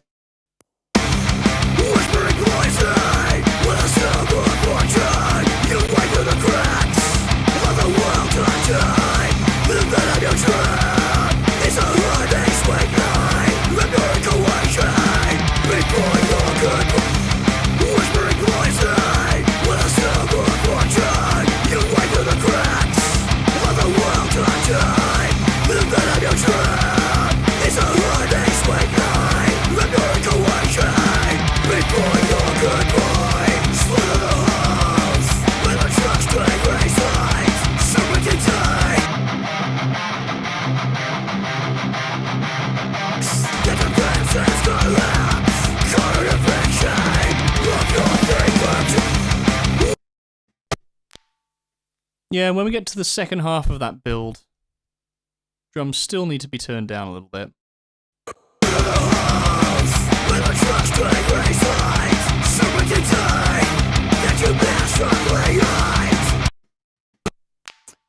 To be honest, right, let's jump in the vocals again, give them another dB, and then we sound nice and consistent.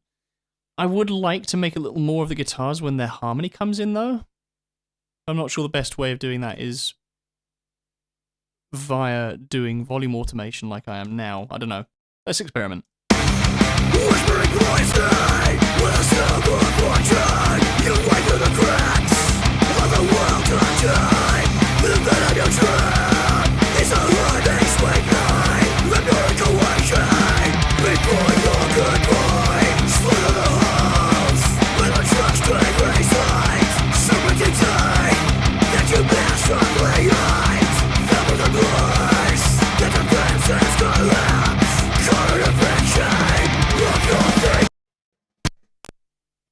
I stand corrected, the volume automation was great. That's just done exactly what I wanted it to.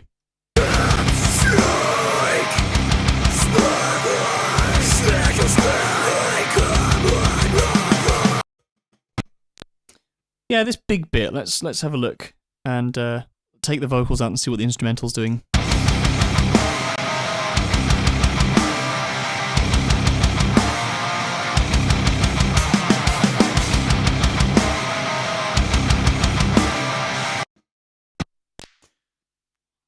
See, this is one of those places where I would think it was entirely appropriate to have a snare bomb. Oh, to hell with it. Let's put in a snare bomb. Let us duplicate our snare MIDI track.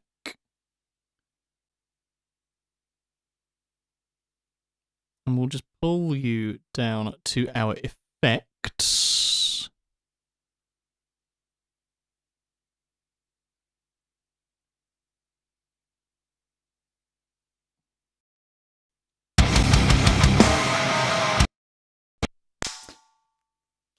Take you out. We don't need you there.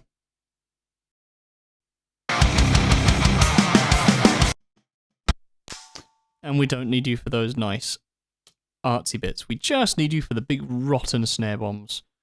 We need you with full frequency response. Let's replace snare dry.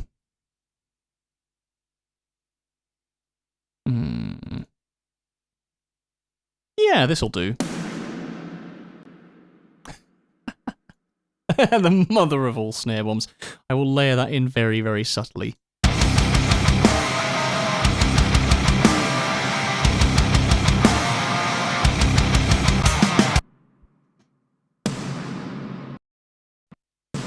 Right, cool. I would like I'd like some sort of a twist EQ on this. Tilt EQ.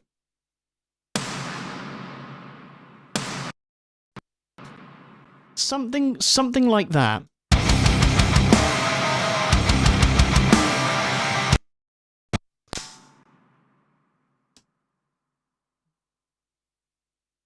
Let's clip you until I can hear you.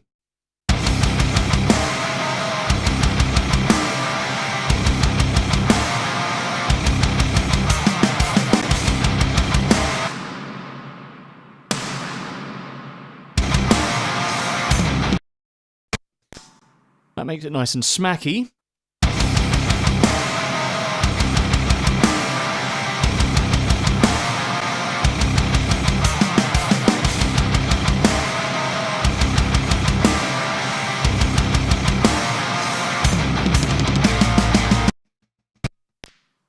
Right, there is one thing that I feel I am obliged to do, which is add some dropped guitars. Right, so both of you have the same sort of thing there, going. I think what I'm going to do is only choose out of those. Do not copy automation data for that. We are in fact going to come up with a totally new guitar tone for this.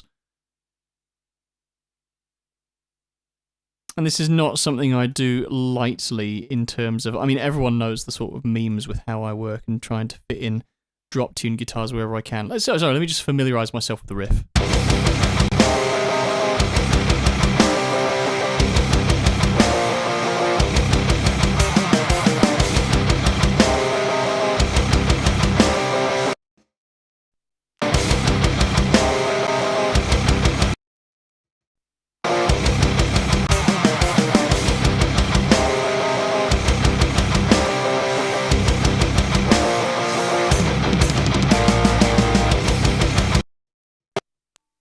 Yeah, cool. I think what I'm going to do, take out all of these twiddly bits and all of these weenie-nee-nee-nees, and we're just going to focus on you guys, and we're going to shift you down by an octave. This is not to encroach on the bass guitar's territory, it's just to add a little bit of extra thickness, because I mean, this is uncharacteristically big for the instrumental, but it's just lacking a little something in order that I sort of did to make sure that everything else fitted in nicely around it. So let's just see what's happening here.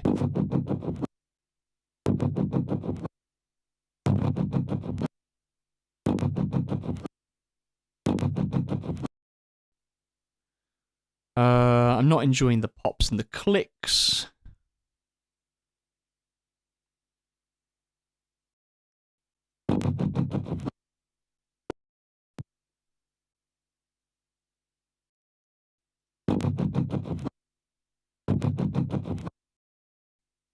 Right. Let's reset to my default.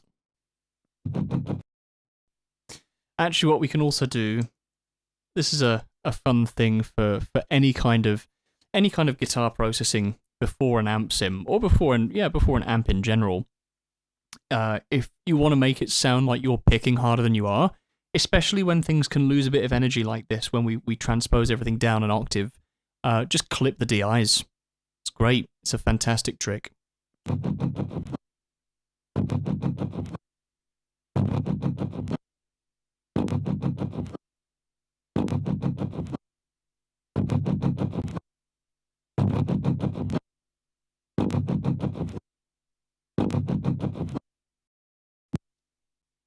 Really feels like Drew's digging really hard into those strings.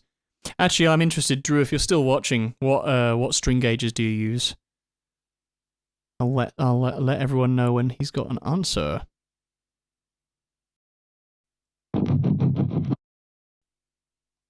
Too tubby. Too tubby.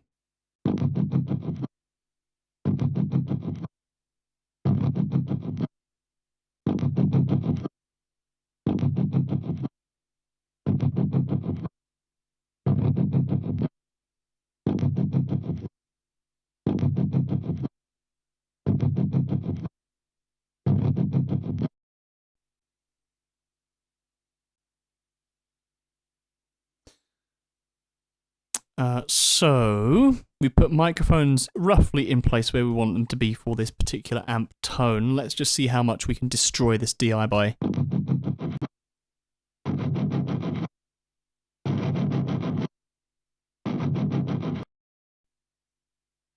So I'm not really wanting a huge amount of stuff going on in terms of the distortion, especially not from a drive pedal, but I think there's some sort of 300-ish wooiness that I'm not a fan of.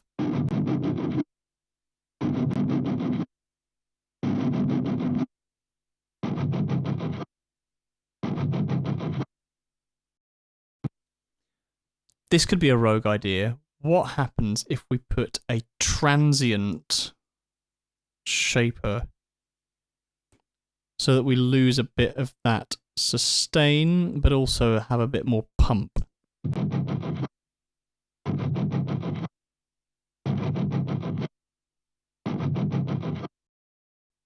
Yeah, what I'm after here is almost a synth kind of effect. Just to really reinforce the thickness of these drop C guitars. Let's turn the actual amp on.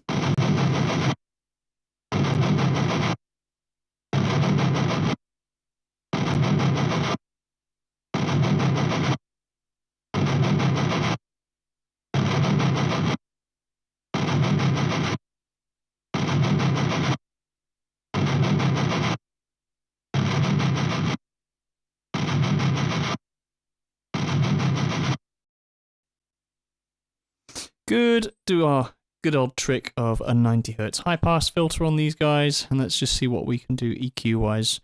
Well, we're going to reset you to my default. Put you on 90.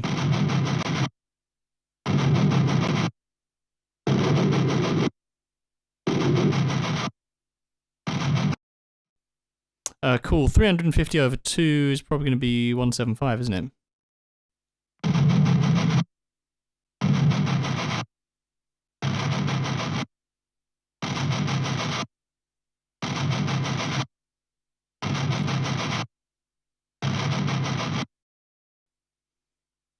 Cool, so what I've done there is made an amp tone for our good old rhythm guitars octave shifted. And that's just to add a little bit of extra thickness inside of this big bit.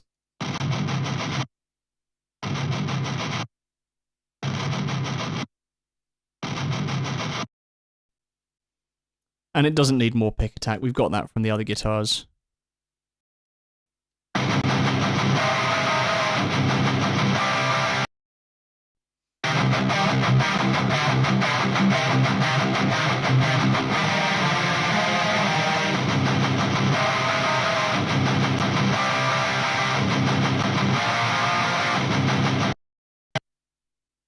Yeah, it's just added a little bit of thickness, which I really like.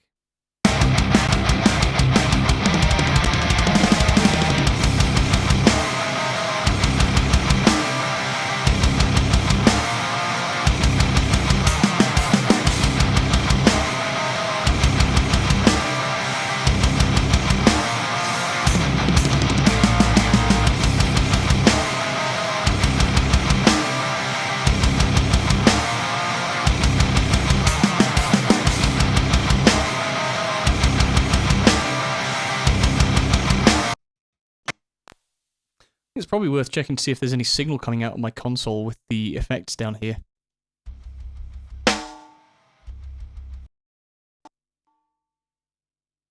Bruh. That explains why I couldn't hear anything.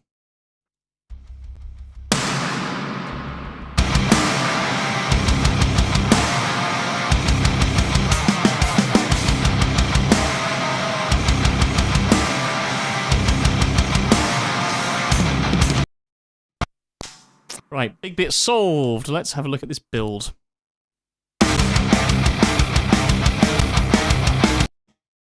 Oh, cool. We can just copy the stuff from previously. So drums down minus 0.5.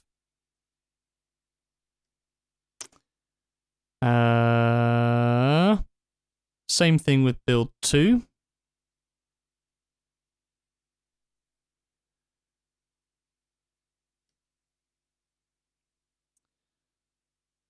What else? Any other bits? Any other bits? Any other bits of automation? We've got a little more guitar in build 2, because that's where we've got our harmonies. Got up by a dB there. Build and build 2 vocals are at 1. To be fair, actually, I didn't check to see if the big bit had anything particular to concerning with vocals.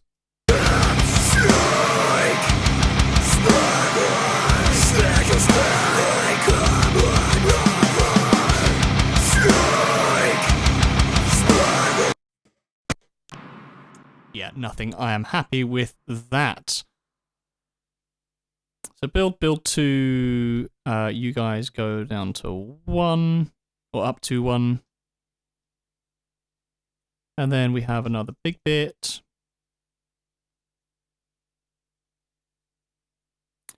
Big bit drums return to 0.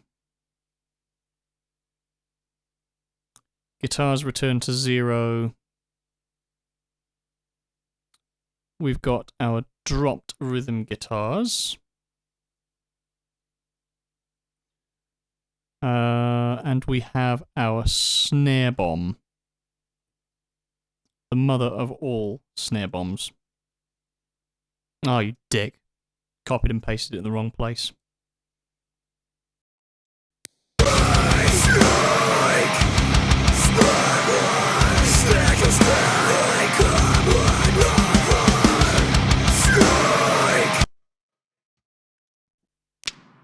Now we come into the first bit that I would call a chorus. I mean, I don't know if the band would call that big bit or a chorus, but this to me is a chorus.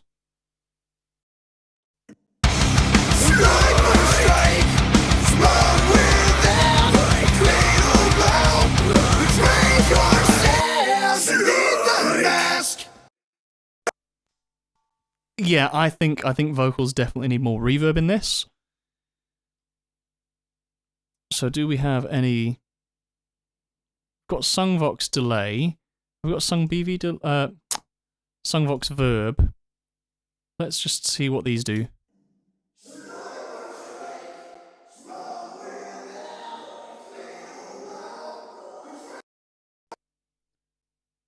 Yeah, all right. Let's automate those guys up. Sniper strike from within, like fatal blow, betrays yourself beneath the mask you wear so tight, the shadow of the truth still. Sniper strike from within, like fatal blow, betrays yourself beneath. It's a little bit too much now. Because they sound like they are in a bathroom.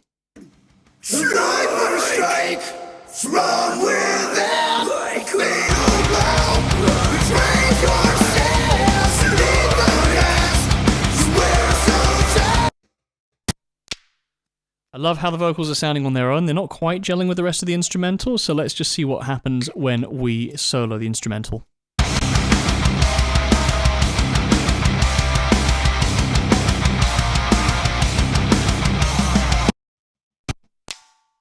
Little more guitars.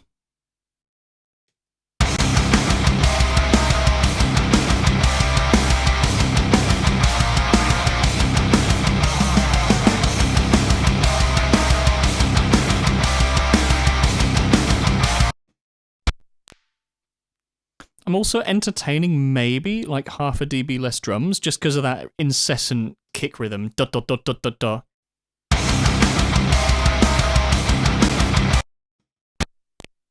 Yeah, that feels like it's going to gel much better. Let's have a look and see what that sounds like with the vocals involved.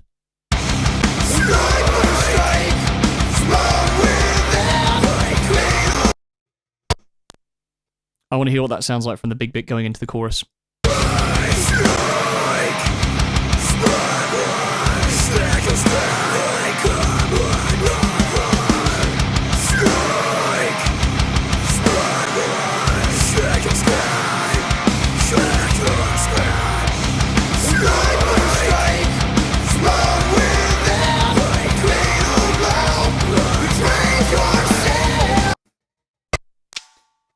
Cool, we are nearly there with this chorus. I just like the idea of having a little bit more of our clean oh.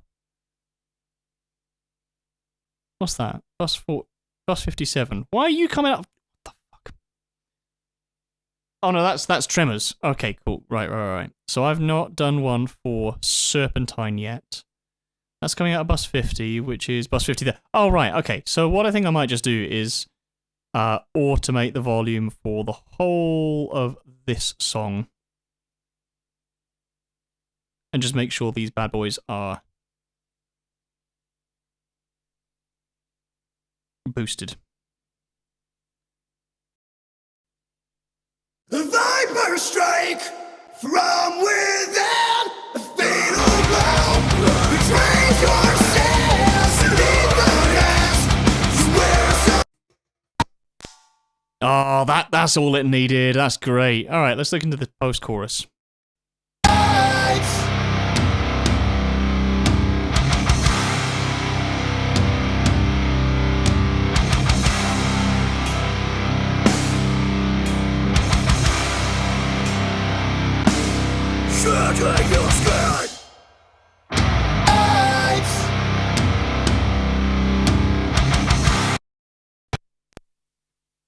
Yep, I think this is now the moment that we need to use to create our shell room.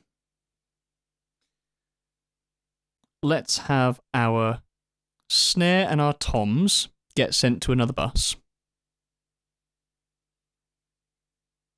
I'm now losing track of all my buses because I can't order them alphabetically like in Cubase. Ah!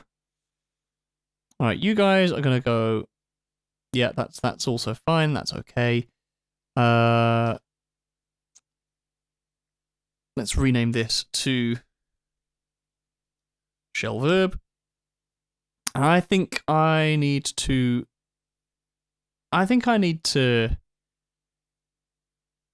use Pro R2 for this. And just have a bit of a play around.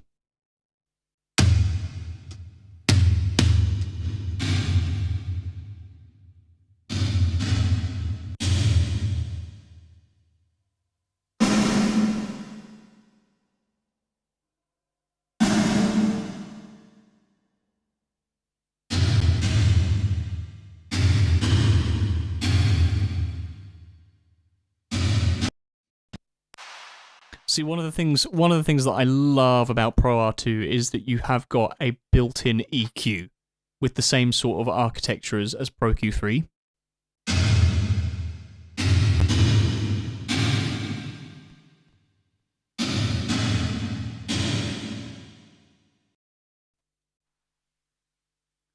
I'm nearly a fan of that. It's just a little bit too slappy for me.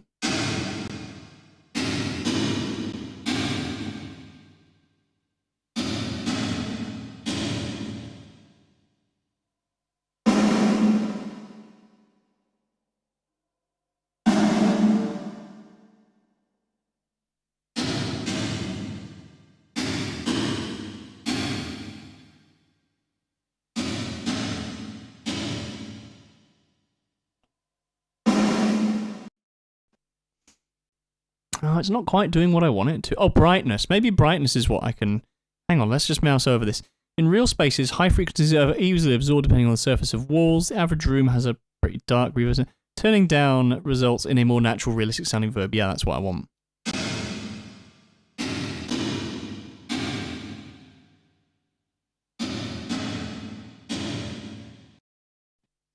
Alright, let's just compare this to one of their presets.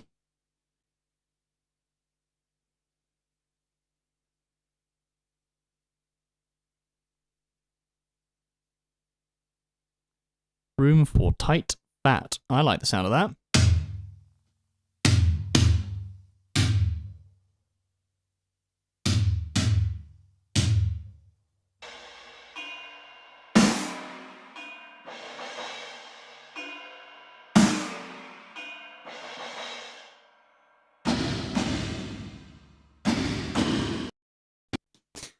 You know what? I much prefer that whole idea of it being such a huge, massive sounding thing, because we've already got enough room samples and, you know, rooms.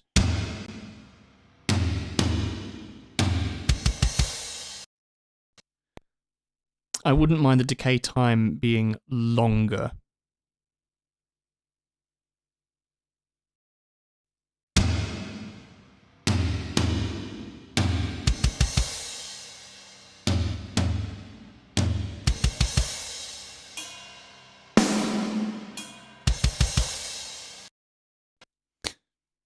We can certainly EQ lots of that away.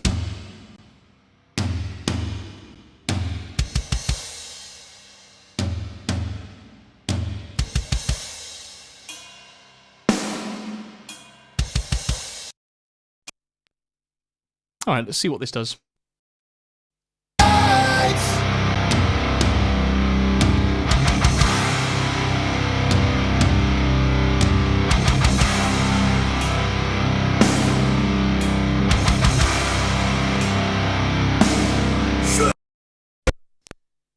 Yeah, the snare's coming out a little too much. What happens if we take the send of that down -6?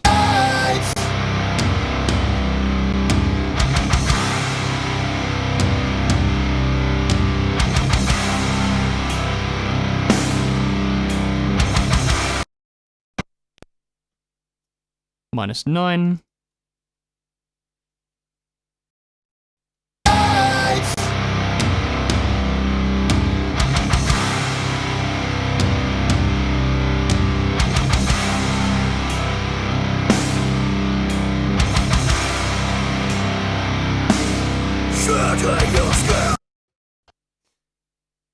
Do we include that as a snare bomb? Dee dee dee, da da da. Oh god, you guys write catchy stuff. Let's just drag you. Oh god, I've got to drag it all the way down to the bottom of the project. This was a mistake. Christ, decisions were made. Right, okay, let's just slip that MIDI up in this bus, and then we can align you here, and then we can nick you and just condense you so that you don't risk having an early shot. Right.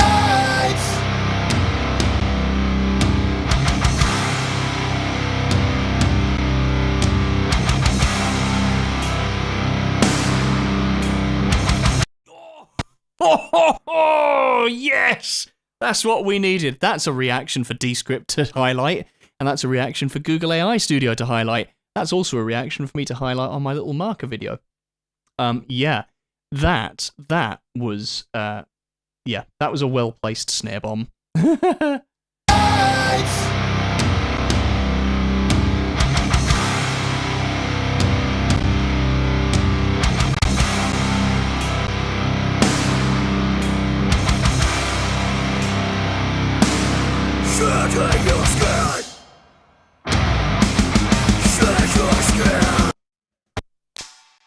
Good, I'm very, very, very happy with that. Let's have a look.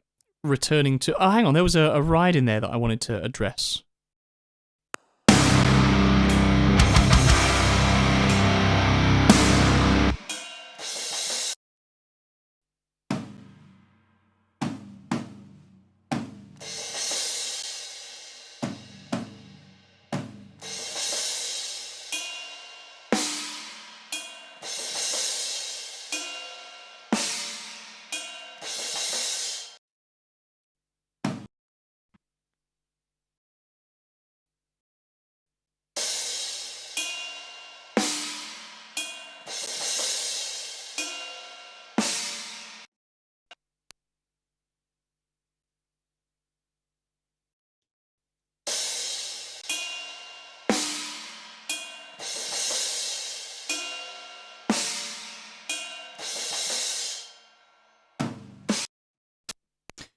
Good. Let's just see how that fits in with everything else.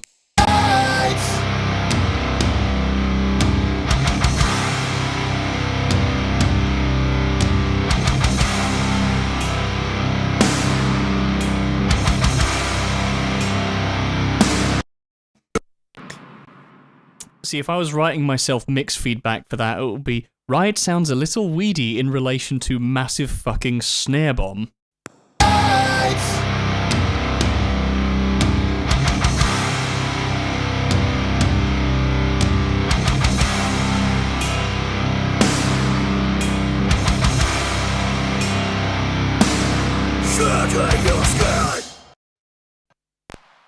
Better. Right. Let's look into our automation for the first riff returning. Any general pointers? Where's this first riff?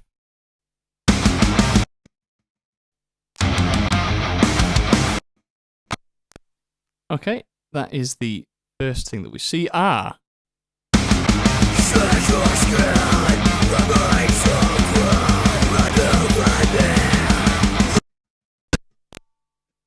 Okay, well certainly the snare can come down a little bit. No, different song. Not sure if it necessarily needs that EQ move, but it certainly needs to be turned down.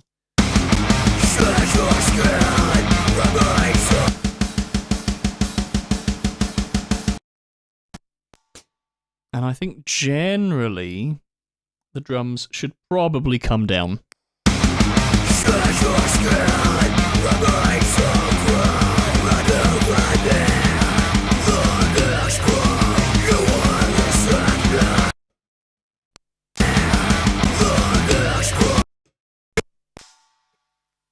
Tom's too loud.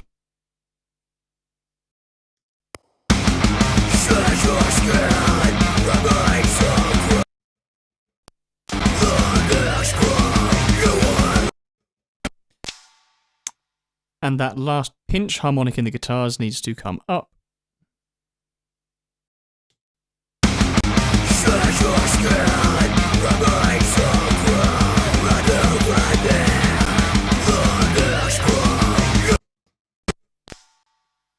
Maybe a tiny bit less.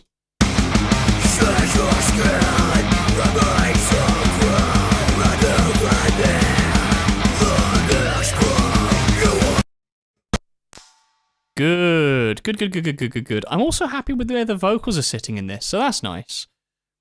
We have some new sections.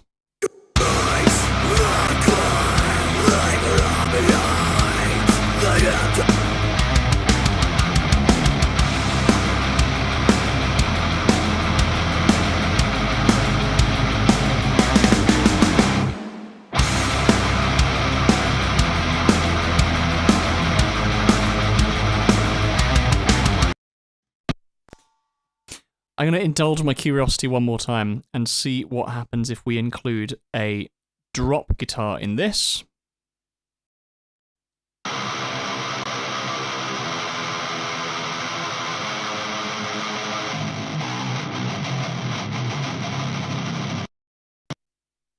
Oh, it actually sounds filthy. I really like that.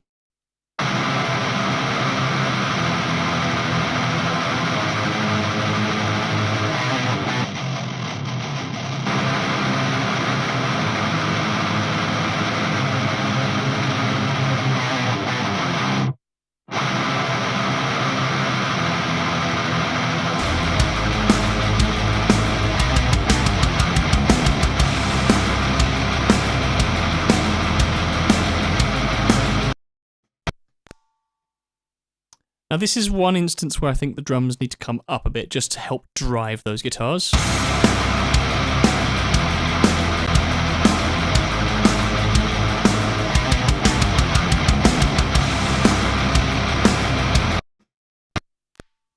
And actually this might be something that is happening with our super like sub bass down here.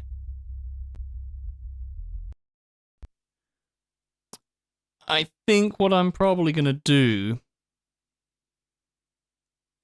this is just good practice, is to like duck it out from any low end that the kick is doing.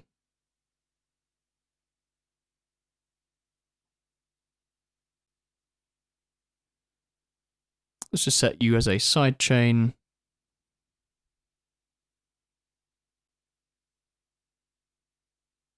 Come on, where's our kick bus? Snare one, where... Can anyone find my kick bus? It would be really helpful if it was like actually labeled. Kick, snare, toms, no, kick, there we go, right, cool.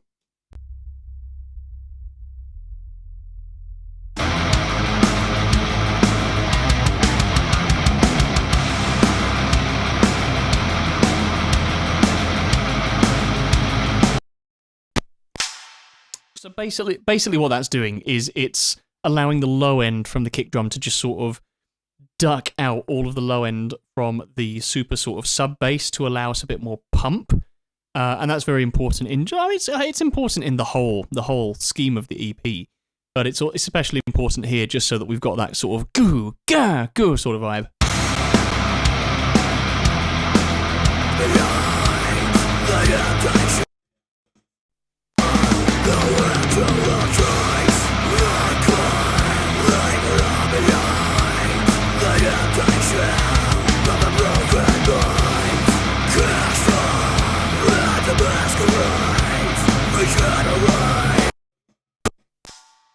Yeah, something's not quite fitting right with the vocals for me. Guys, leave it all behind. The temptation of a broken mind. Cast off, red to masquerade. Regenerate. Cosmotic grace. Leave it all behind. And maybe the thing that wasn't sitting right for me was the fact that like there were just no backing vocals. I would like to generally soothe some of that 400-ish kind of region. Guys, leave it all behind. The temptation of a broken mind. Cast off, red to masquerade. Regenerate. Yeah, I do like that kind of spectral software, like Soothe and Trackspacer. It makes EQing when you've got like loads of millions of individual bands just like less, I don't know, less overwhelming. Guys, leave it all behind. The temptation of a broken mind. Cast off, red to masquerade. Regenerate. Cosmotic grace.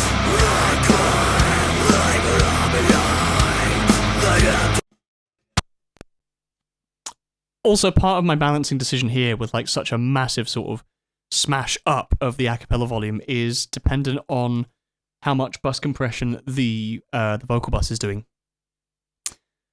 So that sounds like it's squeezing nicely.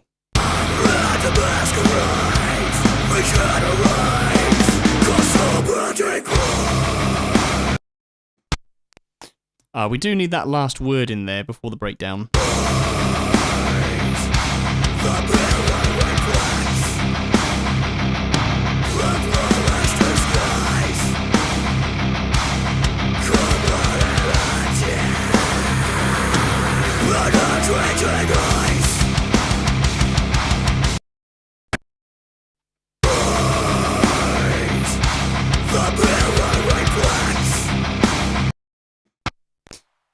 Once again, just going to check the instrumental to see if the vibe's there.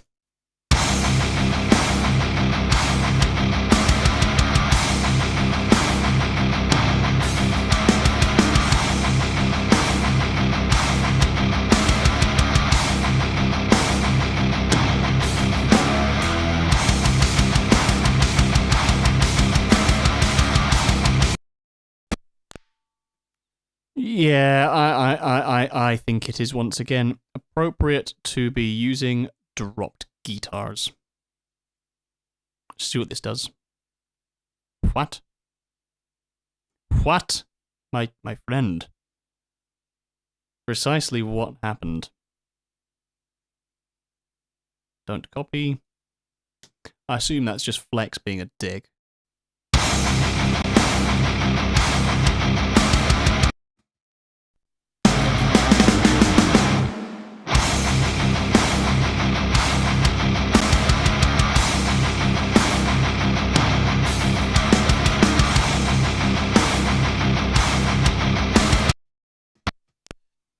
And I also think that snare bomb would be appropriate there. Go down. Go down. Go all the way down!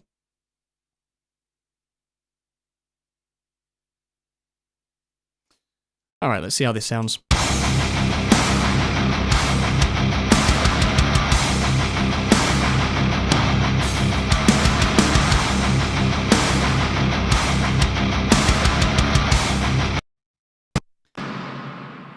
Excellent. Very happy with that guy.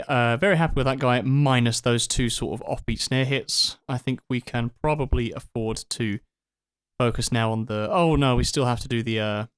Still have to add the first breakdown, don't we? The vocals to the first breakdown.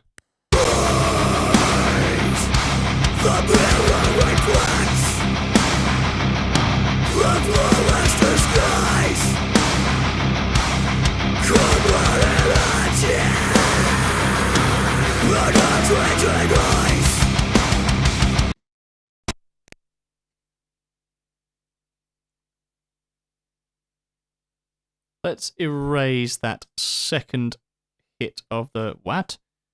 My friend. Right, get rid of the second one of those, because we only need one.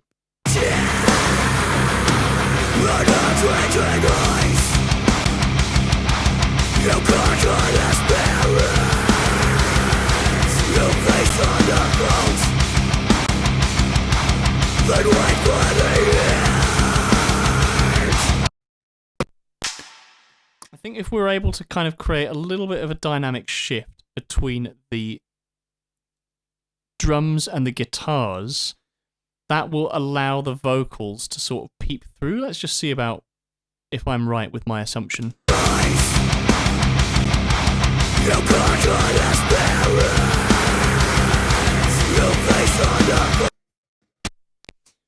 Now I think let's give them a little bit of extra juice. Just so that we're not sort of entirely static between these two different breakdowns, even though they've got the same riff.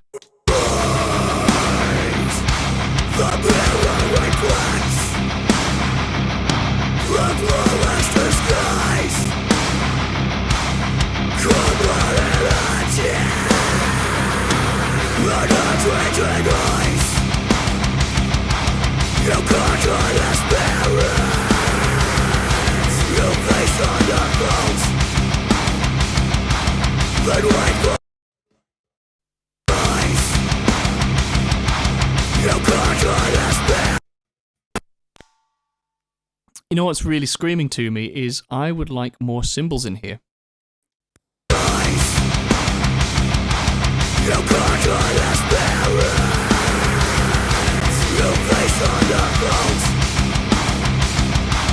Then wait for the end from the bitterness core.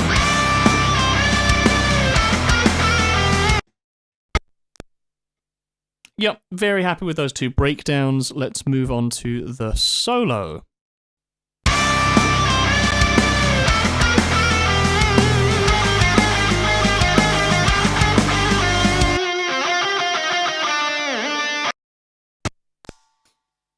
There's just a little bit of spangliness that I'm not a particular fan of with this. It might be nice if it was like a combination of I don't know, almost the vibe of a semi-neck pickup. Let's just see what this sounds like.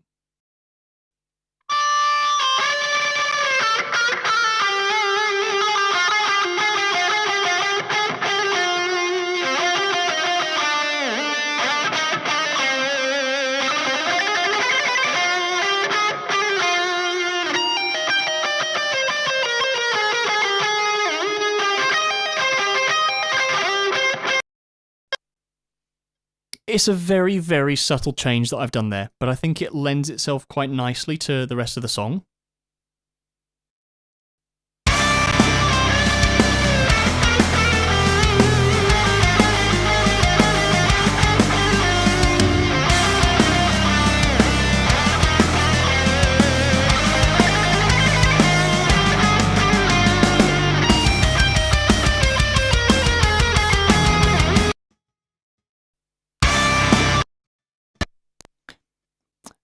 Definitely think that these guitars can come down.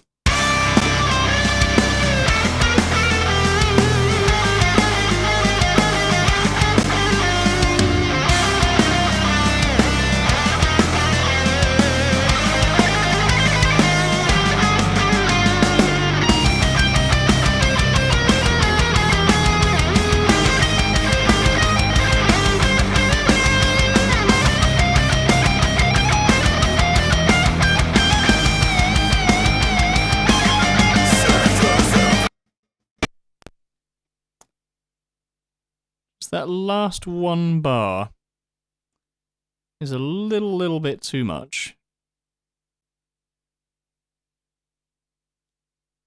And also there's a tom hit that's a bit too loud.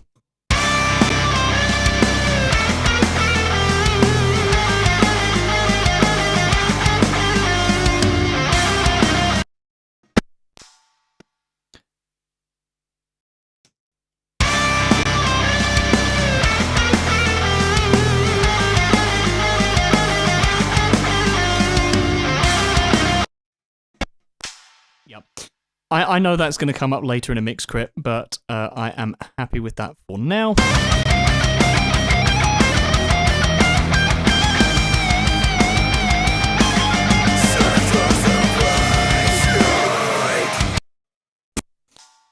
Ah, we can return to our big bit. That's good. We can just copy and paste. Oh, we can copy and paste a bunch of stuff. Right, that goes to 0, chorus goes to 1.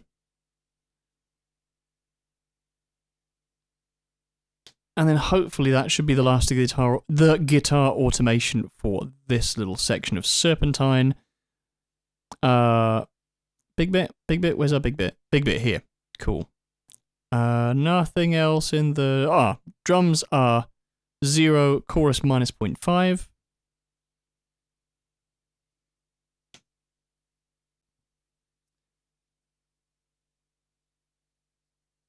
Big bit and chorus. I'm just going to keep saying that so that I remember like how it's supposed to sound, or vaguely keeping track of where I'm supposed to be. Ah, yes, this big bit needs to be copied into our drop guitars. Lads, would you believe I've just had a notification saying that there's going to be rain soon? That is merciful.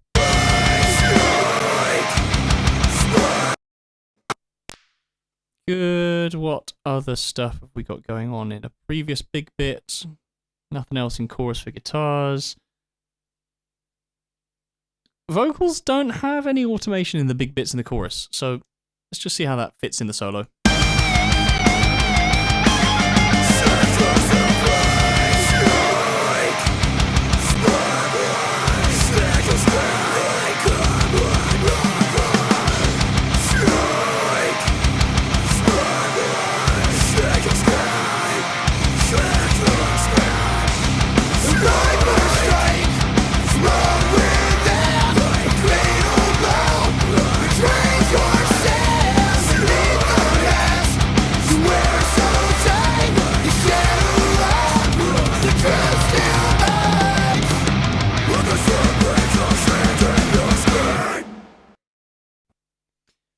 Everything except the outro is perfect now. Right, what happened with our first riff returns? That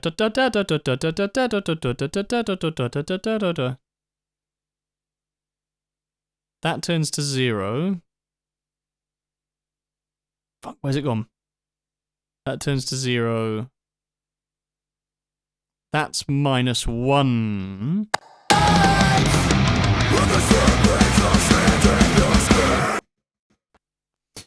I think that's appropriate. -1.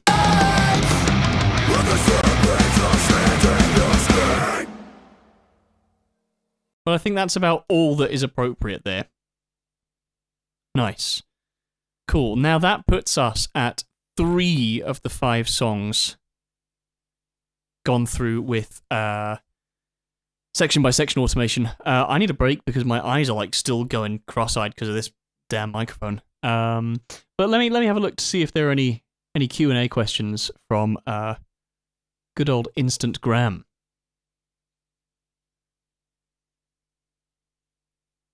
Oh my god, this sweat's really bad. Like my hands are starting to prune.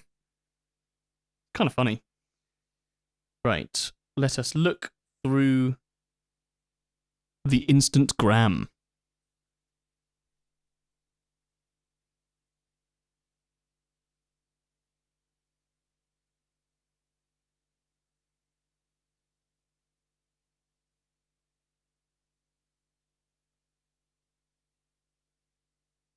No, apparently no questions from Instant Graham.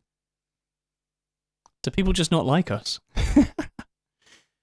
Cool. Right, let's take some time. I wouldn't mind having 15 minutes. So let us come back in 15 minutes. Can I do the?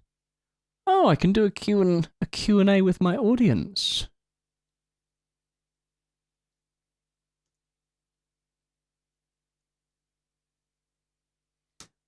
Ask me anything, keep us engaged and awake.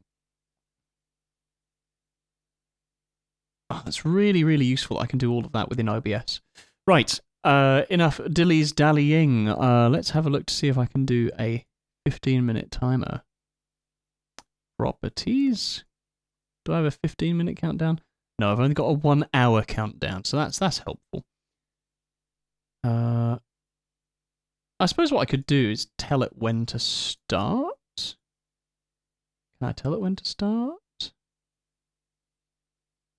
MPEG options, no. Okay, what I'll do is I will just do this the long way around. Go ahead and restart you. Can I do that?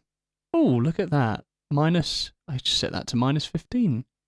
Now, can I be really clever and... No, I can't. Nope, fine. Great. I will see you guys in 15 minutes and 2 seconds.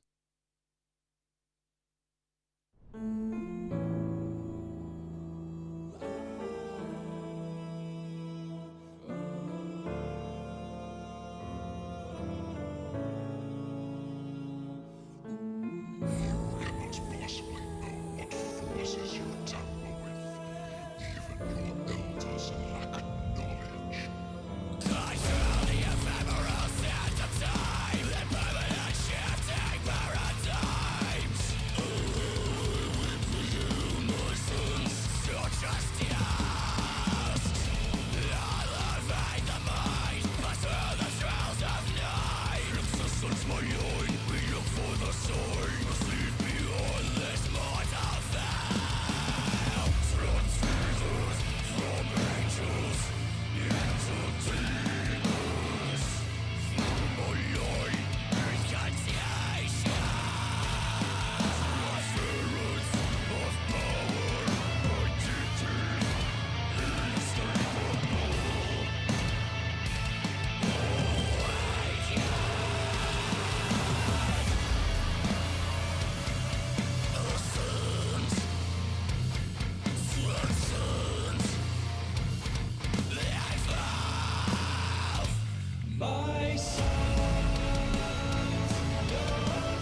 And he's back.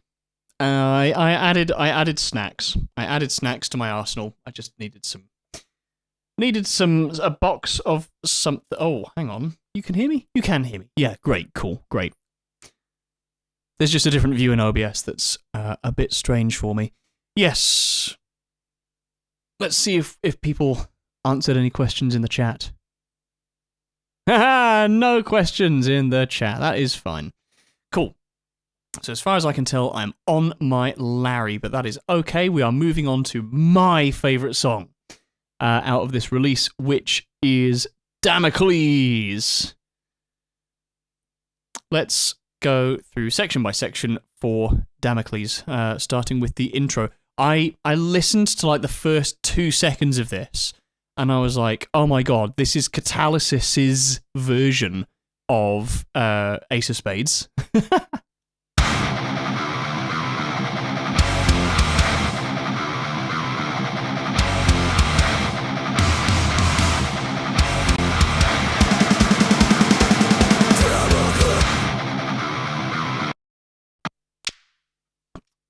Okay, initial thought. Love the relationship between the kick, the bass, and the guitars. Maybe the guitars could come up by a hair. Just a hair.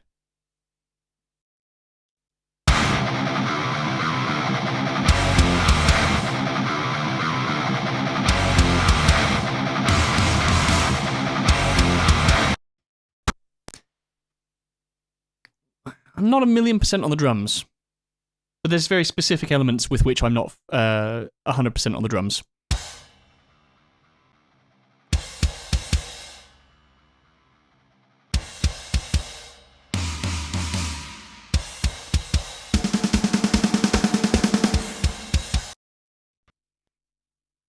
Yeah, we're gonna do our old snare trick.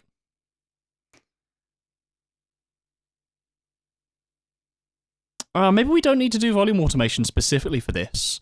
Maybe what we need to do instead is do that EQ automation.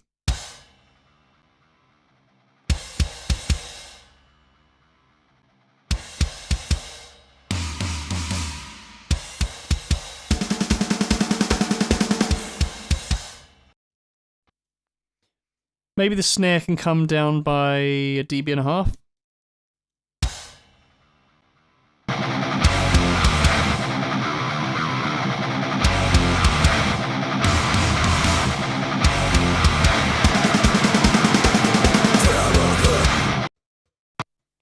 Now, there's an extra little effect in there, isn't there? There's some pick slides! Yeah! Alright, cool. Let's sum these together.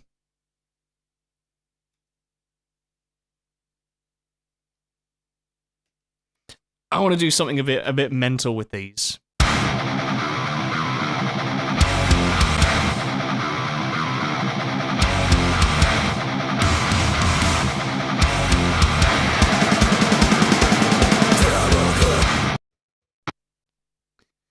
Okay, that's cool. Let's just solo the pick slides, and this is like worth 2% of what we of the entire release. Not enough top end.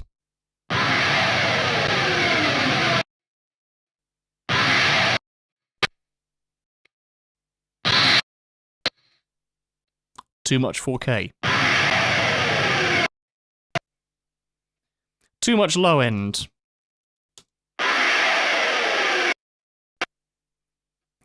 Too much low mids. Yes.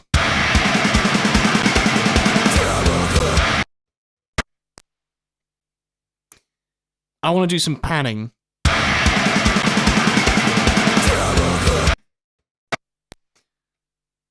So if we set our pan to absolute,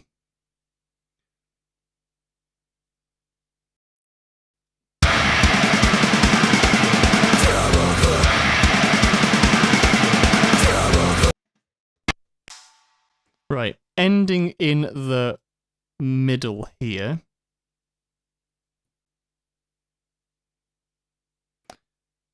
I want it to start by going left.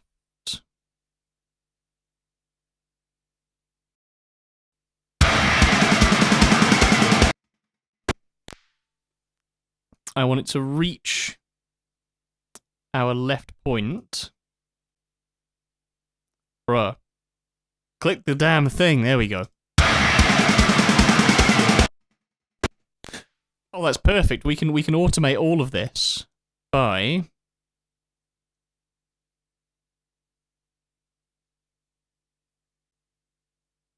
we could just do that. Sorry, this is way, way, way too much detail to be going into just for a pick slide. Right, okay, we're close, we're close. If we go ahead and create some curves.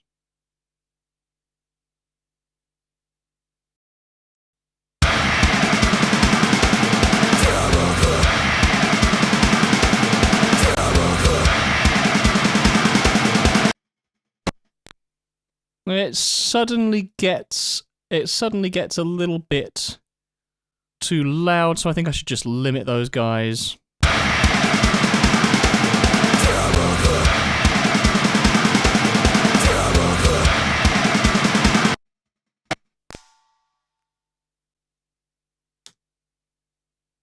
And then maybe turn them down just a teeny tiny bit.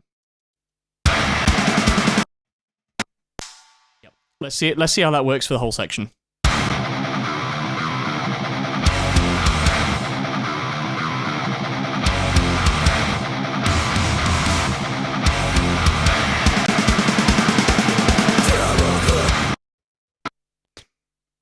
We do not have enough of that screamed Damocles! Damocles!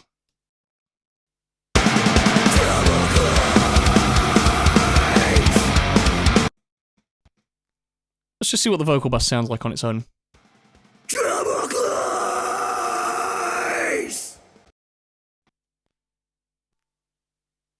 Yeah, it's not angry enough, and that probably means that we need more actual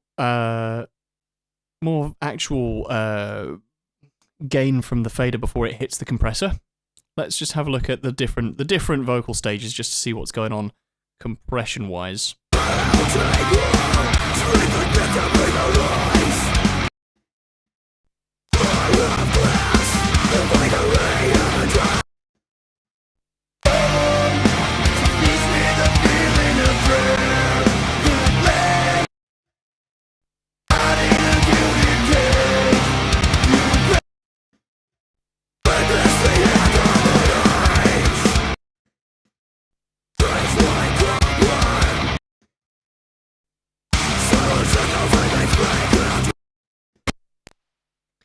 Yeah, okay, my findings are that generally, anything outside of the chorus and the chorus halftime just need to be cranked. So I think what I'm going to do, go a little bit rogue, I'm going to smack all of this up. Let's see what 4 dB does. It might be too much.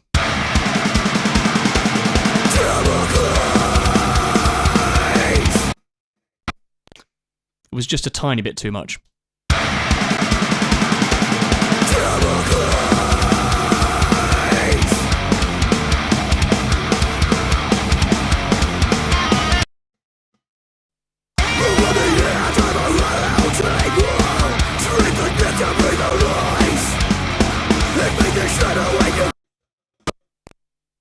Yep, good. Let's call that plus 3 dB.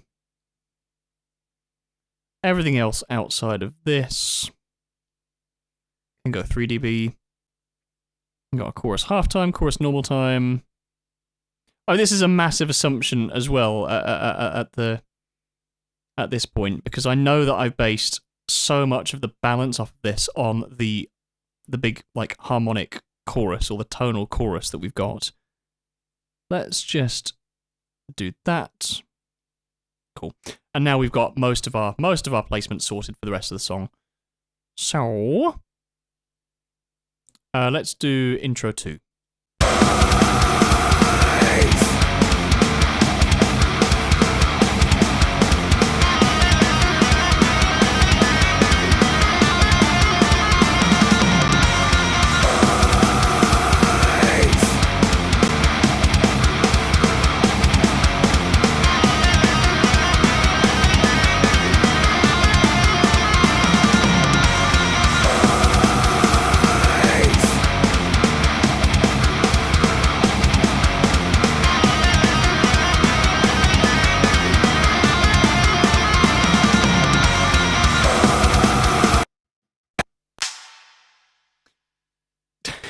lone snare.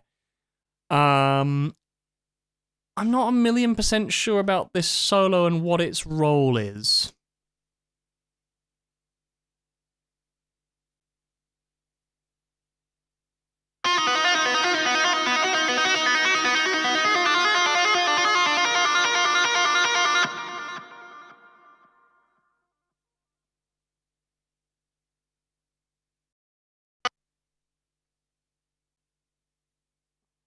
I wouldn't mind keeping it as a, I don't know, like a subtle accent sort of thing. So maybe I should, maybe, do you know what? That's what I should do, isn't it? Just automate the volume of the verb and the solo down just a little bit.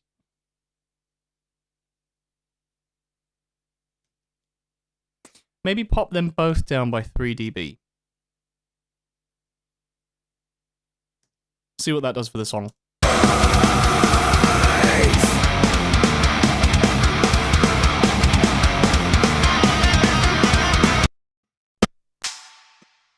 It's just a little bit too much. A little bit too much. Maybe it just needs 1.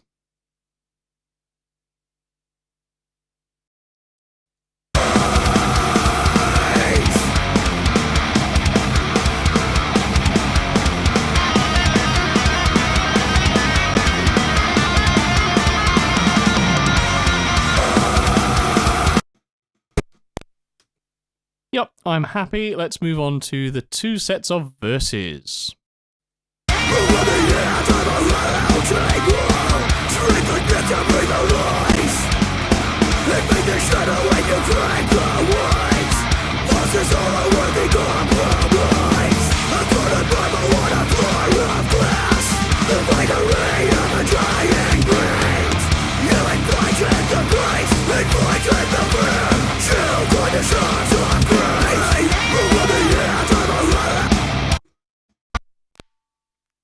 I'm happy with pretty well everything, apart from I think the guitars can come up a tiny bit.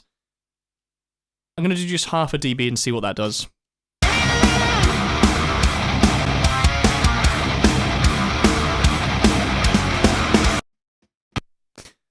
There's quite a nice ride fill in here, isn't there?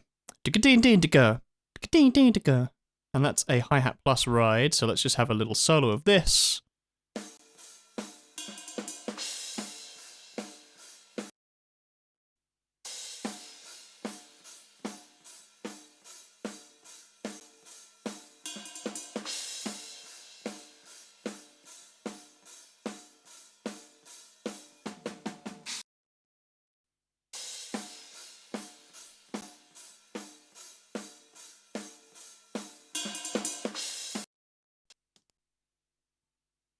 See what that does to the drums just in general.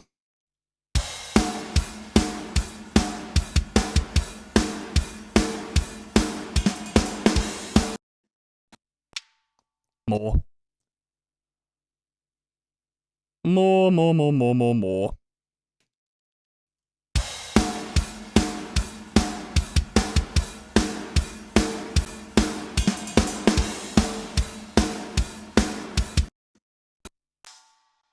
Feels good, right? We have added our ride fill, or at least automated that up.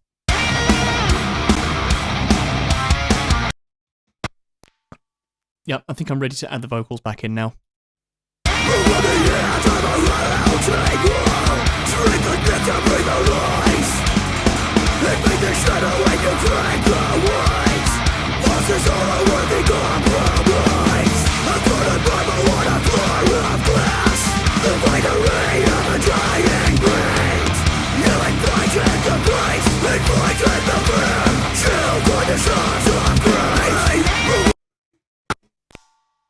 I think I'll probably return to that point in mix crits, but I am very happy with where we are now. Let's check out these choruses.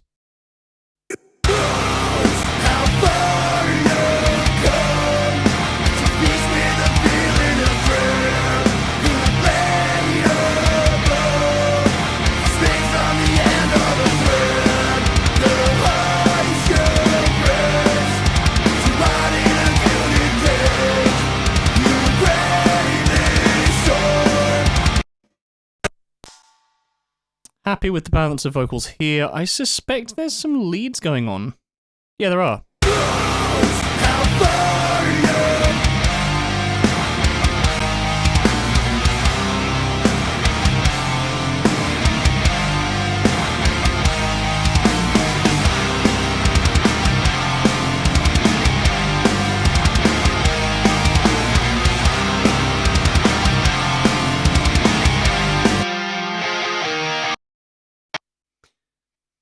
I suspect there's a nice EQ trick that we can do, which is to pull out around 300 hertz to make a bit of room for the leads in relation to the rhythm guitars.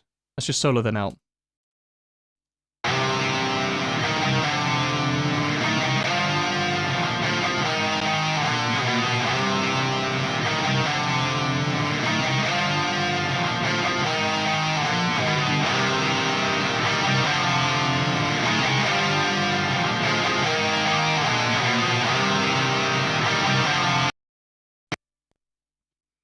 It's amazing how taking out a frequency can, in fact, make the leads seem louder. That's that used to be witchcraft for me. So I'm glad that I've started to sort of get the feel of that method as a solution to a problem.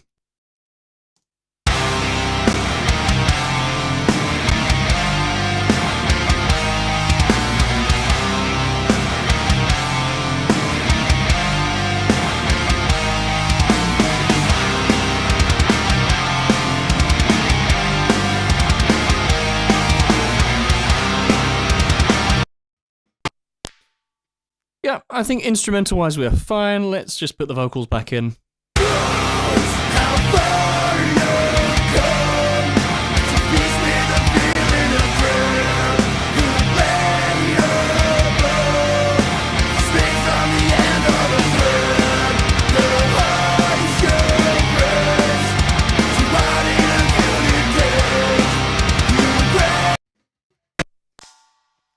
That kick is just getting a tiny little bit in the way for me, where we start running into the double kick patterns. So maybe just take you down by 2.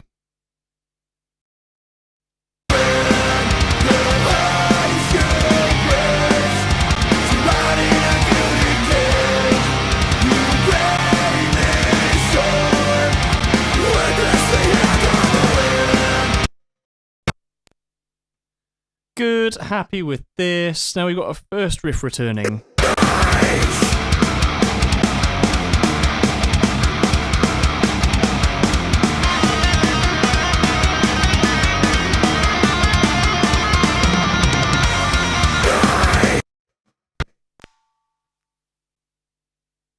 Ooh, are we missing a bit of tom here?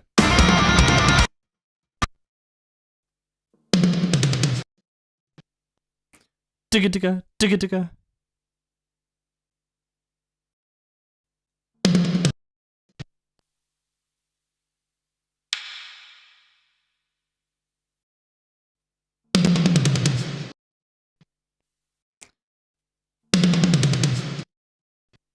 There we go, added that back in. Good old MIDI. I was curious to see if there was some sort of cymbal fill in these drums, so I'm just going to go ahead and check that out.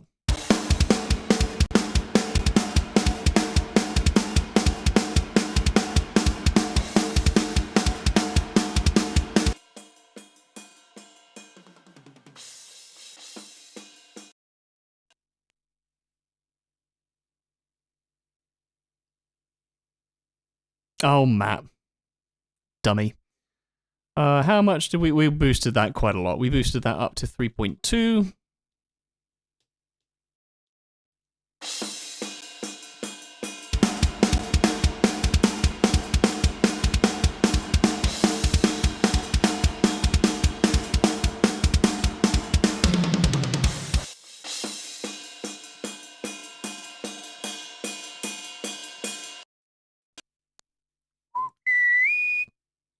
Out here. That it is. Just added a bit of a high shelf to make sure that we can hear our ride a little bit easier when we wish it to be louder.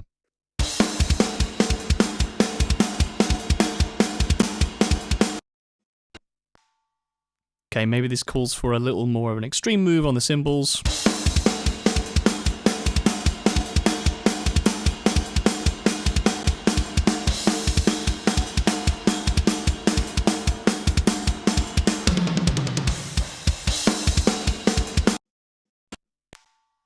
Cool, I think I'm just about happy with that. Let's check the other stuff that was happening in the global sort of scene. Toms, I'm happy with how the toms have come out for this first riff return section, so I'm not going to change anything there. Bass we had as +1 dB. Oh no, sorry, that's guitars. I'm just reading things like a fool. Haha!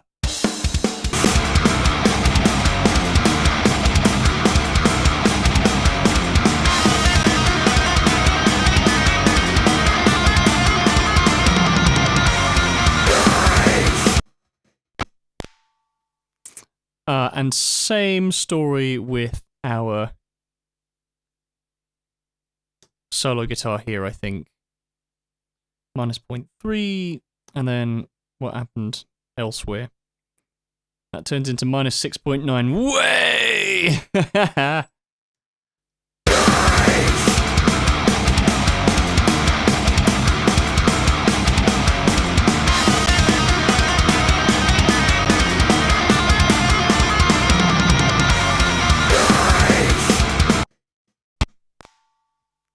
Yep, happy with that. And now we can just sort of copy and paste our other things.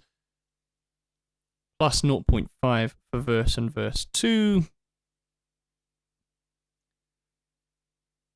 No major balance changes in the drums, apart from listening out for rides. We've sorted the vocals as wanting to be -5.9, that's fine. +3.5 for our verse and verse 2. 1, 2, 3, 4, 5. The chorus half time and whole time is +0.5. I might as well just get all of this automation stuff done now.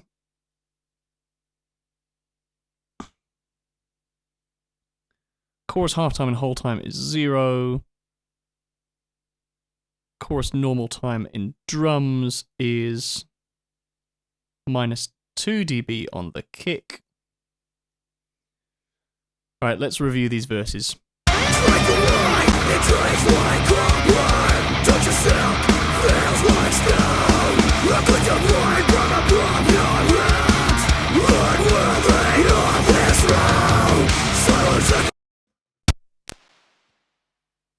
Cool. That tom fill is a little bit rude.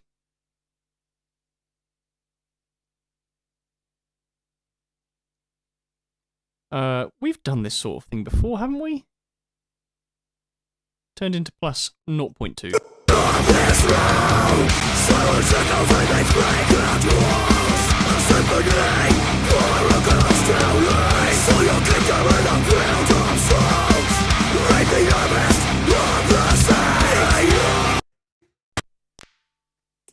I'm just going to check the drums individually because I can also hear that there are some ghost notes in here that may require special attention. So I'm just going to listen to the drums by themselves and see what smaller parts of the puzzle need to be automated.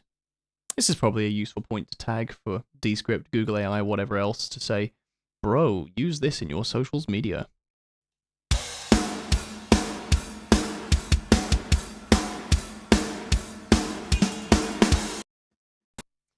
Immediately, there is a ride fill. What have we done there? That's been 3.2.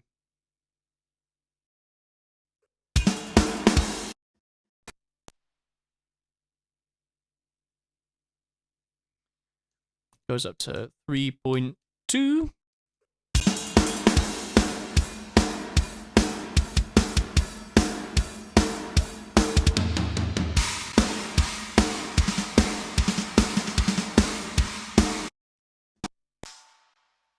My God, I love me a China. I'm such a slut for a China. Like that's made me so happy.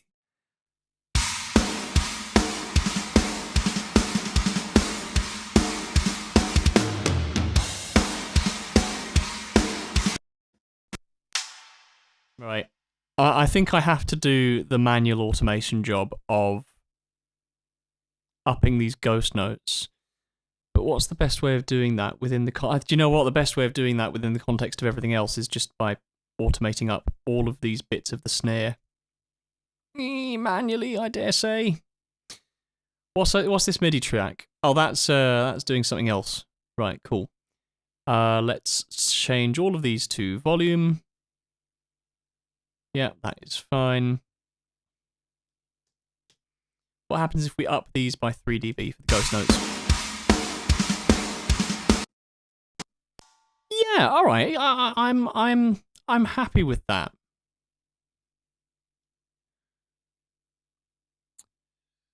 Da da da dum dum da dum dum. Da da da dum dum da da dum.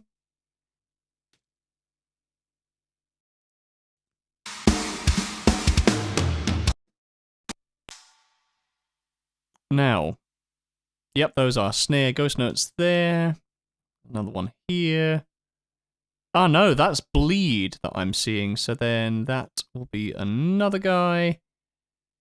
Do you know what? This is why having a snare MIDI channel is like the most useful thing ever. Is because if I was relying solely on like the waveform visual, I would probably end up automating either a gated bit of snare up, like for no reason whatsoever, or worse, I would automate up tom bleed. Ping those up by 3.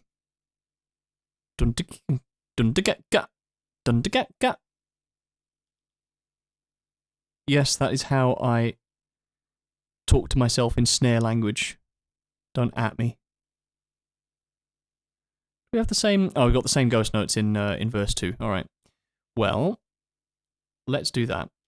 Let's add some intrigue with these verses. And if those are too much, then we can just automate them down. No. You're going to automate like this. Yeah. Good. Excellent. And then another one for you.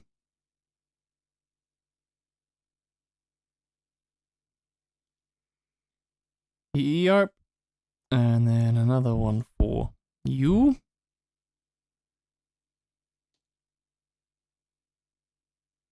And then another one for you.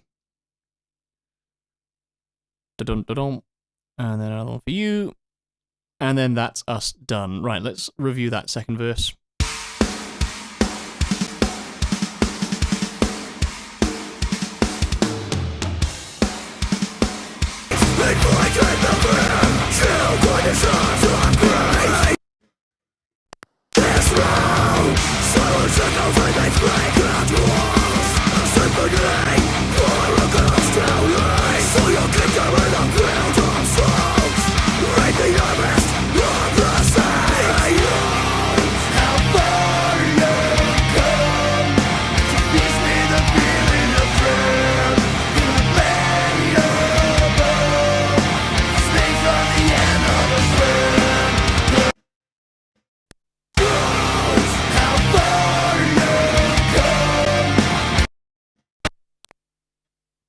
One thing that I'm noticing is the snare's not really popping out, and I really wanted to chuck in a snare bomb in the chorus halftime, but I wonder if the right thing to do is actually just to automate this this snare sample up. I think it might be.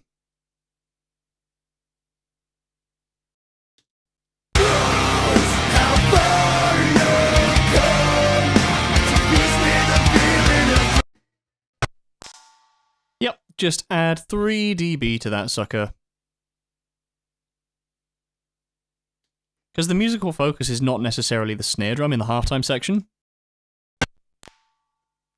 or rather in the normal time section.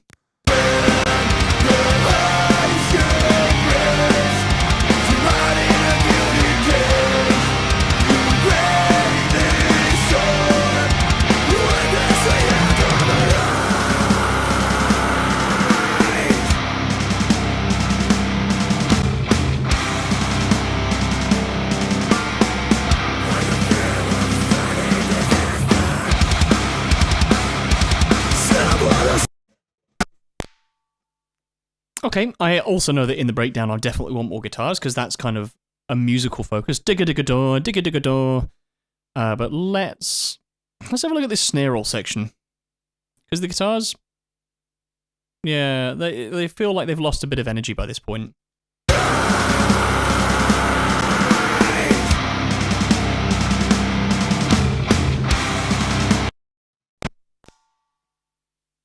Apart from in this bit where we've got a harmonic.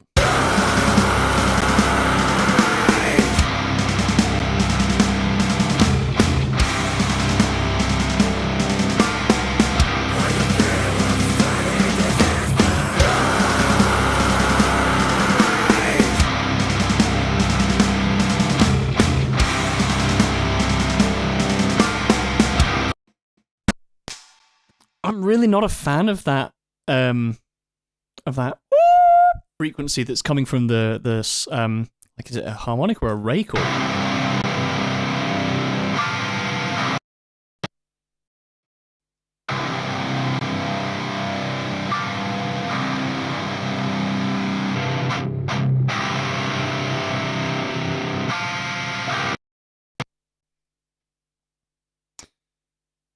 Right. Let's see what we can do with the EQs that we have. If we use peak 4, let's use peak 4 to figure out what this is.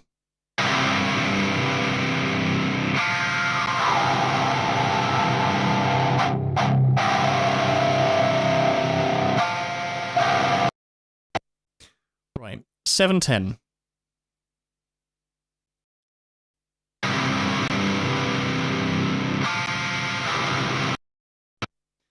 Excellent. Amazing. Amazing. Right. Call that peak 4. Channel EQ, peak 4 on off. We just want that on these. Same thing again. Please, for the love of God, tell me that doesn't happen again. I hate this kind of automation, but it's absolutely necessary for the song. Right, and we can copy this in place. Channel EQ, peak 4, on or off.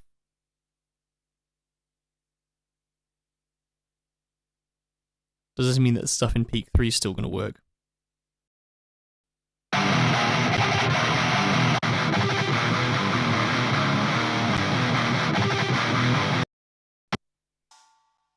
Yes, it does. Excellent.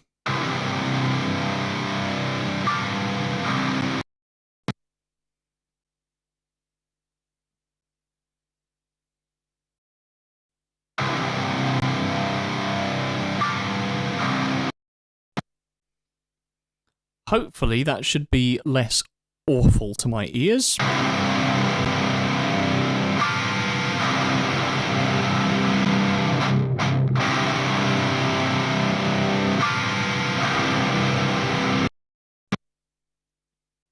I think I wouldn't mind an extra dB less. Or 2.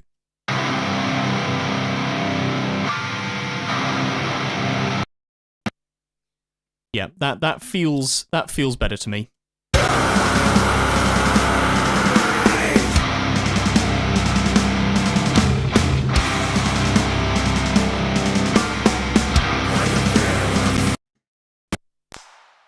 What's the bass doing here?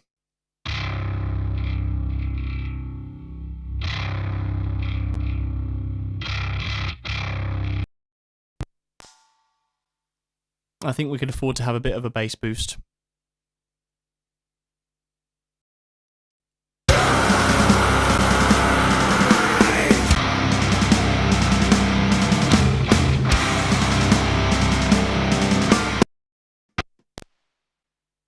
And I think we also deserve another dropped guitar just for the sake of adding a little bit of thickness. We don't want this. We do want everything else. We'll have you faded in by 5, faded out by 5, and just transpose you down an octave. Yeah.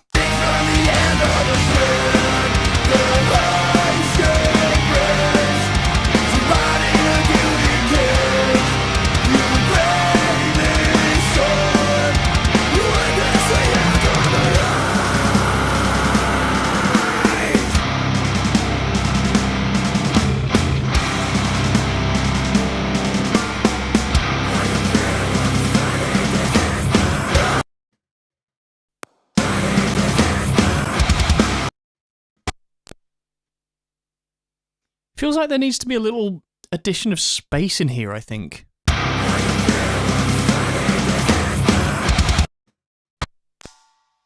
Let me just see if that's... this is something that it is probably worth highlighting for me, actually. It feels like there's a little too much... I don't know. Too much going on in the space that should be occupied by the vocals. I'm just going to mute the main rhythm guitars and see if there's something else that is causing that.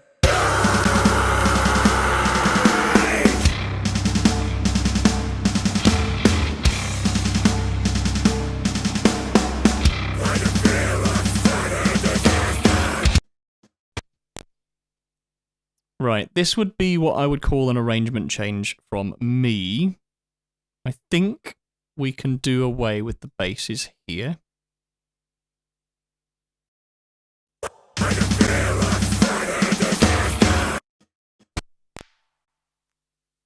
Really?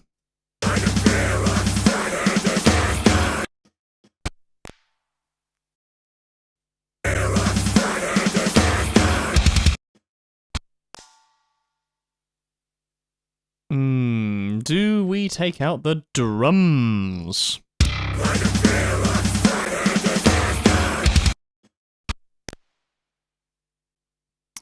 Do we indeed take out the snare? Oh, do we take out the snare here? This could be a big thing that we do, and it could be harmful. I like where it's going. I really like where it's going.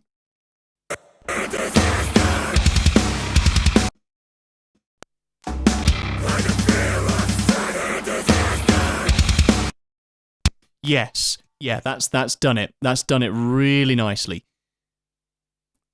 Let's see if the bass needs to follow the same thing, though.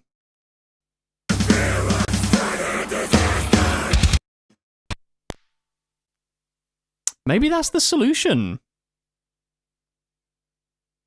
Maybe that is the solution here, guys. Let's unmute the guitars and see what effect this all has.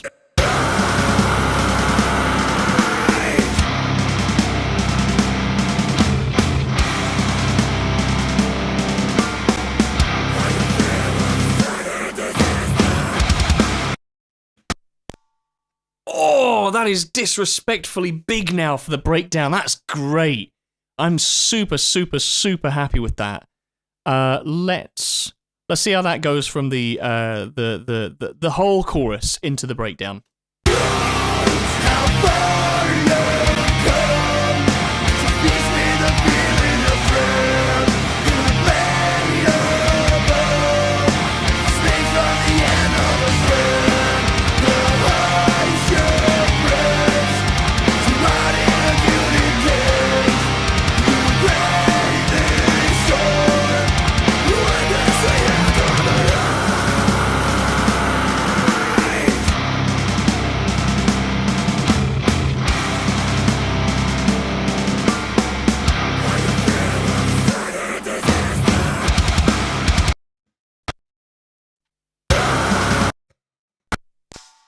we're so close to being there. I just need the set of vocals in here to be a bit louder. And I suppose the best way of doing that is going to be... I might as well just bus automate all of them louder. Something like that, maybe?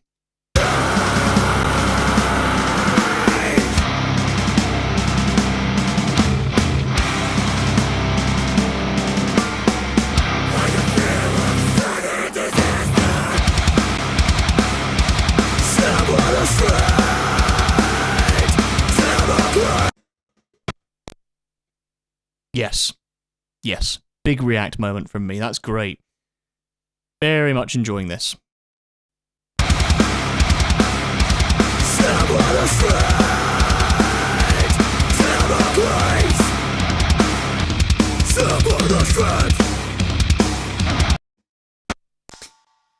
I just had to check there for a second to see if the guitars were negatively impacted by the vocals, and I don't think they are. I think they deserve to come up a little bit higher, and I think we also deserve to have some dropped guitars, but I'm just going to check to see what's going on in terms of like the actual notes.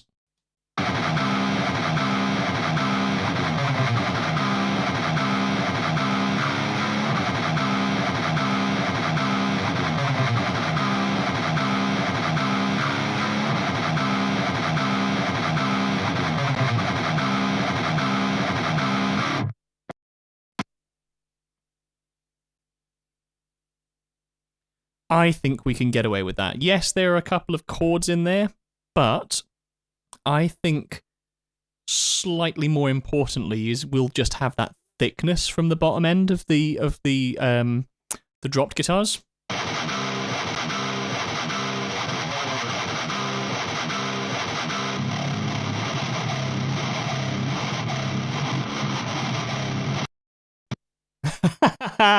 Cool. Maybe I will just gain stage this slightly down.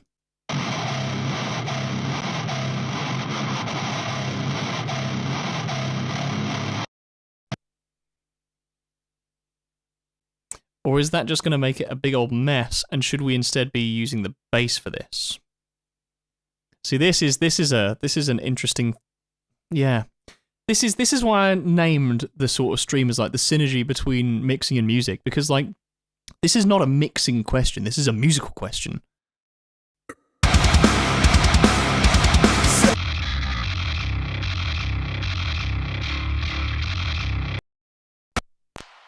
I think it's a bass up thing that we need to do.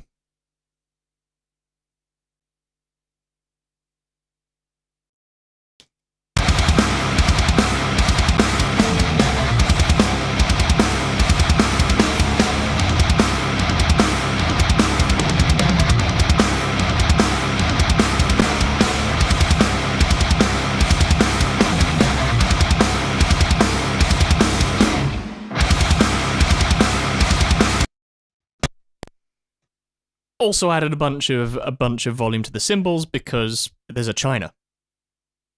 You need to have China.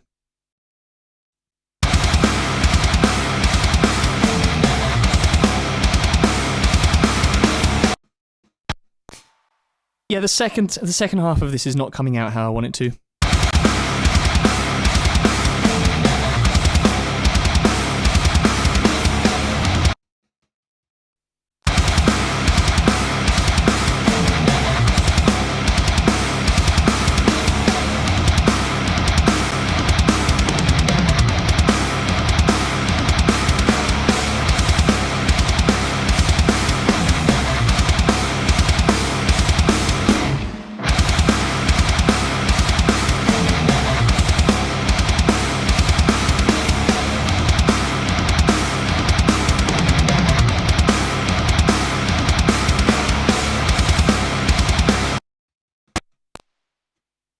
I think that's a good place to leave it before I start ruining things through ears being tired and whatever. But let's see what the vocals say about this as well.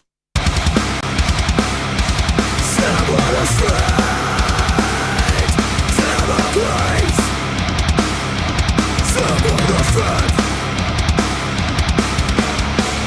Earth red watching flow. The wake of the quickest sound Nasal. Someone to friend. Yep, I could do with a teeny bit more vocal there, which I have achieved. Let's have a look at these solos.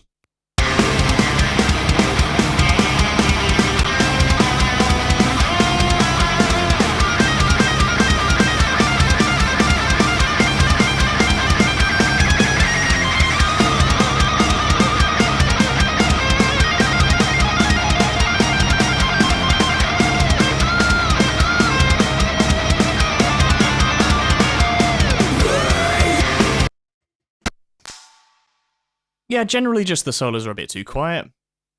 But I want to see what's going on with this Jamie solo here.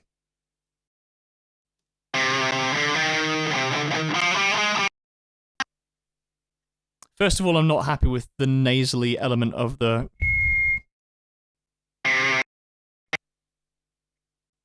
Get T.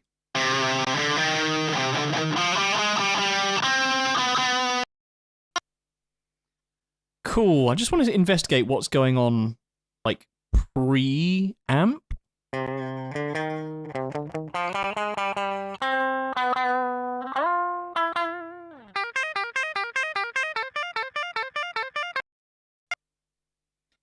Just want to see if that's taken away some of the nasaliness from the amp.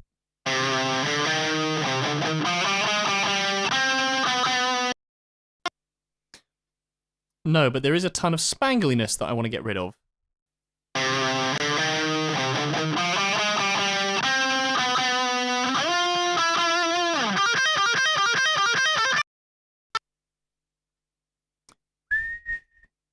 Now the question is that coming from the amp or is it coming from the pickups?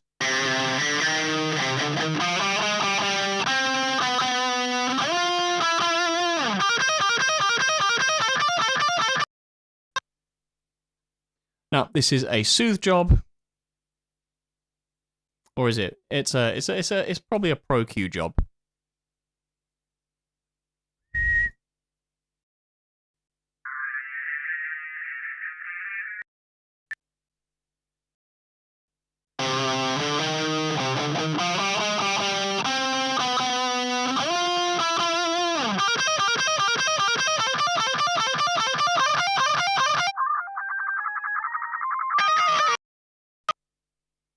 And same story here.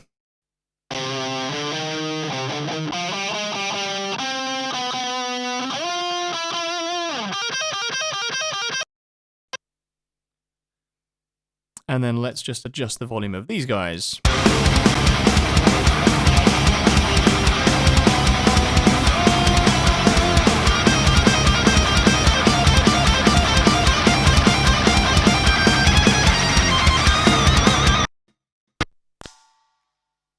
I think I'm going to just have to do some cheeky little bits of gain staging here.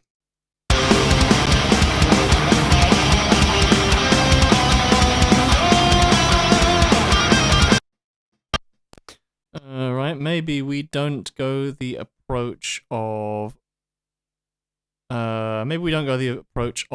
crazy levels of volume being pushed into a limiter.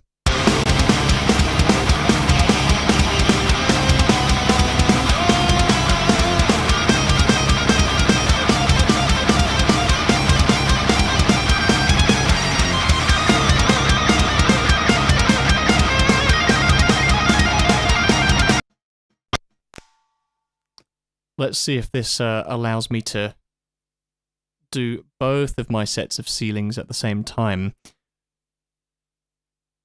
just by automating one of these guys.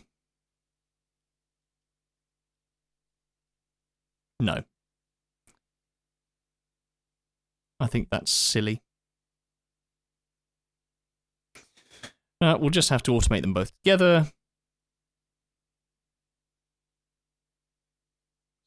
Select you. Dickhead.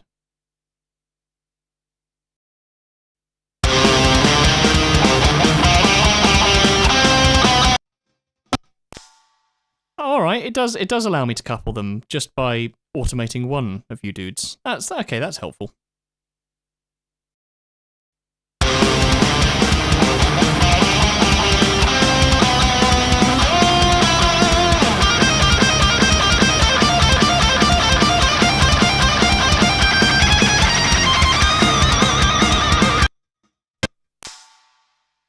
All right, soothe is required because there's a lot of like horrible buzzy stuff going on in this cab.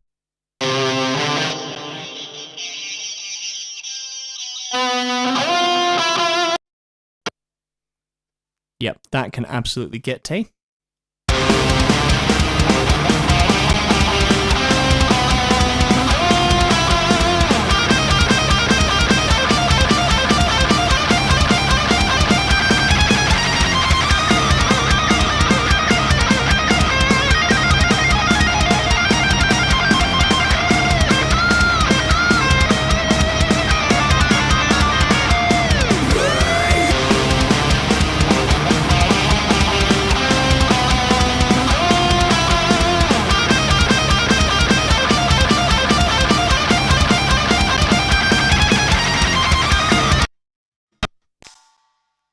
You know what? I'm going to add one more instance of Trackspacer to this because I would like a tiny bit of room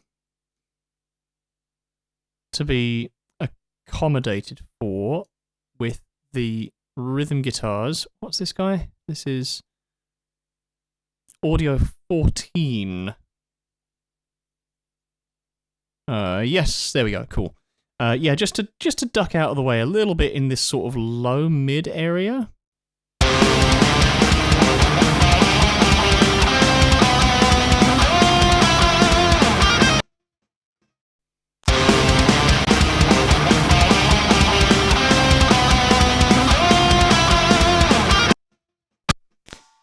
And now I fear that we may have overdone that in terms of how much gain we've added to the solos.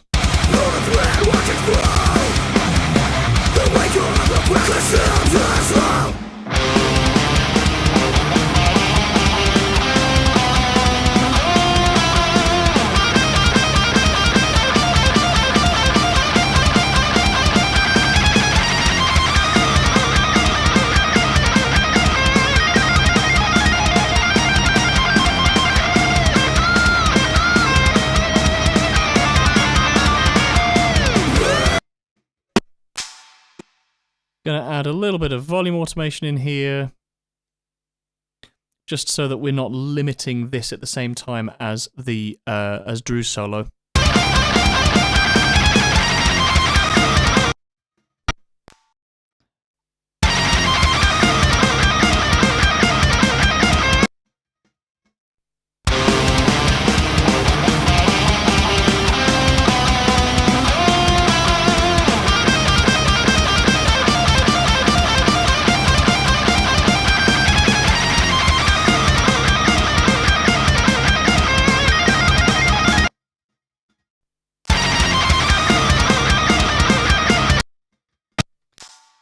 Good. All right, let's have a look at this big halftime harmony section.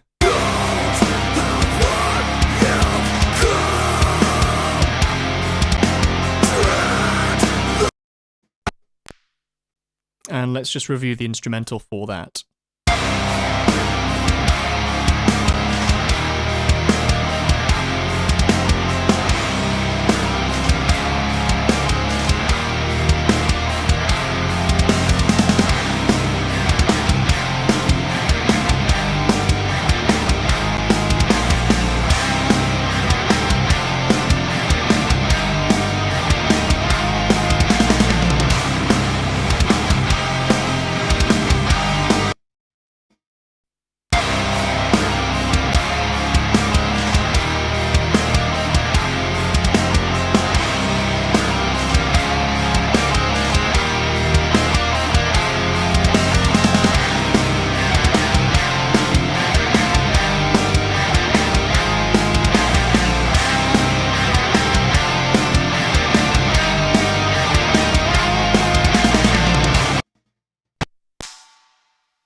Cool, so the solution there was obviously a little bit of a rebalance, but of course there was some limiting going on the Damocles leads bus.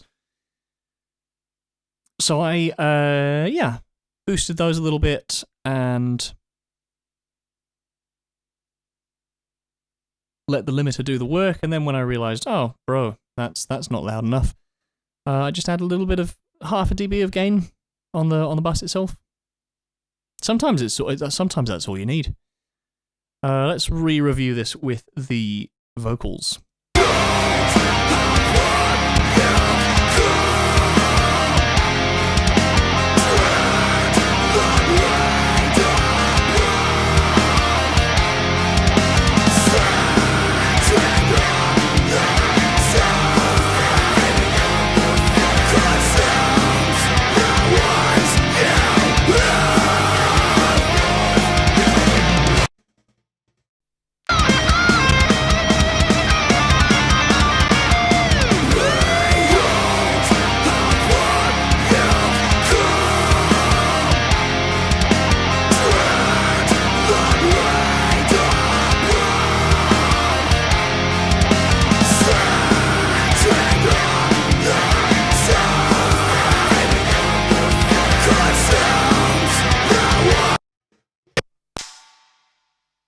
Yeah, now we're at the stage where we should probably be applying Trackspacer to the vocals, not to the vocals, to the lead guitars, using the vocals as a bus, as a sidechain.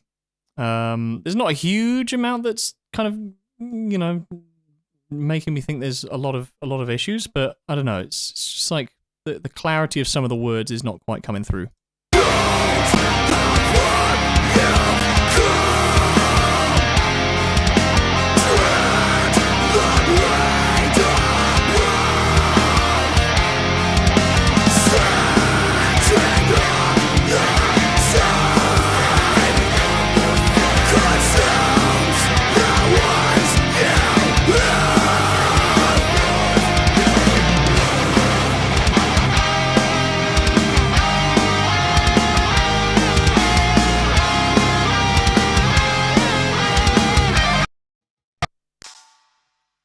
Good, I'm happy with that. We'll have a few of our previous automation things going on, but let's see what this new thing is.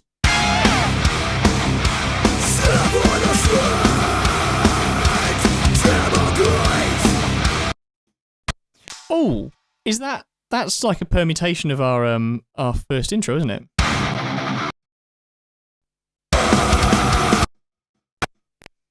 Yeah, it's like a bit more of a chuggy version of it.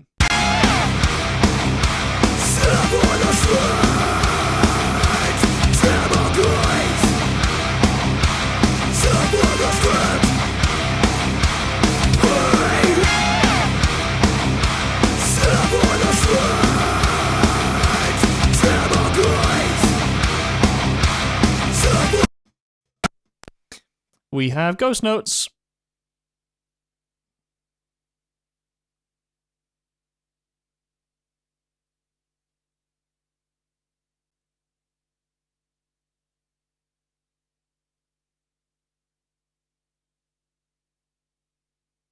More ghost notes. Lots of the ghost notes. Cool.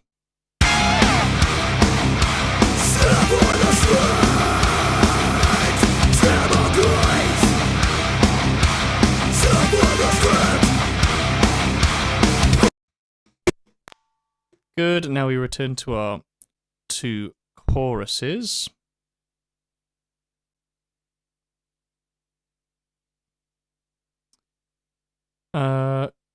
Cool. Chorus normal time is kicked down by 2.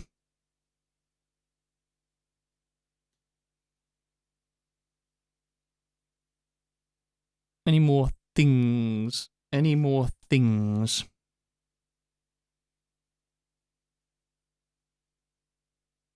More cymbals in the second verse. That's cool.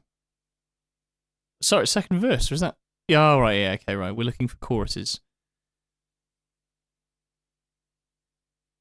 No,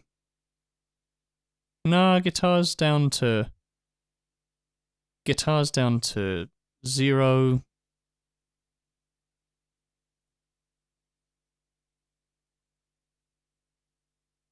No automation on the leads.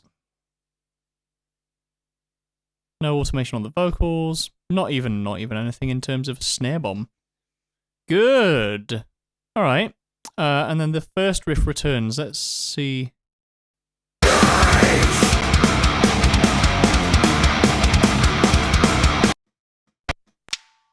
Right, so first riff returns requires us to have 1 dB on U. First returns, and anything on the vocals. That's already sorted in terms of the... no, it's not. It's not sorted in terms of the solo. Hang on. There we go. That comes down by a dB. Anything else?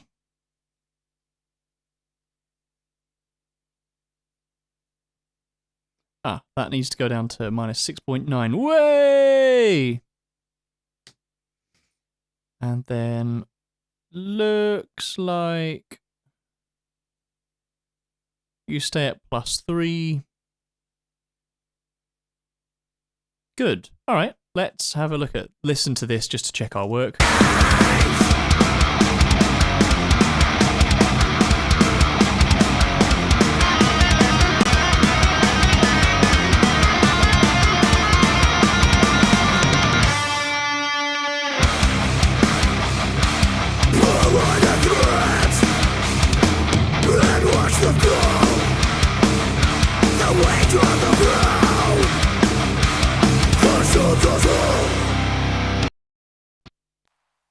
Oh, that slaps damn hard. That needs, first of all, that needs octave shifted guitars.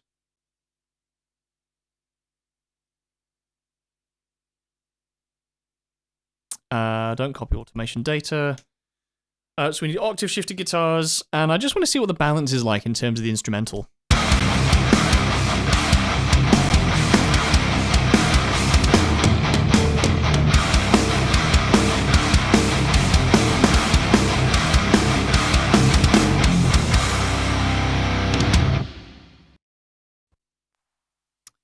Yes, do we need more bass with that? That's the question.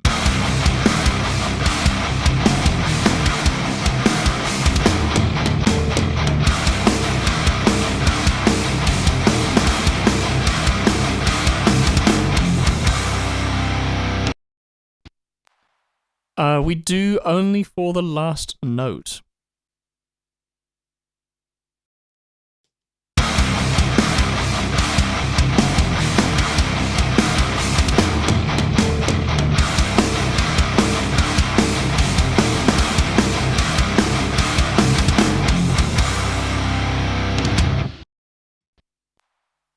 And let's pop the vocals back in.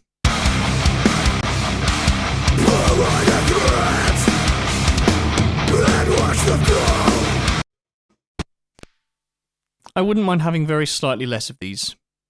Maybe 1 dB less.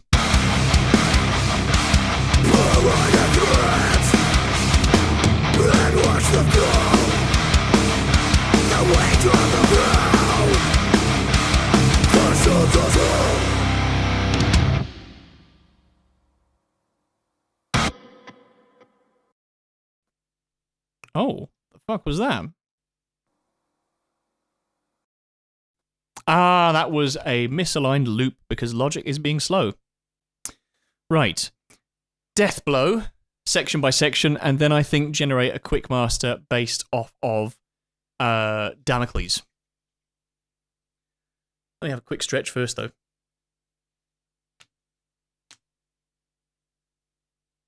Oh, let's see if anyone's answered any questions in the chat.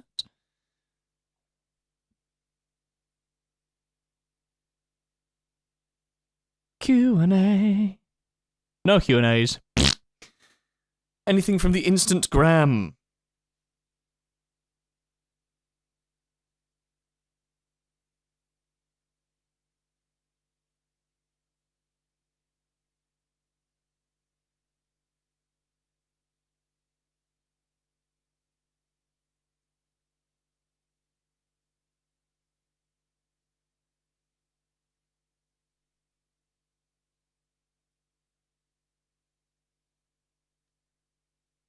No new questions, but I see a new post from Catalysis. Oh, that's cool. Oh, really cool shots from Lawson Capture Photos. Call of the Wild Festival looked amazing. Oh, that's cool. Nice. Very good. Right. Returning. Returning to the mixes, returning to the crazy. Let's have a look at Death Below. So this jumps straight into a verse. That's pretty cool.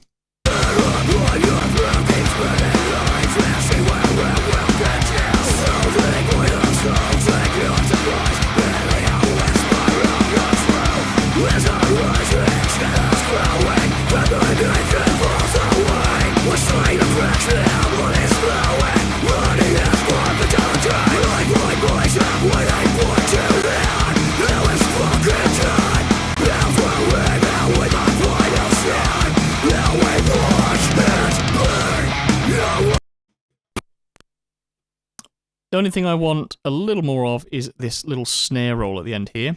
Digga boom, digga digga. Now, how does this interact? Is this snare and tom rolls?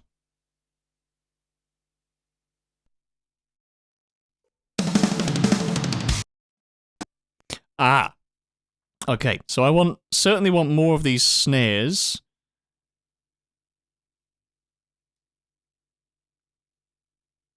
I suppose also the smart thing to do is add another dB here.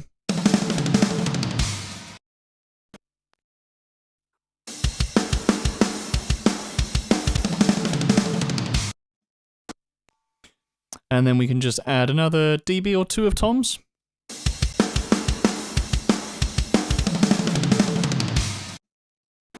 Yeah, beautiful.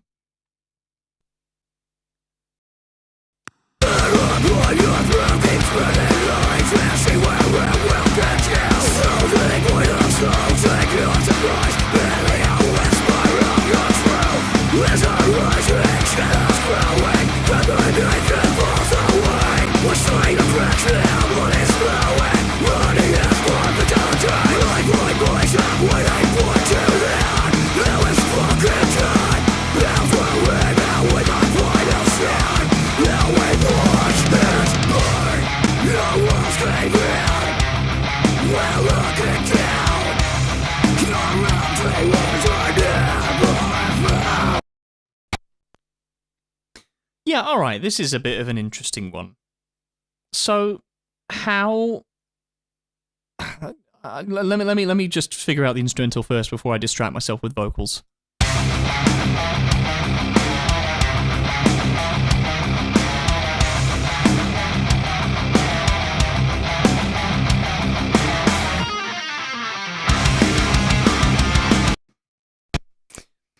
I like rides. Let's add rides.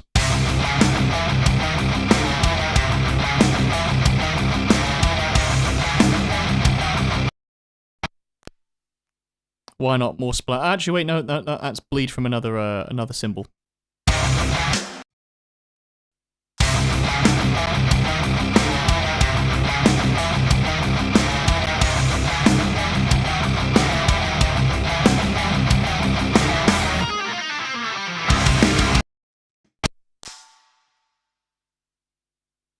Where's this coming from?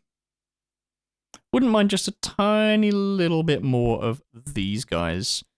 And as they have not appeared elsewhere, we can just batch fader them up to -1.5.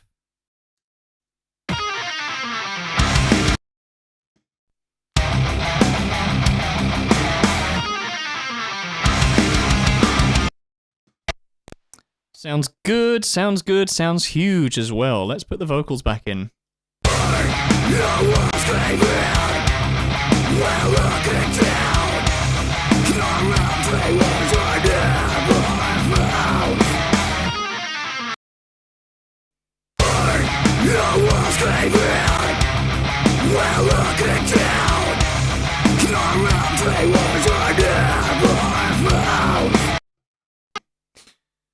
I wonder if that's a deliberate effect because these appear to be phasing.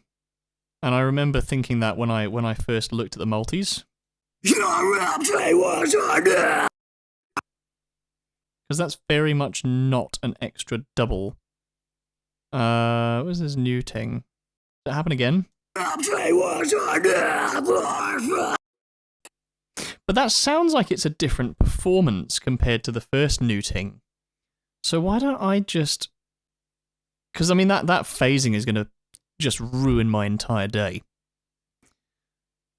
Let's see if we can take this from the second half of the performance. Grab this. Put it here. Nope, it's exactly the same thing. It's copied and pasted. Ugh! Is there a way around this? Maybe we could add it as like an extra saturated effect, something like that.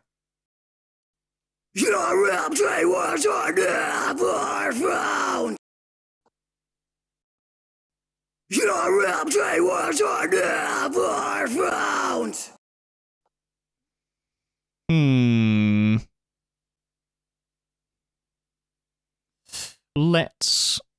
Well, one thing's for certain, I will not use this if I can't get it to work in the context of something saturated. Let's put this in as a vocal effect.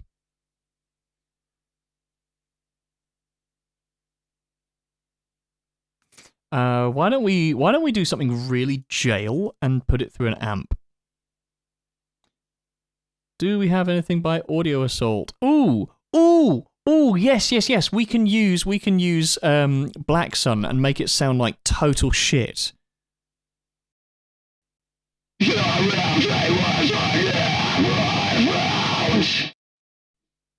Yes, it's close.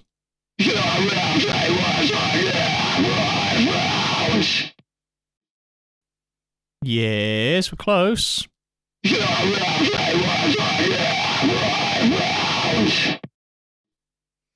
Yeah, I like this. It's getting closer to what I want. What we'll also do is we'll just pop in a channel EQ.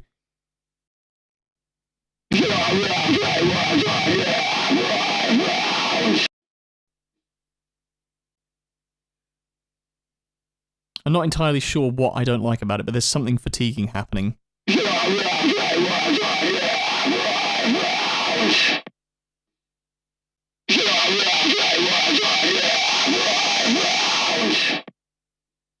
Is it that? I think it is that. I'm going to dial that in parallel.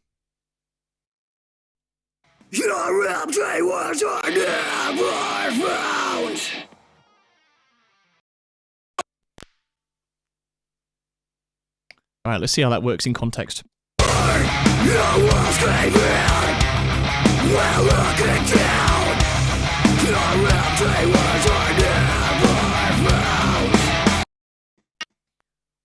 Oh, it's very, very close.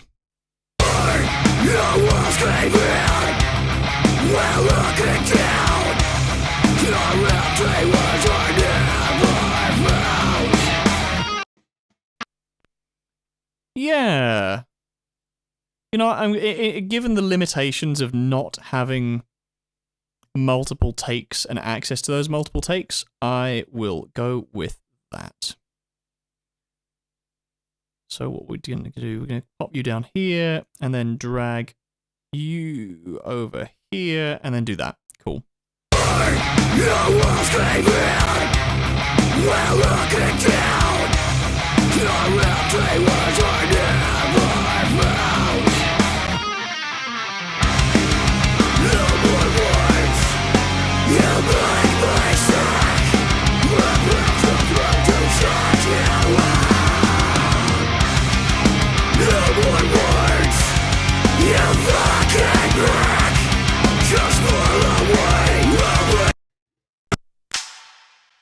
Oh, we're very, very close here.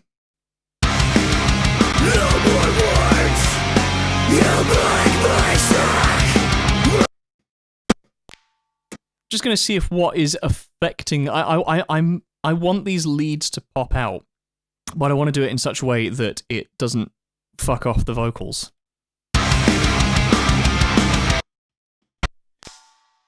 Maybe it's just a simple case of balancing them slightly better.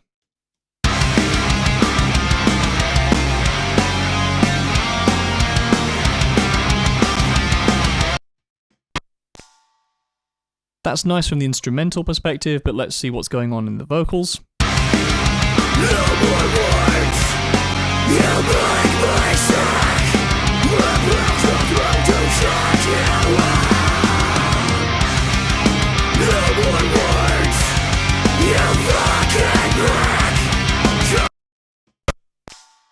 Yep, I think the vocals were just a little bit too on the nose there. And now we come to another verse.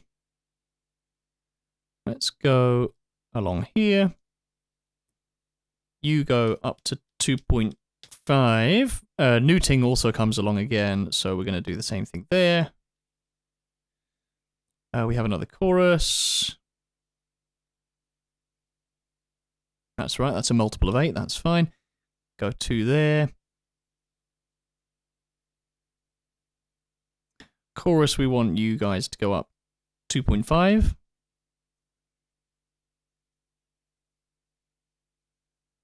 Anything else between verse and neuting? That's good that there's a lot of like static mix sort of props going on. There have canonically been drum things going on in these sections in the past, so I'm just going to check those.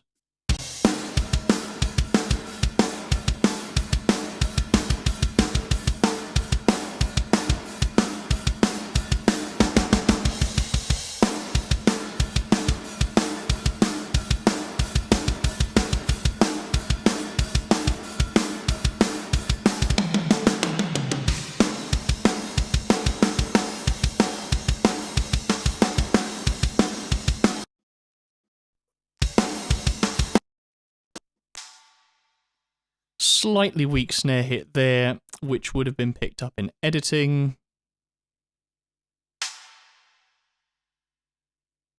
But we'll just do that. Do you know what? No, I can't abide that in the actual audio. Let's just copy and paste another one of you. Don't copy automation data, but yes, we're going to crossfade you. And we're going to go along like this. And then you're also going to have the same thing here.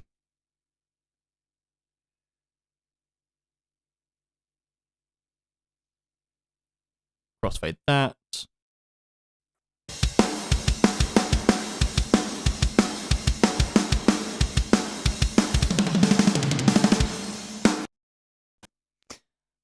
Maybe a little more of those toms in that last fill. What do we have it up to last time? 5.2, 5.2, yeah, that's fine.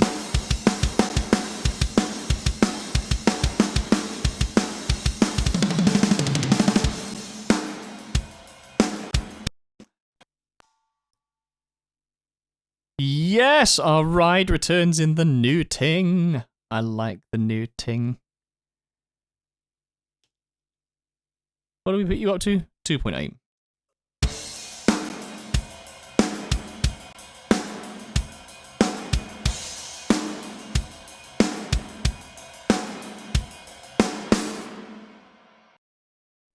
Yep, and let's just double check the verse and neuting in the context of the rest of the song.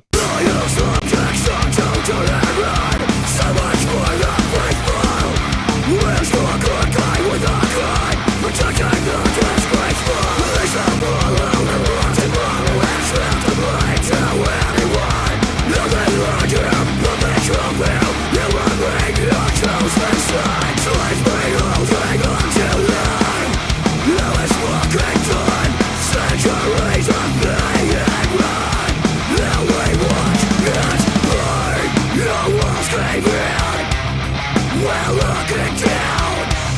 Your empty words are now.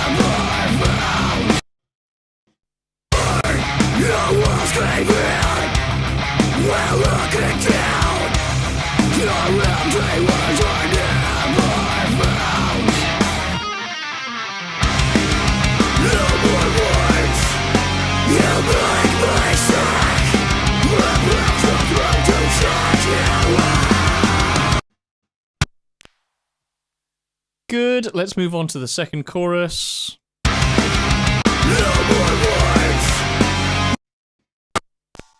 Yeah, I think that's all going to be fine. We've got a number of new things here. So I'm just going to go ahead and make sure that our last chorus over here is nicely tended to. So you guys need to go up by 2.5. Come on, Matt, learn how to use a mouse. For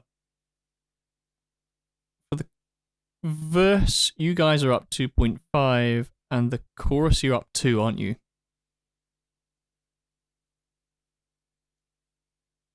Cool, and then chorus. You're up 2. Anything else funky happening here? No, nothing else funky is happening there.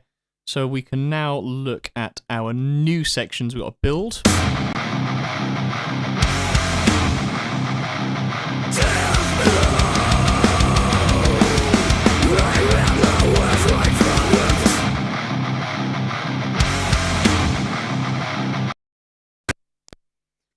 I wouldn't mind having an extra dB of guitars or so.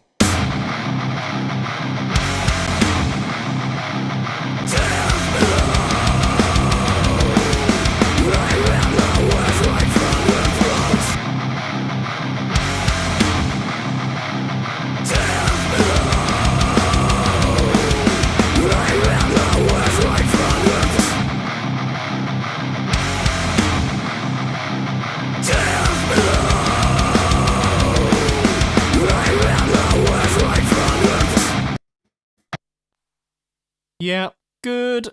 Breakdown.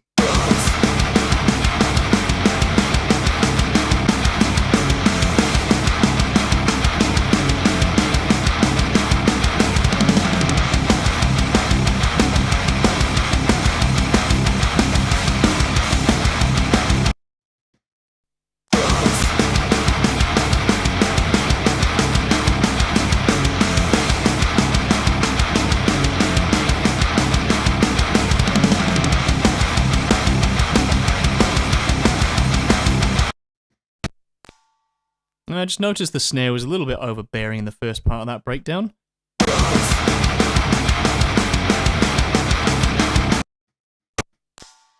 And I think the deserves guitar to be heard. Oh, the guitars deserve to be heard a little bit more.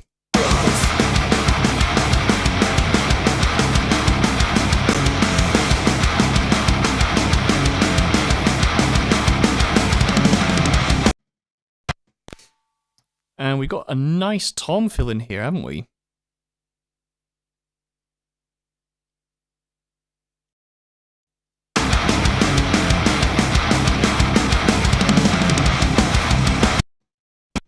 Maybe that's a little bit too much tom fill there.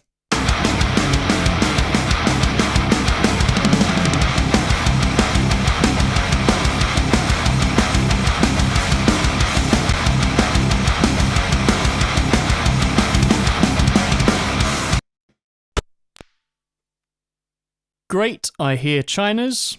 I want lots of chinas, please.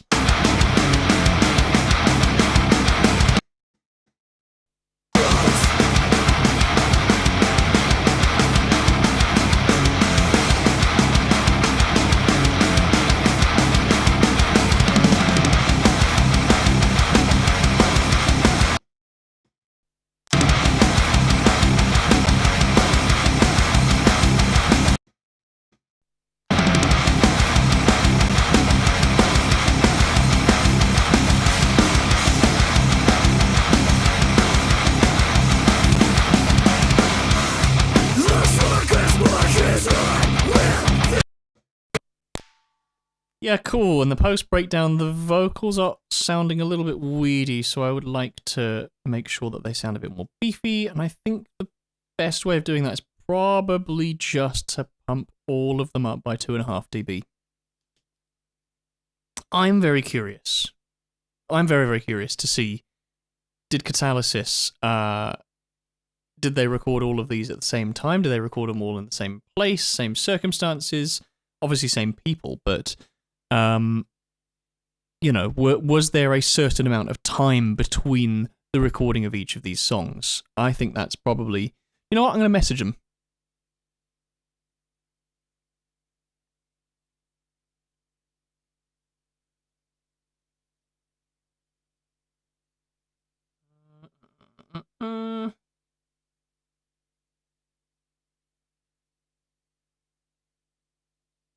A question. Were all the vocals recorded in the same time frame, or was there an extended period of time between different songs?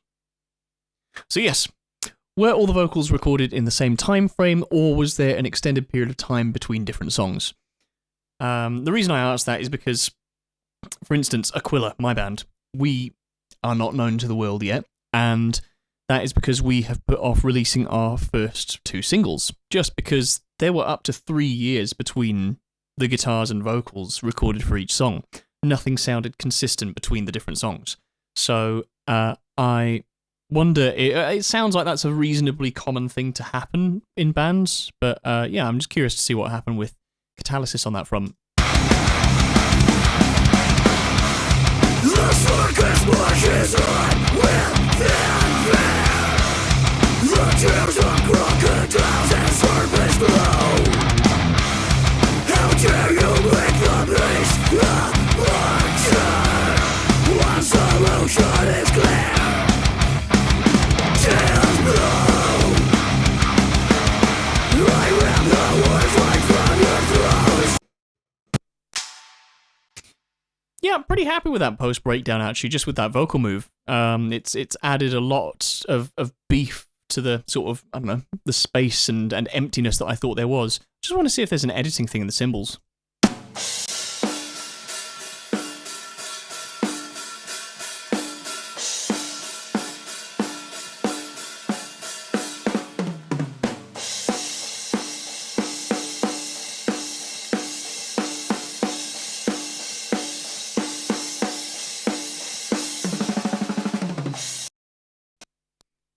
And thankfully, there is not. Ocean is clear. Tears blow. I ram the words right from your throat. Tears blow.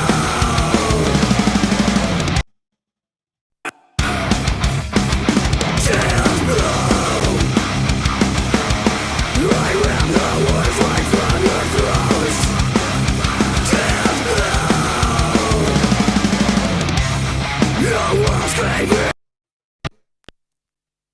Yep, pretty damn happy with all that. Do we have a verse? Were there lots of rides in the verse? There were lots of things in the neuting. Oh, maybe I've mislabeled that. Yes, I have. We're putting you up to -2.8.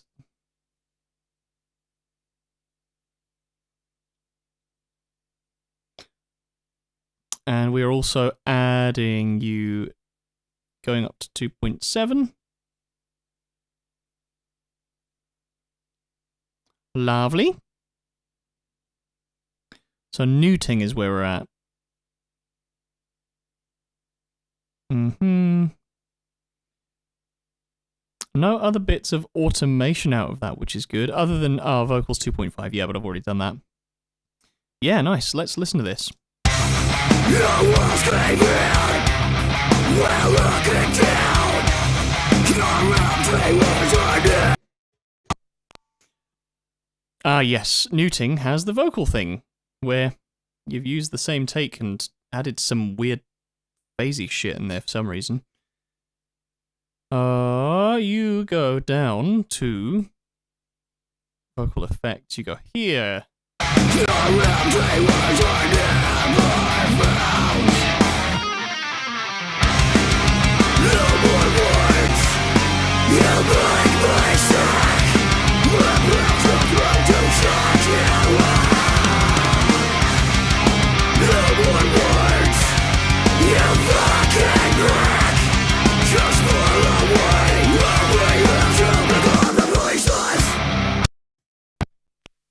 Oh, so close.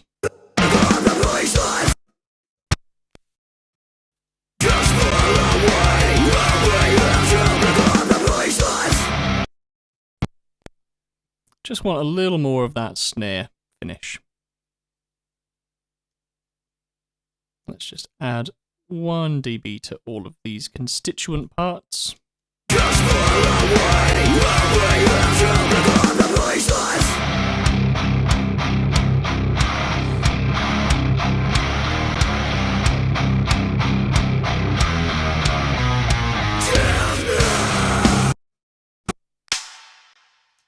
Yes, very, very good. Right, we are gonna... The only thing I can think of from that big beefy build is I want a bit more of this pinch harmonic. See if 4 dB will do it. Should do.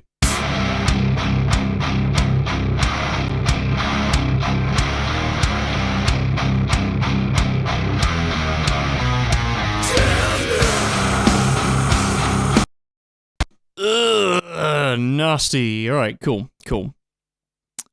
We seem to have lots of breakdowns here, so I think I'm just going to see what they sound like going one into the other.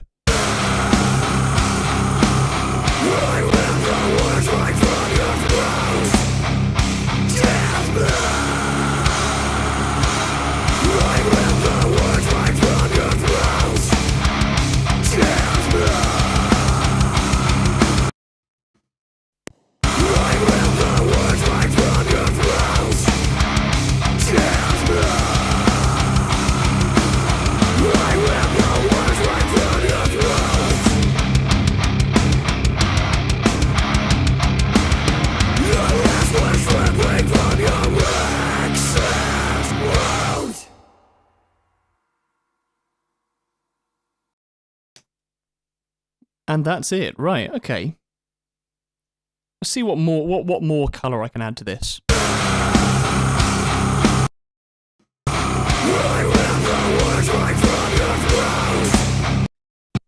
think it might be worth adding just a little bit more top end to this snare.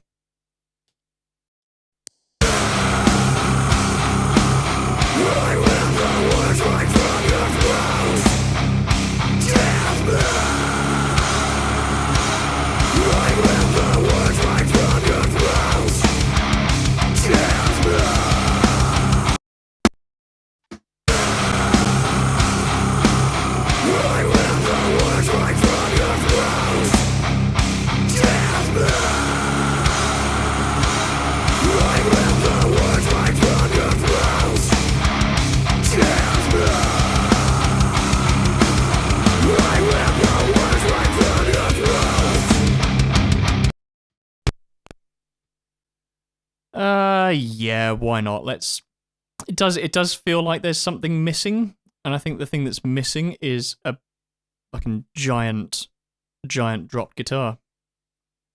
Don't copy automation data to you. Let's shift you down an octave.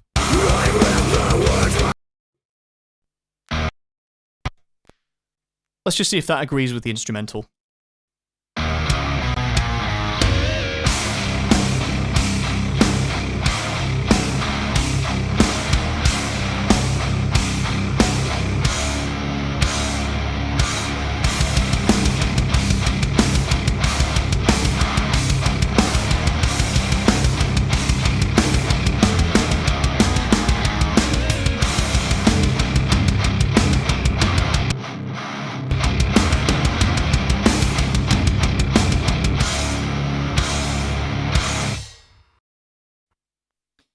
Yeah, cool. Console appears to be getting a bit tired. I'm getting a bit tired as well. But I'm going to do one little calibration thing, I think. Actually, maybe I can just do it by... Oh, no, it has to be like a full frequency band kind of thing. Yeah, cool. Hang on. Give me 2 ticks and I'll figure something out. Probably only be like a minute.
The answer with this console, as always, is to just hit it really hard with a really loud thing. Let's just go back from this beefy breakdown kind of thing. Oh, bro, are you serious? It's not done the thing that I wanted it to? Alright, I guess I will just have to make this loud as shit. You guys won't hear it, but this thing will. Another two.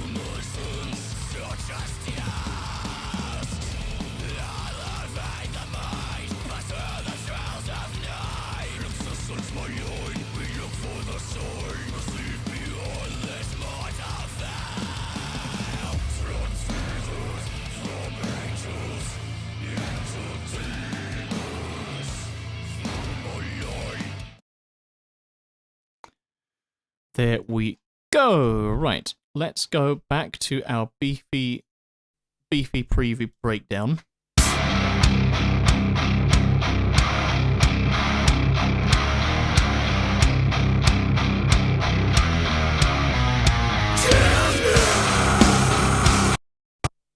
Okay, I've still got no idea why my guitars are only coming out of one speaker.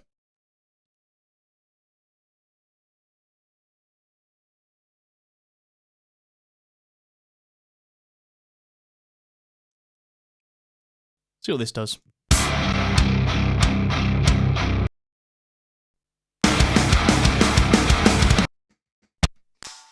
Oh, do you know what? Maybe I'll just do the age-old hit it really hard again.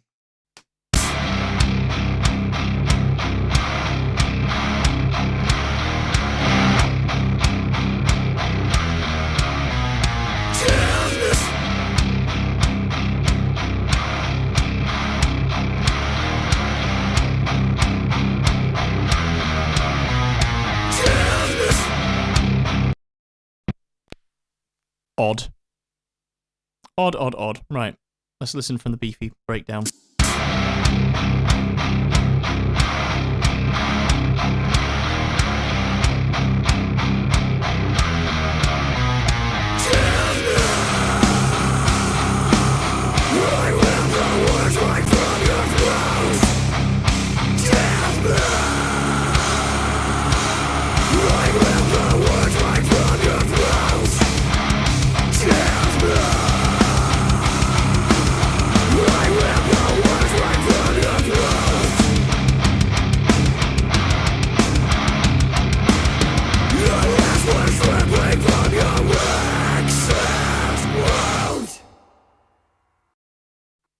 Cool. I want to do a very quick master of this. And by quick, I mean like incredibly quick because I am super tired. That's seven and a half hours of doing all this. Not bad going for like a whole EP's worth of stuff. You know, obviously the band would need to crit and have words in. But let's just see what happens. I just want to see what the lay of the land is in terms of structures and what is the heaviest bit.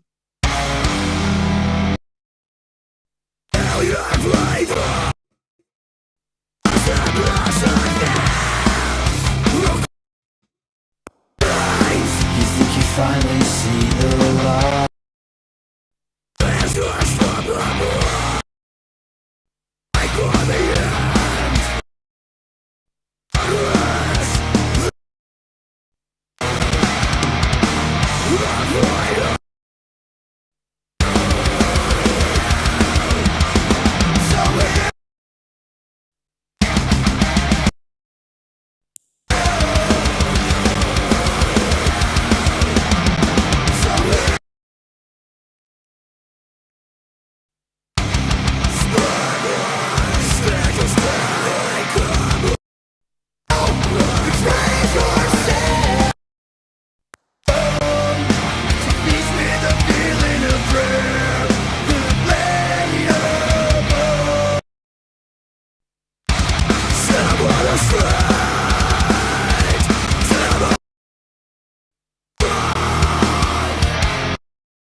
I think the biggest bit that we should be mastering from is probably in Damocles. It's either the chorus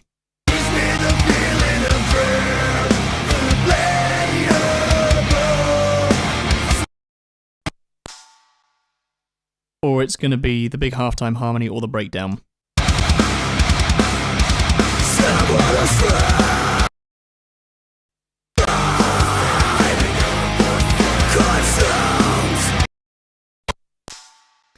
I think I should stick with my original idea. Let's do the chorus, gain stage bass off of that, and then check with the breakdown to see if what we've done is like ruined everything.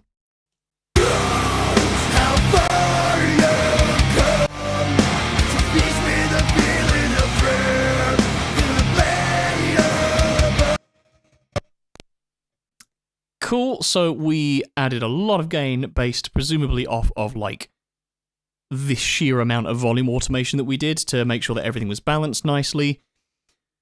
Let's see if we can figure out loudness as well real quick.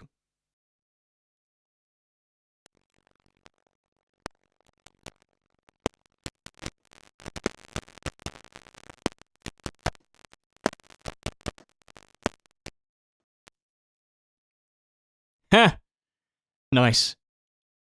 Clicked on this thinking it said Pixar Studios, and I was confused when you pressed play.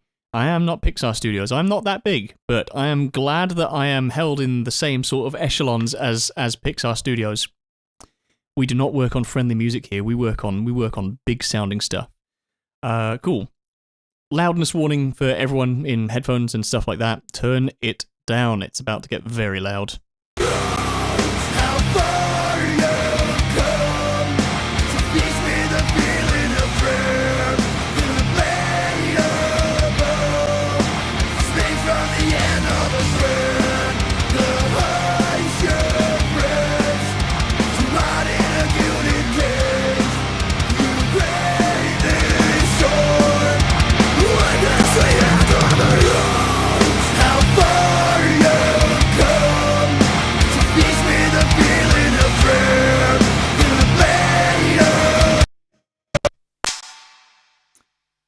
Good. I just love that lone snare coming in.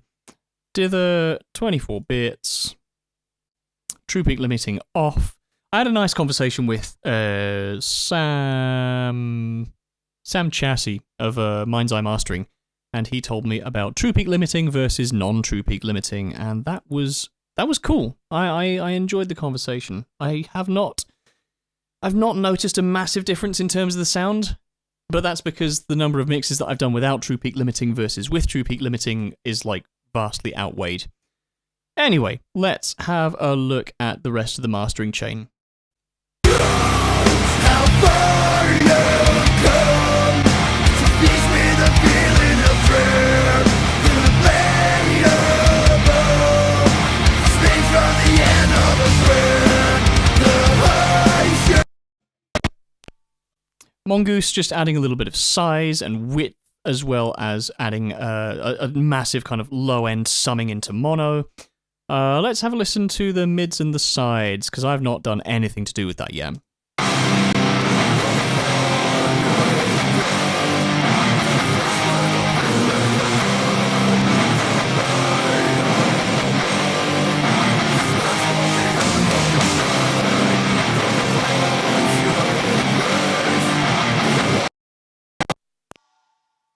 I just kind of noticed there was a little bit too much low-end wudge in the sides of the image. Let's just see how it's all translated to mono.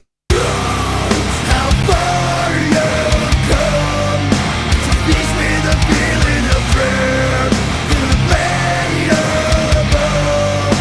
Speak from the end of a prayer. The highs your breath to rot in a gilded cage. You crave this sword. When does it are you come to teach me the feeling of prayer. And I also noticed that in terms of the mid information, there was just a little bit too much bass going on there. Gain I will use later on to automate between all of the sections, but I think that's got to happen like after I've had a considerable break. This is something that I like doing, is generally shaping the frequency bands of everything, making sure that all of the I've kind of split everything into 5 bands. Obviously, you know, low, low, mid, high, highs, just to make sure that nothing's kind of jumping out anywhere in particular in those. So let's just sequentially work through them.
Generally with the top end, I think it can all just kind of get to. But another thing I like to do, obviously this will affect a lot of the interpretation of like the general tone shape of the whole release.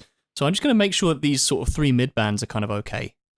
How far you come to teach me the feeling of prayer to the play above, straight from the end of the prayer. And then what I'm going to do is I'm going to dial in the sub. How far you come to teach me the feeling of prayer to the play above, straight from the end of the prayer. And then lastly, I will dial in the top end. How far you come to teach me the feeling of prayer to the play above, straight from the end of the prayer.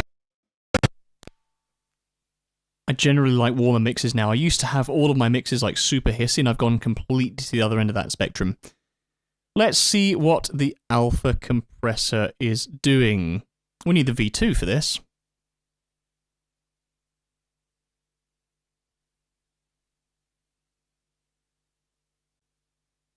Cool. Let's do mid-side.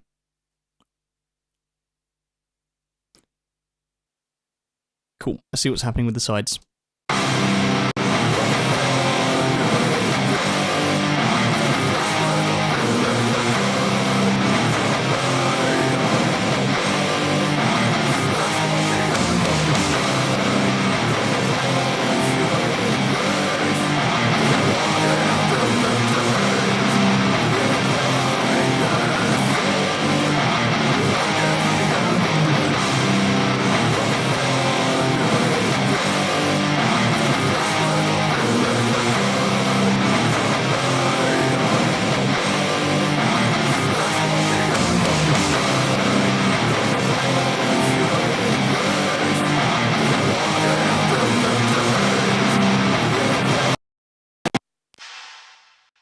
Good, and then the mids.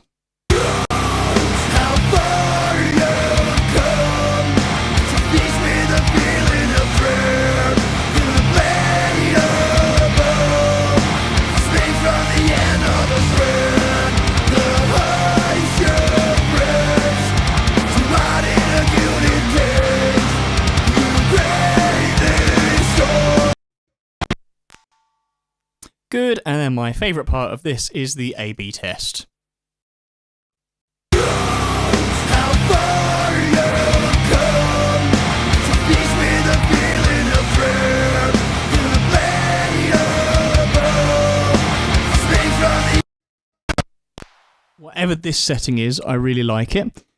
And I'm going to try it again with still with my eyes closed.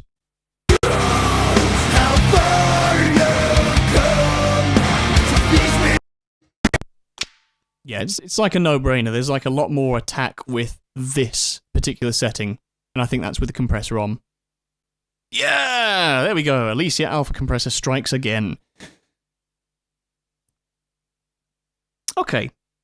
There is a temptation to start doing crazy shit like adding OTT, but I don't think that is a good idea. I think the best idea is to rest my ears, rest the neighbors' ears as well, because they've been dealing with this all day. Let's see. Yep, done all of those things. So there we go. That's a whole EP mixed in a day. Certainly ready to send off to the band. Yeah, I'm super happy with what we've achieved. There's a lot of stuff that I would change production-wise, but I think that's my sort of cursed plastic modern metal brain speaking. Let's just make sure on a technical front that everything's going to go nicely through the console.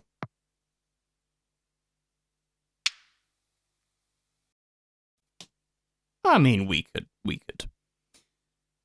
could do that, I suppose. Or we could just render... We could render a thing. Let's render a little blip. Selection-based processing, open selection-based processing. I hope to God that you guys don't hear this.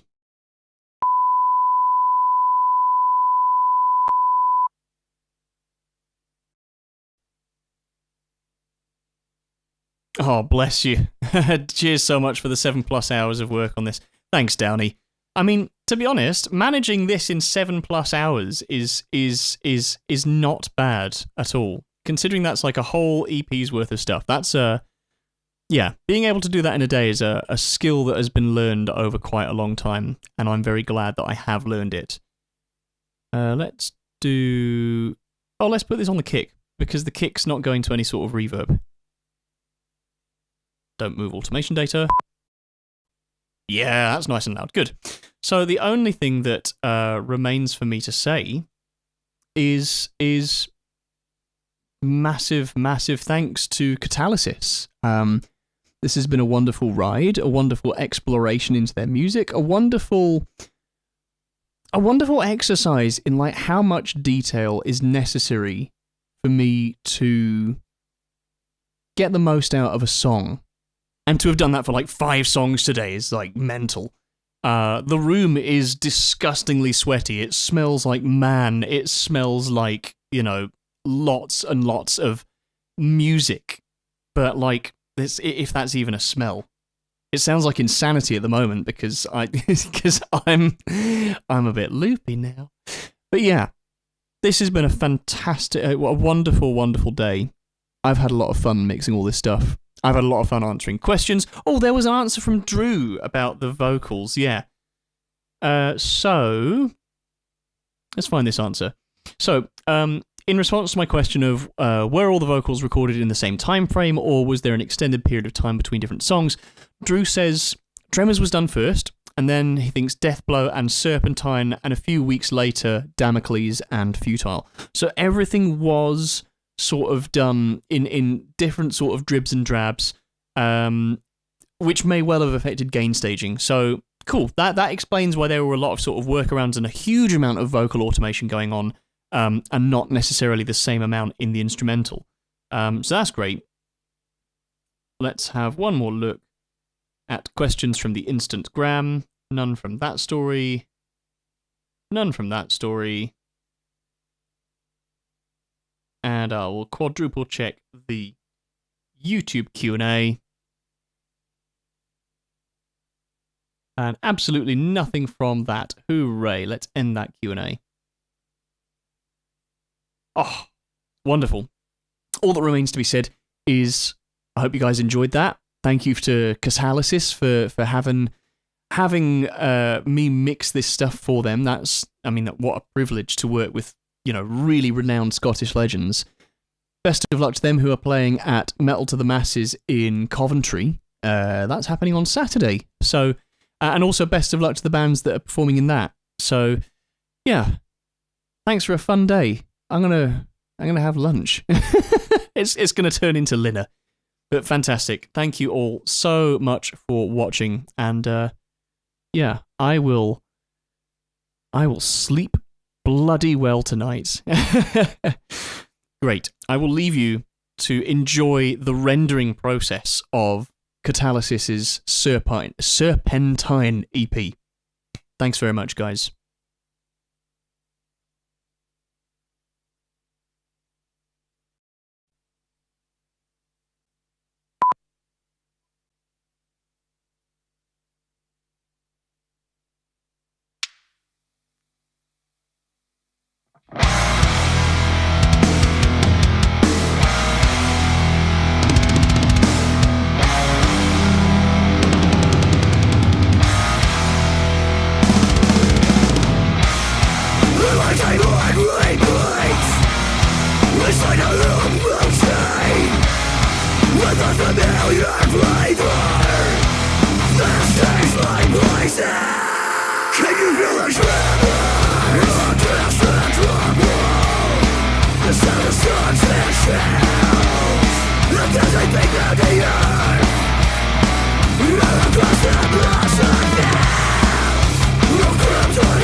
Finally see the light.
and wait for the end from the past core.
Now that was hilarious. Just the last possible second for Logic to cuck me and just go, system overload. Oh, that should absolutely be like its own blooper sort of thing. From the second breakdown. I